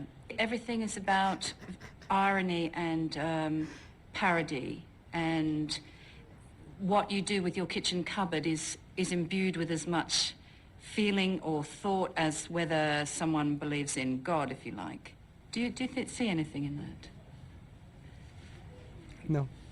Deconstruction, the way I understand it, doesn't produce any sitcom. And if sitcom is this and this, if the people who watch this think that deconstruction is this, the only advice I have to give them is just read, stop watching sitcom and try and do your homework and read. Oh, he's so cool. That's so funny. That is so funny. That's great. That's really funny. I mean, this is clearly a person that does not wish to... straight up real. I don't know. My impressions of Derrida are minimal, but this seems like the sort of antithetical response of like a Baudrillard. Acceptable. Which is to say that like, I don't give a shit about Seinfeld. There, even when they weren't. So the ghosts and spirits conjured by philosophers, the coherence of their images, their perfection, and their I heard he's a charlatan. By who? Noam Chomsky? Was a bleached and... Noam Chomsky thinks any person who does not like believe in scientific realism is a charlatan. Already idealized image. This is why nostalgia for the good old days, what goes incorrupted, is just the ghost of a simulacra. So the problem of the grand narrative, which was young... My favorite Chomsky philosophy point, did she kind of have a point? Oh, maybe that also could also relate to him literally not knowing what a sitcom is. It seems like he was sort of confused about that. Noam hates any type of abstraction that he can't like immediately understand.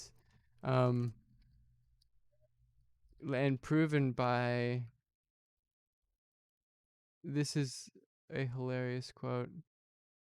This is the only place I can find it, but it is... Oh, this person has me blocked. Do they? Oh no, I have them blocked? Okay. I don't know. I don't know who this is. Okay. This is a real Chomsky quote. Dialectics is one thing I've never understood, actually. I've just never understood what the word means. Marx doesn't use it.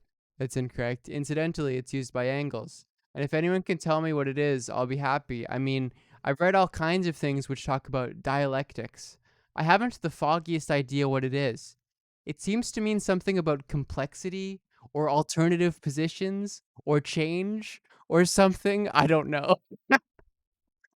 I mean, yeah, that's probably bait, but which is a greater annoying point about like continental philosophy not being straightforward.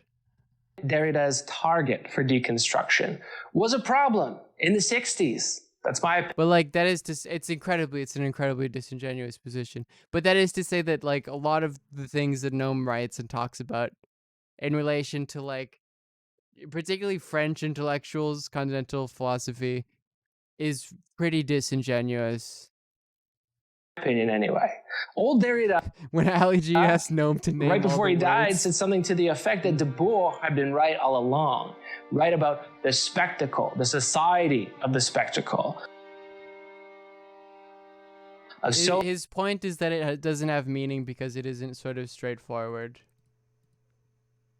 which is stupid. That's a very naive way of going. So many about ghosts conjured from every surface of every media machine. Zizek has a really good quote about that actually, about Chomsky's whole like anti-postmodernism thing. I can't remember. I can't find it. If someone has it. I, right now, to you, am a conjuration, a ghostly absence or a ghostly presence on some machine. Even if I watch this video back, I'm a ghost to myself. Damn. Ghosts, ghosts, ghosts, ghosts. Ghosts who don't know they're ghosts. This is not comforting, but it reflects deconstruction. And deconstruction was never meant to be comforting, sure, but now it's a way of life. And again, some like to blame postmodernism. Chomsky is not disingenuous, he is willfully ignorant. That feels like those aren't antithetical categories. Most charitable take is fundamental disagreement on what language is and what it can do. Yeah, we watched some video of Chomsky a couple weeks ago, or maybe a week ago. My understanding of time is sort of shitty. Where he is a scientific realist. What is real is sort of a trivial question for Chomsky. He only really concerns himself with...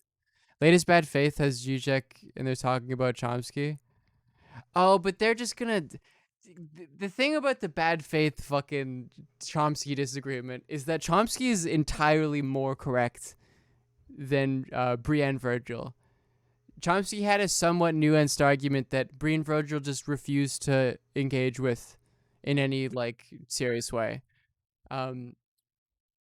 Yeah, that was I don't agree with Chomsky's position.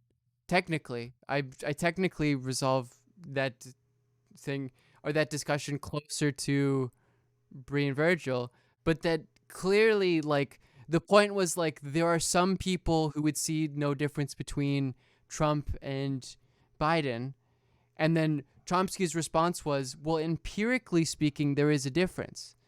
But then like the people whose social perspective would show no apparent difference between them was somehow used as a reflection or a way to say that actually the empirical differences don't matter. And that doesn't make any sense. That makes no sense whatsoever. For that, but postmodernists, but if they're just talking about that, any there be, are merely observers who reproduce the conditions of this spectralization. I'll watch it, I guess. So, makes sense that there are many if someone can find that Zizek quote about Chomsky, please who long to return to Western civilization. But that's no longer a grand narrative. It's locked into its own self-sustaining loop. And similarly, there are those who long for the return of revolution, capital R, let's all overthrow capitalism. They're stuck in their own self-sustaining loop. Both symptoms of longing, loss, and fantasy because the time is out of joint. The time is out of joint. Advertisers figured this out. McDonald's figured this out. Now everything and everybody is an advertisement. Not for anything. They're an advertisement for themselves. Join my Patreon, by the way. Some of these Bruce Willis and Sixth Sense motherfuckers try to tell you that Western civilization is the product of Jerusalem and Athens. But no, this civilization is a product of San Francisco and Vegas, if anything. Our time is at a joint, carried along by an impure history of ghosts. See, these specters of democracy, of Marxism, of Western culture, of God, were already impure. But now their impurity is also impure.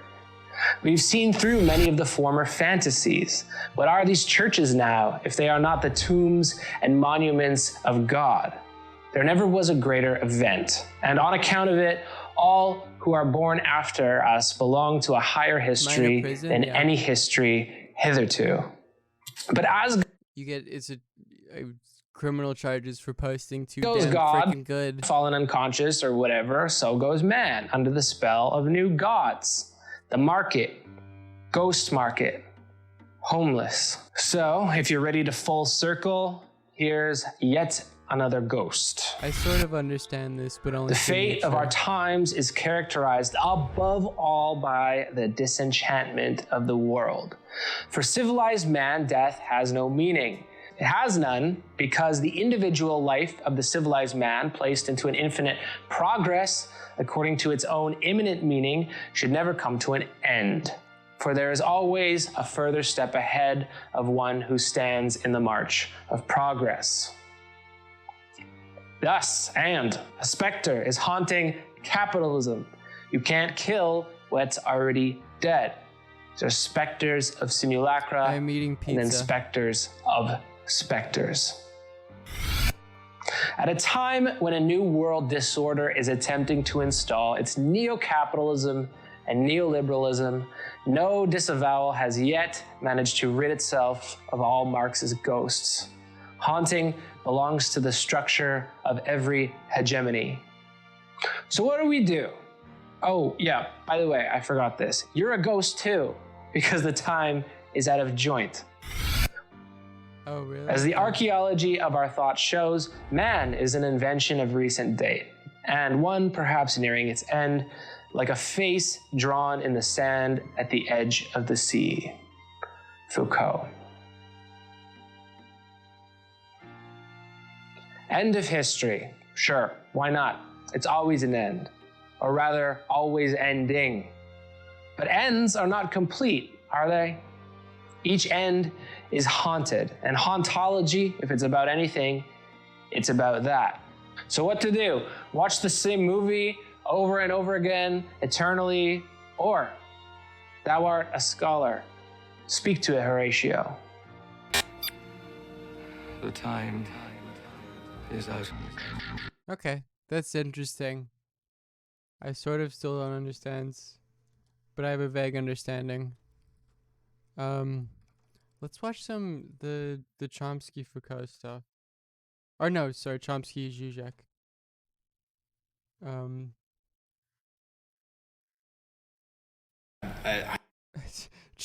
Slavoj Žižek, Chomsky's behind accusation that I am racist.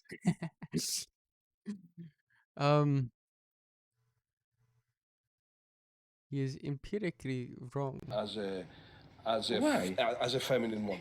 Okay, But anyway, okay, yeah. No, like what you said about, again, Academy, Chomsky, and so on. Well, with all deep respect that I do have for Chomsky, my first point is that Chomsky, who always emphasizes how one has to be empirical, accurate, not just some crazy Lacanian speculations and so on. Well, I don't think I know a guy who was so often empirically wrong. In his descriptions, in his whatever. Let's look, I remember when he oh, he's such an asshole. That's so funny. He does the thing of like, I fucking love this. I don't think this is the quote that I was looking for, but it's like, it's the thing of like, no, I respect him a lot. I don't think he's, it's just objectively speaking, he is wrong. defended this demonization of Khmer Rouge. And he wrote a couple of that was a big L for Chomsky there, with the saying that the reports that Khmer Rouge was bad was like CIA propaganda. No, this is Western propaganda. Khmer Rouge are not as horrible as that. And when later he was compelled to admit that Khmer Rouge were not the nicest guys in this universe and so on, his defense was quite shocking for me. It was that, no, with the data that we had at that point, I was right. At that point, we didn't yet know enough, so, But I totally reject this line of reasoning. For example, concerning Stalinism, the point is not that you have to know, you have to photo evidence of Gulag or whatever. My God, you just have to listen to the public discourse. That's actually interesting. So it's sort of a reversal of the Chomsky critique of, like, you know, he's a Lacanian, you know, he's pie in the sky, it's sort of ridiculous, doesn't actually have any reference to the real world. It's like that Zizek would use his understandings, which are from this sort of, you know, similar the critique from before about how it's philosophers that have no real reference to the world and aren't straightforward. That's a bad way of putting it, but the thing from before, that those analyses actually help you understand the real world. And through his understanding, the Lacanian sort of speculative, you know, theorist, he understood Khmer Rouge was bad even before empirical evidence suggested it was. Stalinism, of Khmer Rouge, to get it that something terrifyingly pathological is going on there. For example, Khmer Rouge, even if we have no data about their prisons and so on, isn't it, in a perverse way, almost fascinating to have a regime which, in the first 2 years, 75 to 77, behaved towards itself, treated itself as illegal. You know, the regime was nameless. It was called Angka, organization, not Communist Party of Korea, organization. Leaders were nameless. If you asked, who is my leader, your head was chopped off immediately with, and so on. So, you know what I mean? Like, okay, next point about Chomsky. That is actually interesting. The consequence of this... I mean, you know, when was Khmer Rouge? That was the 70s? What did Zizek say about Khmer Rouge when it was a thing? 68. 51 to 99, really? Active? What? That doesn't make sense. It's like early 70s, right? Zizek didn't make the prediction that they were bad, of course. And that's 75 to 79, okay. Basic difference with him. And precisely Colin Robinson and some other people talking with him recently confirmed this to me. His idea is, today, the cynicism of those in power is so open that we don't need any critique of ideology where you read symptomatically between the lines. Everything is cynically, openly admitted. We just have to bring out the facts to the people, like this and this companies profited in Iraq and so on and so on. Here I violently disagree. First, more than ever today, our daily life is ideology. How can you doubt ideology where recently, I think, Paul Krugman published a relatively good text where he demonstrated how all this idea of austerity, this is not even good bourgeois economic theory. This is a kind of a primordial, common sense, magical thinking when you confront a crisis. Oh, we must have done something wrong, we spent too much, so let's economize, and so on and so on.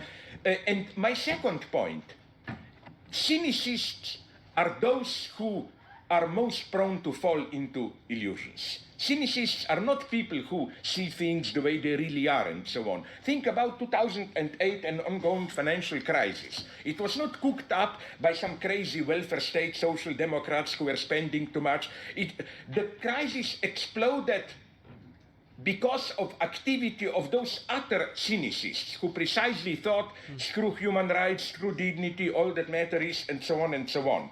So, I didn't understand the nuances of that response. This is not the response I was looking for. Problem of is telling the facts enough? I claim emphatically more than ever no today.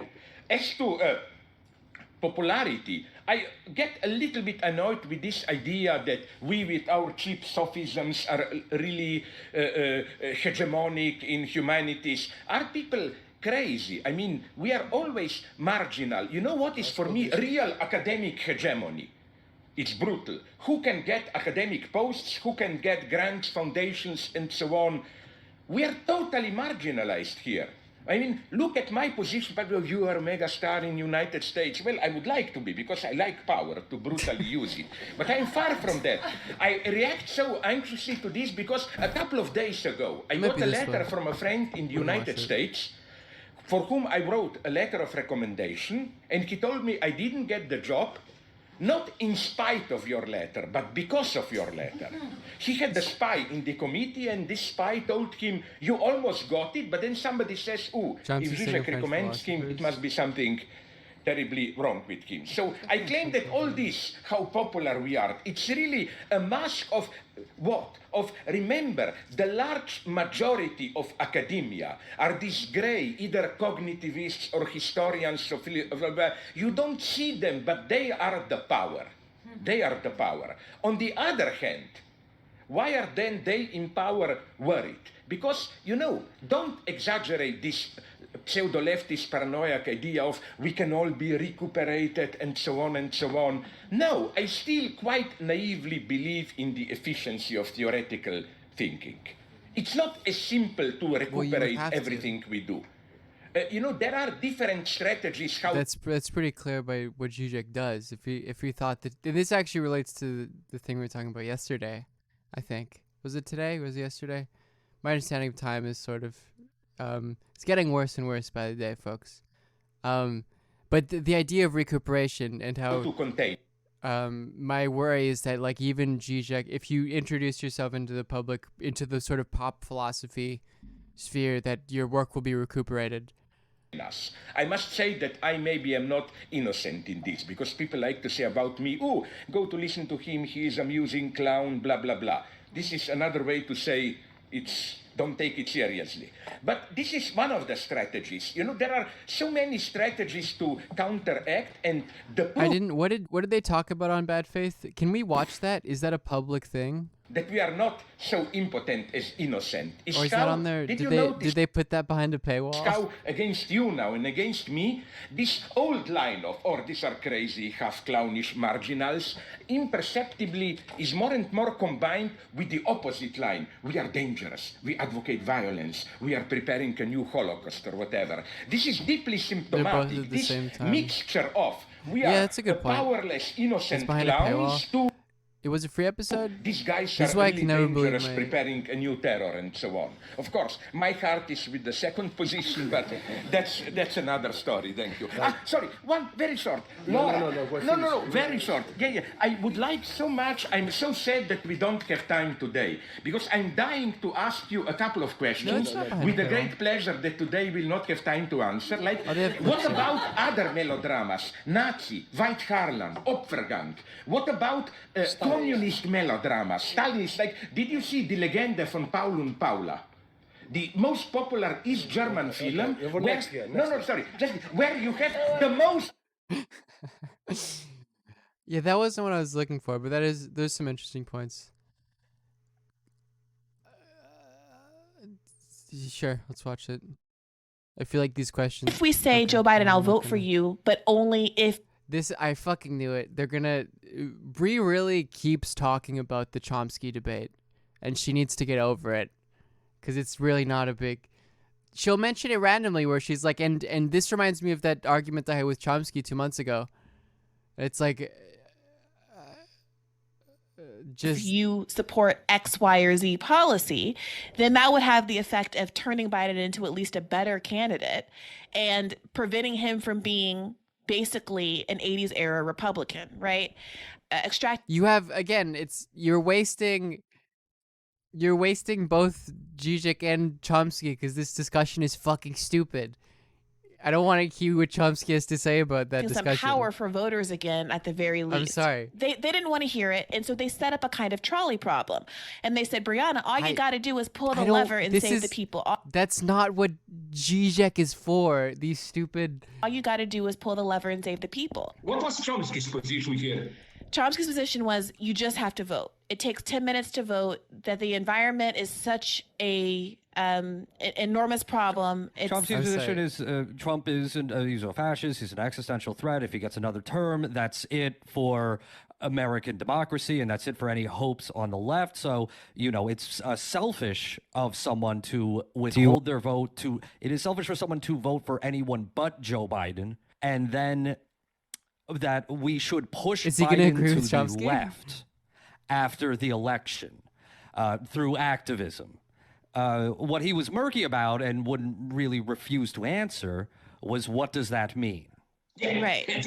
That's immediately. That's why I did that extremely risky move 4 years ago. That's what I was gonna say. Like, he said to vote for Trump 4 years ago. I don't know if you're gonna get him to agree with you. Vote Trump, because now I don't. Because I agree again with Chomsky, although he attacked me then. There you go. I He think agrees. that with COVID and with threats of ecological So he agrees with catastrophe Chomsky. and so on. I mean, Trump was really bringing the country on the edge of That's so funny. some kind of civil war. But my position is here the one of AOC, I would have put it. She said, okay, Trump is an absolute catastrophe, Biden. But then That's what I was gonna say. Like, their disagreement is not on this fucking thing. When you bring up Chomsky, because they clearly still don't. They're clearly still like mad at Chomsky for disagreeing with them, I guess. I don't know. Who said vote for Trump? It was Zizek said that 4 years ago. I get you. The election was over a month ago. Who gives a fuck? Bring up the actual disagreements that Chomsky and Zizek had. Biden's victory was clear. She said, "Now, the peace is over. We start our fight again." Yeah, that seems. This question that keeps coming. Okay, so this is uploaded on their YouTube, so I'm not like stealing this from a premium, right? I can link it. Coming up, and Virgil and I just talked about this in the context of a Star Trek episode. Is what does happen? I mean, part of I think what you're describing with the kind of technological billionaires and the way our my read of it, Bree wanted Noam to explain what to do, but he basically told her to shut up and vote. Bree, and I think it was mainly Bree, I don't know if Virgil participated too much. Chomsky had a relatively nuanced argument, and Bree was not engaging with the argument. So Chomsky didn't have any choice but to reassert the argument. There was no capacity to sort of add nuance to it and sort of add depth to it. Country is, that's where the... It's like, there's this... He didn't respond to their argument. Yes, he did. He had no capacity to respond to their argument because they were arguing across from each other. Chomsky's fundamental point was... This is stupid. We don't have to get into this. His fundamental point was that there is a difference, ecological collapse, that there is a difference between the two candidates. And then Bree's response is, well, there are people who have a social perspective that wouldn't see that. As if that was a response. Like, a better way of phrasing Bree's point would be like, well, how would I convince someone whose social position doesn't change regardless of the candidate? How do I convince them? That would probably be a better way of saying it. The money is, that's the direction we're... Well, yeah, Chomsky, the voter suppression, but that's not essential to the argument, though. There are elements, I don't agree with Chomsky's argument. I think that there are a couple things that he gets wrong, but Bree and Virgil do not engage with that. We're moving in. They're completely obfuscating his original point and not engaging with it. And because they're not engaging with it, he has no capacity to depth in the argument.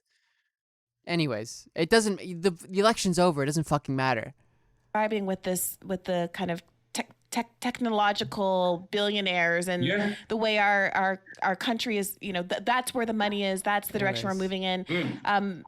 A lot of conversation is going on about people being made redundant by machines and technology is, to have a serious conversation about what happens consequently to the workforce, the people who aren't a part of that economy. And Andrew Yang, in part, got so many... Actually, no, I don't want to watch this. I can link it. Not that it's bad. I want to watch more Chomsky, Zizek stuff. But there's more Zizek if you want it on the Bad Faith podcast. Have you read the recent Current Affairs article which brands Slavoj Žižek a racist, reactionary, repetitive charlatan, and what is your response to it? It made me sad, not of the reasons that you think. I even replied briefly, I will Now the guy wrote another short text claiming that I'm even more a charlatan and so on, you know.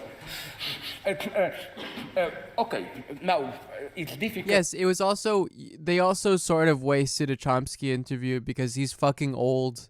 He's old as shit. He's super old.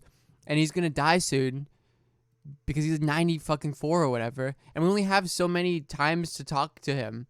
He's a very old, public, radical intellectual that has a lot of important things to say. He's 98. Jesus fucking Christ. And it was just trivial discussion to get attention, basically. And I thought that was pretty shitty, honestly. There's other people who have made that point, both publicly and privately. That sort of the way that they did that with Chomsky was sort of shitty. He's 94? Okay, I was to right. answer. Or maybe I'm not. I don't know. It's random chatters. Generally, because there are 92. detailed. Well, I don't know. Whatever. He's old. I'm not looking Details, it up. quotes You guys and are so telling on me and so different on. ages. What made me sad, because as a good old Stalinist, and I mean this ironically, we live in such stupid times that you always have to emphasize that I mean it ironically, I have spies in their circle, so I know who is behind it. It's the boss of that current affairs journal, Nathan Robinson. Okay. And behind him is Chomsky. It's Chomsky's revenge. Wait. Yeah, so it's very sad. No, Nathan Robinson is in this? What's going on? It's a leftist, as it were, revenge against me. But you know what really did hurt me a little bit? That reproach which I all the time get on I'm secretly a racist and so on and so on. You know what's the first thing that fascinates me here? I'm often criticized as Islamophobic racist and so on. But it's very interesting, never or almost never from Muslims themselves. My books are pirated, they're popular. I visited West Bank. It was wonderful there. They accepted my distances towards the predominant form of Islam and so on and so on. I consider this, my enemy here is this West European liberal guilt feeling we Europeans are the worst responsible for everything and so on and so on. Are they aware that political correctness... That politics of guilt is sort of shitty. It doesn't really work. Actually, in this video, he talks about the Japanese New Left, right? And like anti-Japanesism, anti-Japanism and stuff. And it's essentially just like a product of... All cops are bad cops. Nathan Robinson is embarrassing. He is, that's true. It is. And Sure Shot, thank you for the tier 2. Sure Shot, thank you for the tier 2. 11 months. Yeah. And that sort of... I don't know what he says about it. But that sort of guilt-ridden philosophy is actually... makes it actually difficult for you to generate a real material politic. It's what is it? I mean, there is that Orwell quote of like what like the privileged intellectual socialist far more hates the rich than they love the poor. You know, I am this type of a I guess it sort of applies there. The Sure Shot, thank you for the gift sub. That's like the anti-Deutsch people.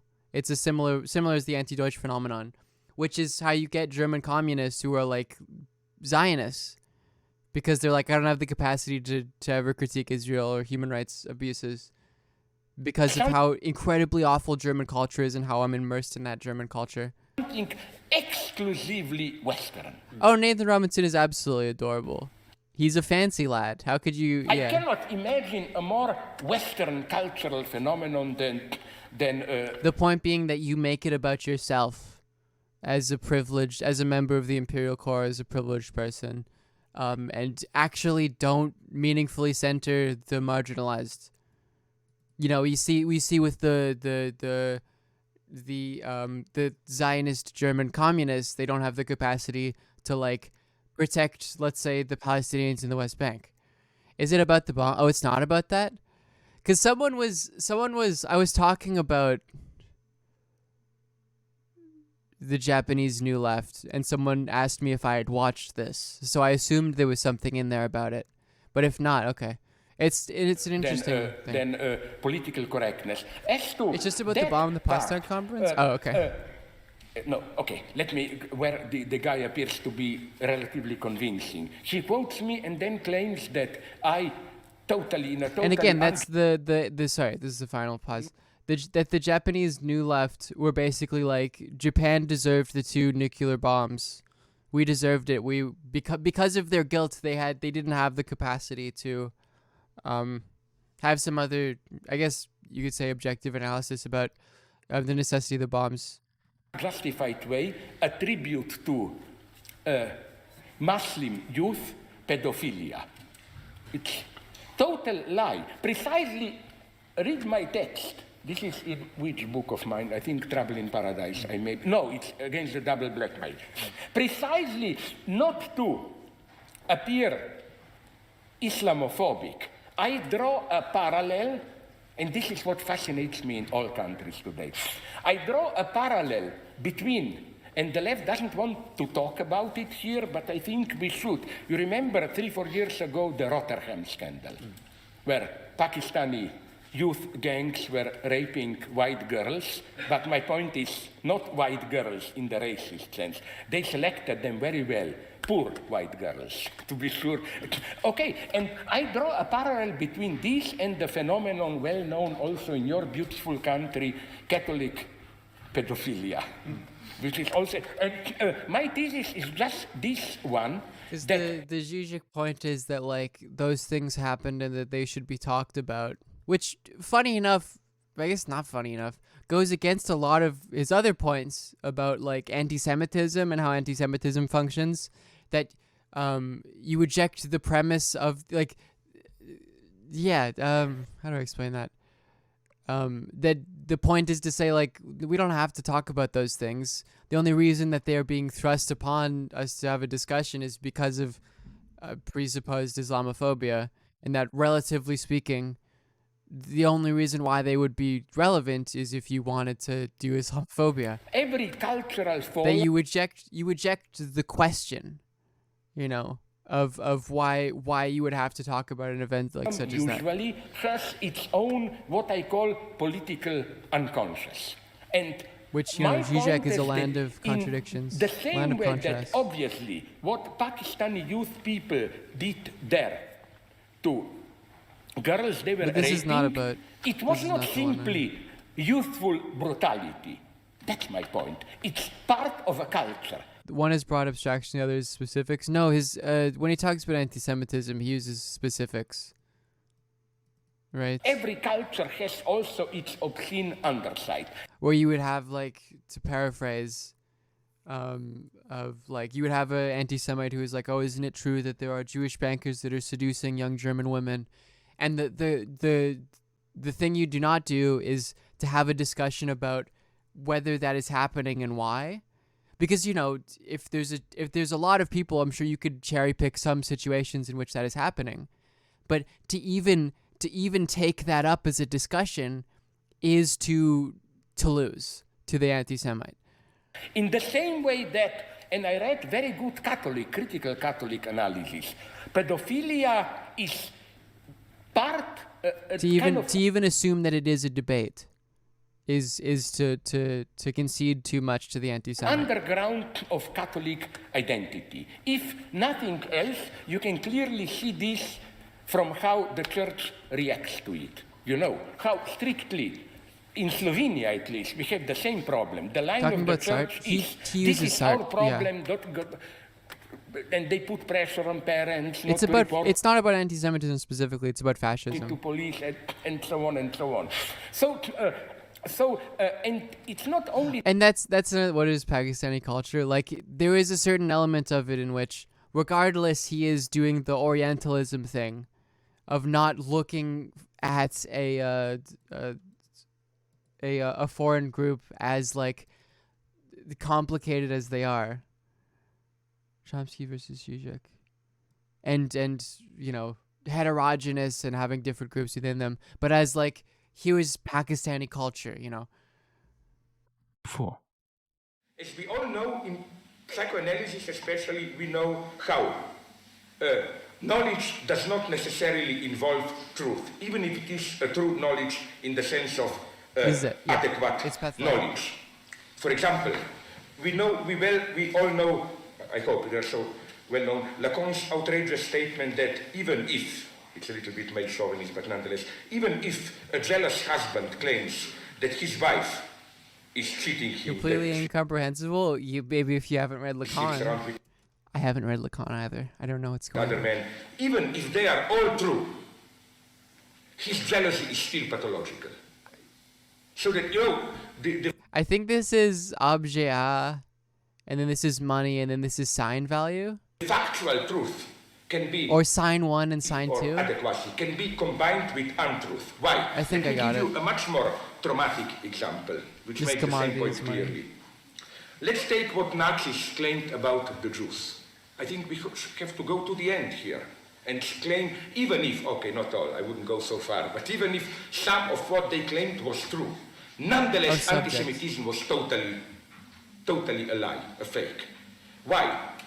I think that's my general point, that the moment you even think about endorsing, accepting discussion at this level, like for example, let's say, I don't know, I'm a Nazi, you are an honest liberal, and I say Jews seduce our young girls, Jews exploit us, and I say this. You say, no, this is a lie. Then comes a naive university neutral idiot and says, oh, it's difficult, let's take an objective look at it. You sell your soul to the devil if you do this. Because let's be clear, the result will be unambiguous. Yes, the Nazis exaggerated it, but not quite. Because wait a minute, now let's say something horrible. Many Jews were also rich in Germany, so yes, they definitely exploited the Germans. Something horrible. On the other hand, I hope so, it's normal. I think that some Jews definitely probably were seducing German girls. Why not? You know what I mean?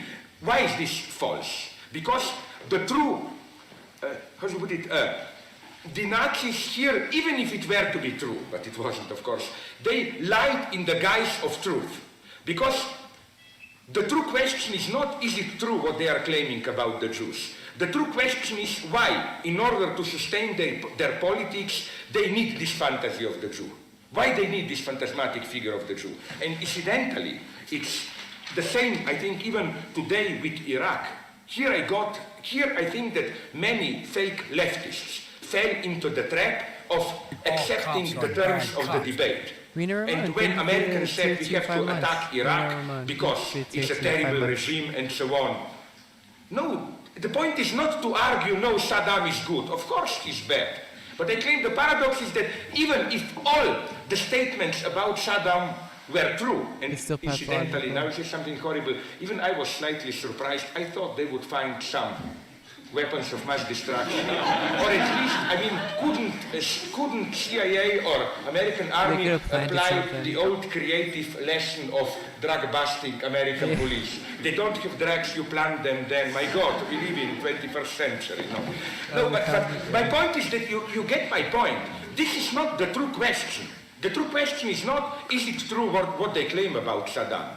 The true question is a totally different one, is what kind of new logic of hegemony, new world order is established in this way and so on and so on. I think that even to accept these terms and then to argue, you put yourself into a totally idiotic position, you know, when there you have to argue, oh, but it's not... Chomsky. Oh, is this a German video? Yeah, that's the point though. And that's a totally contradictory point to his position of like, well, we should at least talk about like the Pakistani men raping white women in what was that, Vienna? In dem heutigen Video-Essay. Oh, it is. Damn.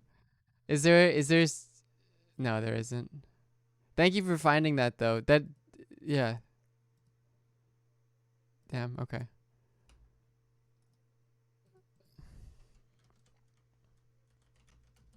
It's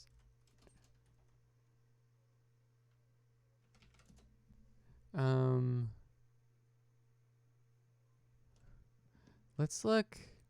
Actually, there's some Zero book videos on it? That's interesting. There's a very specific quote I'm trying to find about like Zizek talking about Chomsky's like intellectual dishonesty in his critique of like continental philosophy, in which he writes off anything that isn't sort of straightforward. I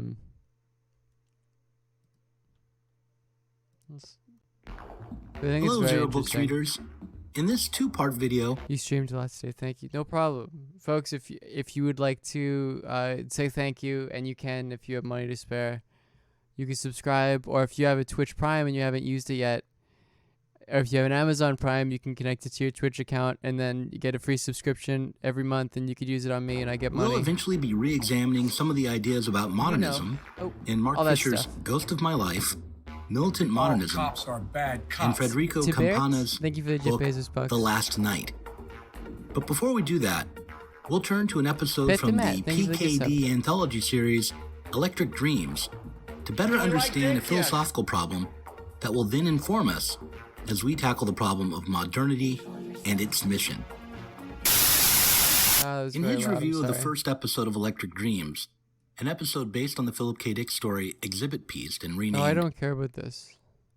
They're gonna talk about there. Okay, they are. Real All Life, right. film crit Hulk suggested that the show doesn't work because, rather than focusing on the character's trauma and guilt, it gets lost in the fog of the boring question of what reality is the real one.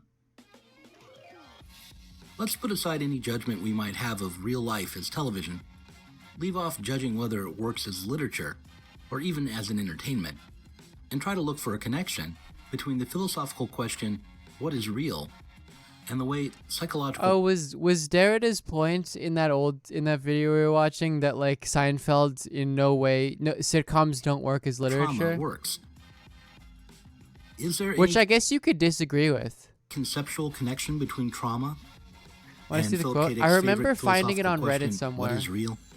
Initially. I, in my stories and novels, often write about counterfeit worlds, semi-real worlds, as well as deranged private worlds. Hold on. This is the... I think it was something like this.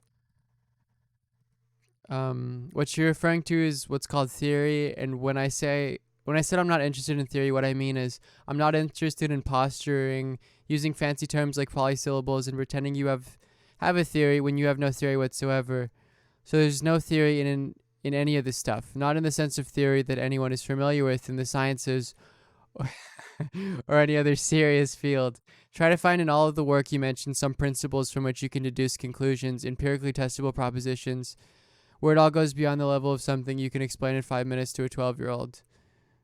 So again, for Chomsky, if you can't explain something in 5 minutes to a 12-year-old, then it's bad. Which, you know, it's cool that like math can have complexity and sciences can, but philosophy has to be just like, see if you can find that when the fancy words are decoded. I can't. So I'm not interested in that kind of posturing, which is fine. You cannot be interested in it. Zizek is an extreme example. I don't see anything to what he's saying. Jacques Lacan I actually knew. I kind of liked him. We had meetings every once in a while. But quite frankly, I thought he was a total charlatan. He was just posturing for television cameras in the many ways Paris intellectuals do.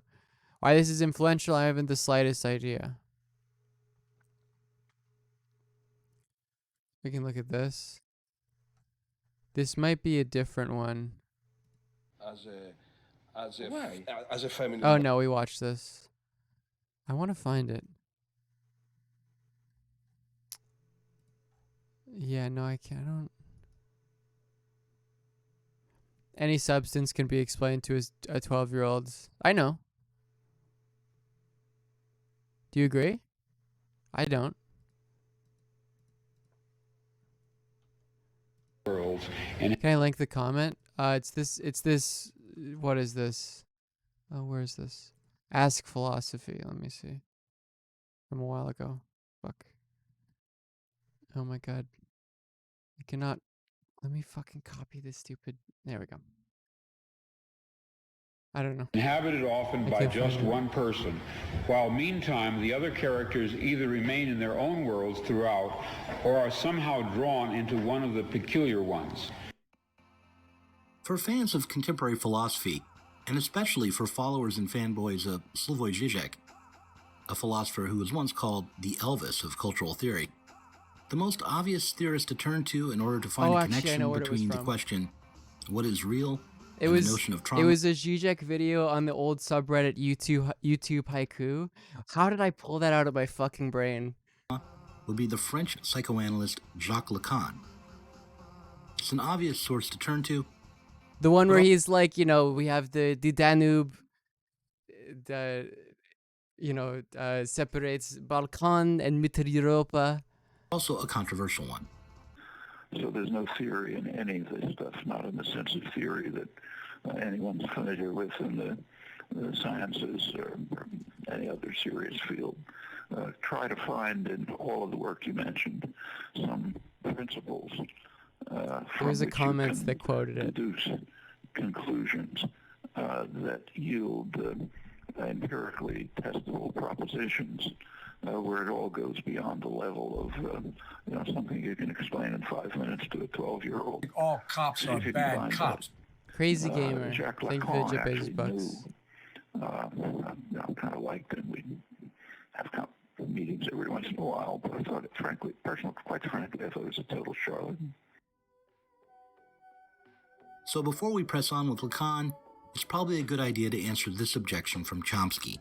What kind of theory does Lacan propagate, and does it rise to the level that Chomsky mentions? Namely, does Lacan put forward ideas that are coherent enough that they might be empirically tested? Well, maybe it wasn't from this. Fuck. She's alive! Alive!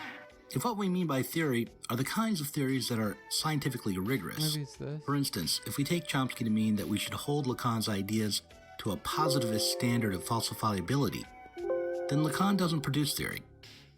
But that standard isn't one that Chomsky himself really holds to when it comes to understanding old philosophical questions like, what is real? What is a human subject? Is there such a thing as free will? Or a whole slew of other philosophical difficulties. It seems like with the question of what is real, at least from that interview we watched at some point, it seems like Chomsky's view is that it's a trivial question. What is reality? All he cares about is what is scientifically real, what can be falsifiable, what can be formalized in a falsifiable theory. Chomsky also doesn't appear to believe that theory has any role to play when it comes to politics. He thinks that while we can use theory to answer technical questions, when it comes to value judgments, we don't have any recourse to theory. For Chomsky, moral and political commitments aren't founded on theories or rigorous understanding, but on common sense. The Bride of Frankenstein.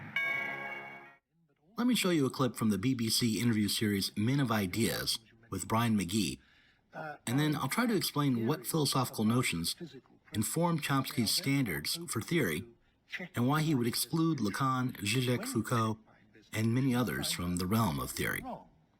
And therefore you are, as it were, radically subversive of a lot of very well-established theories in our tradition.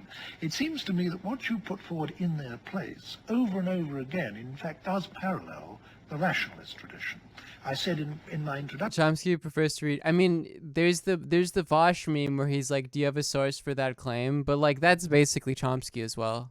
To this program, that what I'm always reminded of by your work is the theories of Kant. You seem to me to be almost well, yeah, he's a scientific realist, right? That's so he believes that we can understand the truth.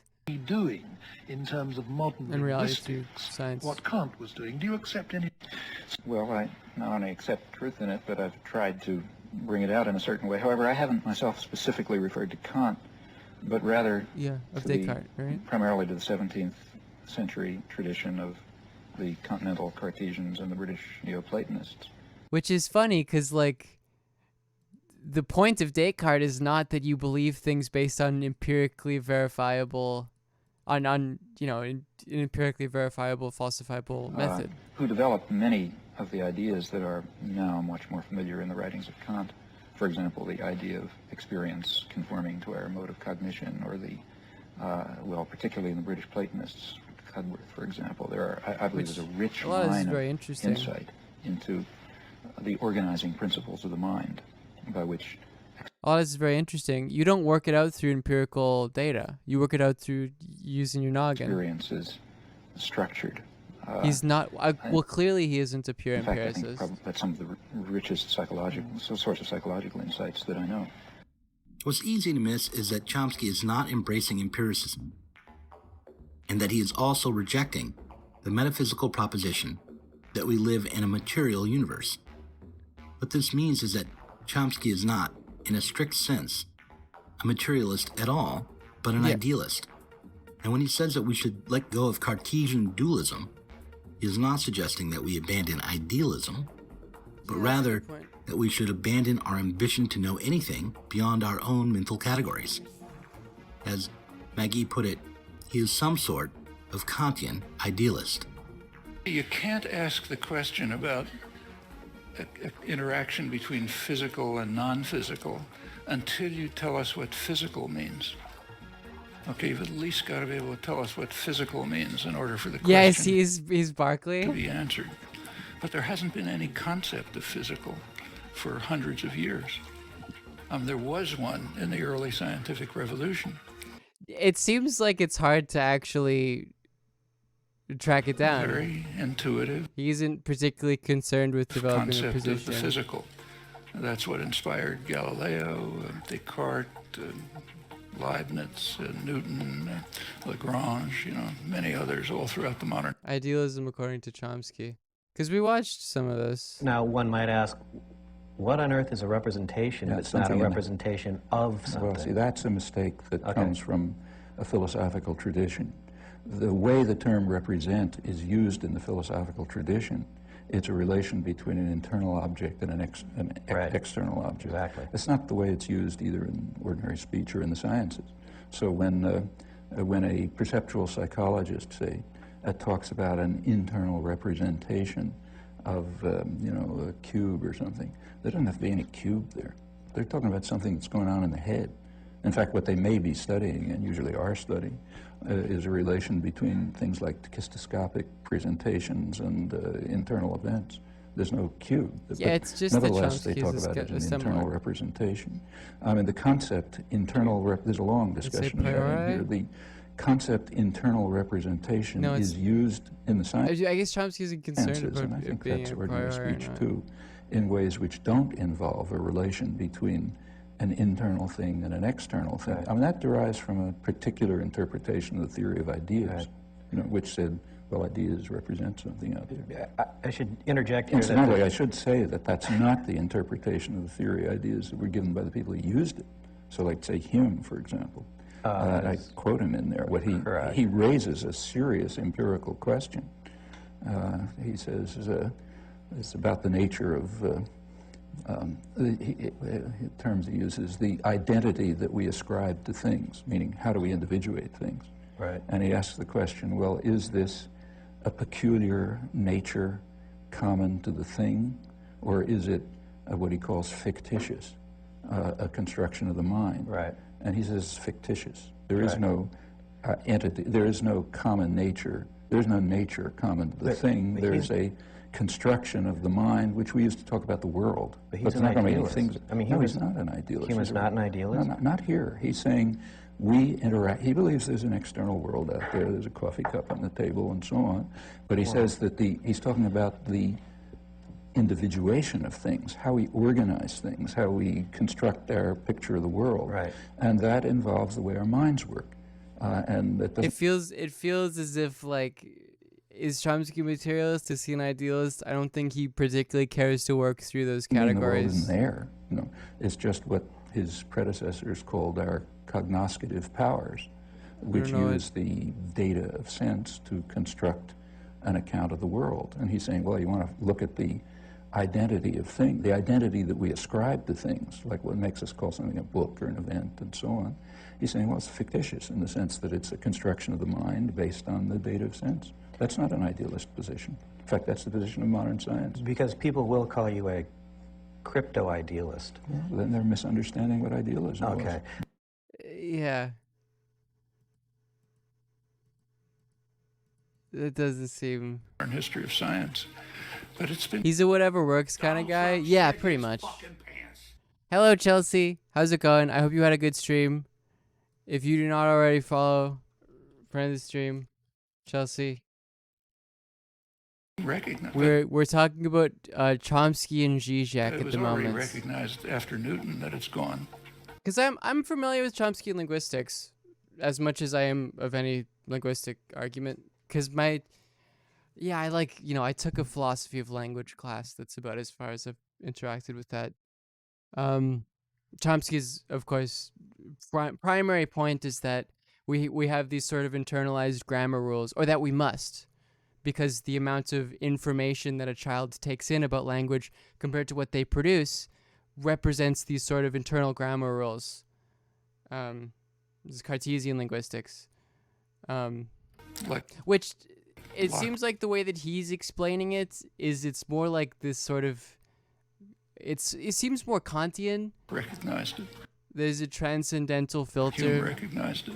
As opposed to like a... for Hume, it's not already gone. It's a total mystery beyond our intellectual capacities. That requires human experience to manifest itself.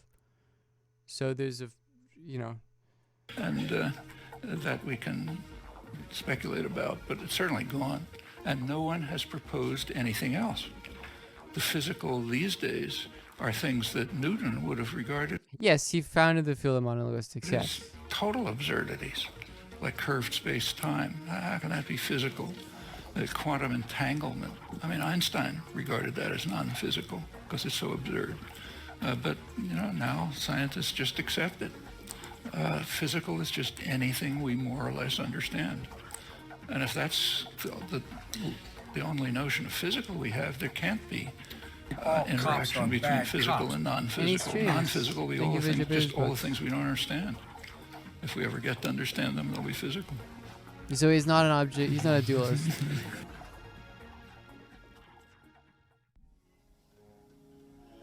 Again, what's interesting to note about Chomsky's position is that he can be accused of relegating some arenas like morality or politics to a realm apart from those things we can describe in a serious way. Yeah.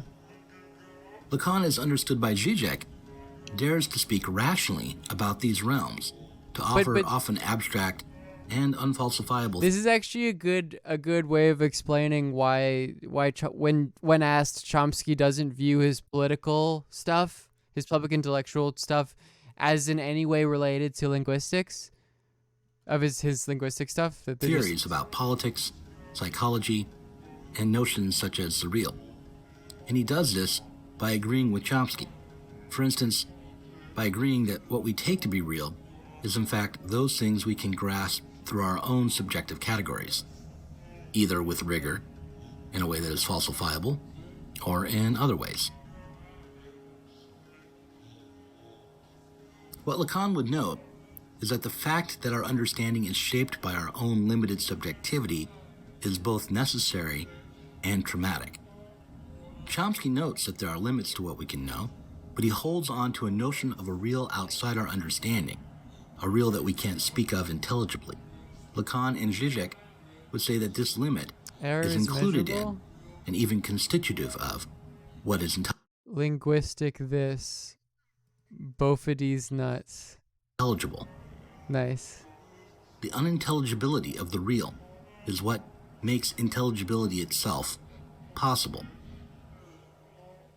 To clarify this a bit further, let's say that we imagine that our understanding of the world appears like a computer simulation, and we realize that only those things that have been programmed into it can appear.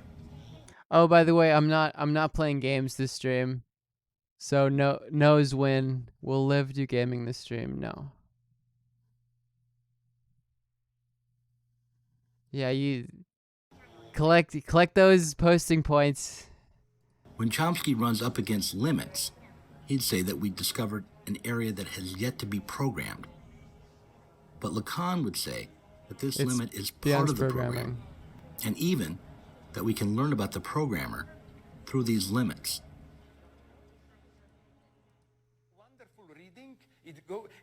That I like, it goes on like this, that the lesson of quantum physics is that God constructed our world like a lazy computer designer.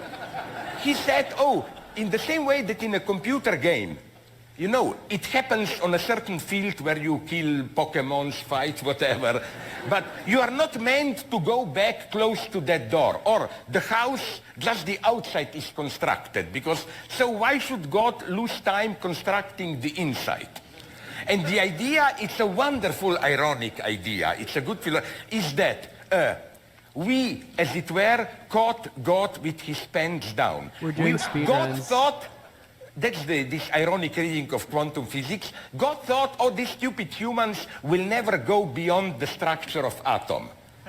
So we can leave it ontologically incomplete. Why should I lose time constructing? But we were a little bit too bright for God. So let's return again to Philip K. Dick and the television show Electric Dreams. No games. The story is, by now, a familiar one. A policewoman suffers from a psychological trauma when she witnesses the massacre of many of her colleagues by a crime boss, and her loving girlfriend suggests that she take a vacation into a virtual reality in order to relieve herself of the stress and strain of both her memory of the event and of the police work she's doing in the aftermath. Once inside the virtual reality, she lives the life of a billionaire inventor. She begins to wonder whether her life as a policewoman, as the invented world, and her life as an unfaithful widower and billionaire is the true one. There are really 2 points to be made here. First off, the obvious one. The policewoman experienced survivor's guilt, and this is why her virtual vacation, constructed by a computer program designed to fulfill the user's innermost desires, created a life wherein she had lost her wife. But the second point to raise is that the confusion over what is real, the uncertainty about who she really is, and whether she's being acted upon by malevolent others, whether she could trust the people around her or the apparent reality she was experiencing, was the trauma itself. That is, the trauma is felt as confusion, as a jumbled attempt to make meaning and find the reality of your life after something that can't be understood has happened, something that is so horrible that it obliterates meaning. The trauma happens after the event itself, and its symptoms are attempts to fill in the void left behind after the real event has occurred. The massacre of her colleagues was brutal, unfair, unreal, and unjust. Her guilt emerged as she tried to figure out what really happened and what it meant. Her guilt was a way to fill in the gap in the world. I wrote a text of a wonderful game, not wonderful in the sense that I'm ready to lose 1 minute playing it, but philosophical consequences. This is such a funny photo. I hope you know it, Pokemon Go. If I could do a Zizek impression. I think it's Pokemon Go to the polls. pure game of ideology. You know what happens? It's no longer escape from real world to virtual world. You look through the screen of your apparatus at real world. You see reality the way it is, but you see something more, the Pokemon. And that triggers your desire. Sorry, just the way he says the Pokemon. The way it is, but you see something more, the Pokemon. And that triggers your desire. That makes reality consistent. You have confused reality, you don't know what goes on there. Pokemon, the figure, added to reality, reality becomes something meaningful and so on. That's so funny. This is why I proposed a thesis that the greatest practitioner of Pokemon Go was Adolf Hitler with his anti-Semitism. Isn't the figure of the Jew exactly such a Pokemon figure? In what sense? You look, if you're a German, at reality in 1931-32, boring, chaos. He's then trolling. Hitler comes and say, but look for the Jew. Oh, okay. And it becomes interesting, everything Yeah, requires sure. meaning and That's so such on a and so stupid on. analogy. And I think that this is the future. Why? Because my point What did he call is it? that What did he call Hitler? The chief theorist in Pokemon. a thesis that the greatest practitioner of Pokemon Go The greatest practitioner in Pokemon was Go Adolf Hitler with his was anti-Semitism. Isn't the figure of the Jew exactly I know why he's such using a this Pokemon figure. comparison, In what sense? or why he's using you this look, example. If you're a German, at reality in 1931-32, boring, Pokemon Go chaos, telling your parents, yeah. Then Hitler comes and say, but look for the Jew. And it becomes interesting, everything acquires meaning, and so on and so on. And I think that this is the future. Why? Because my point is that the trick with Pokemon Go is not that it's something new. No, it brings out something which was always already here in our ideological life. But feelings of guilt aren't the only way we have to fill in gaps or fill in voids in our experience. Yeah, it's about scapegoats. It's people's lives, and you can see this in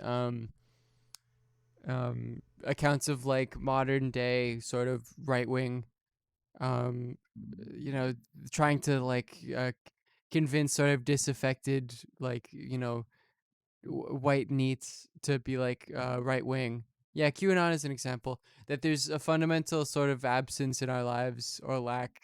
We're looking for something. There's something wrong with the world, and it's filled with this sort of right wing fiction, this right wing pathology that is a fiction, but nevertheless sort of completes people's worlds, allows them the capacity to be Truth whole. that can't be falsified is this one.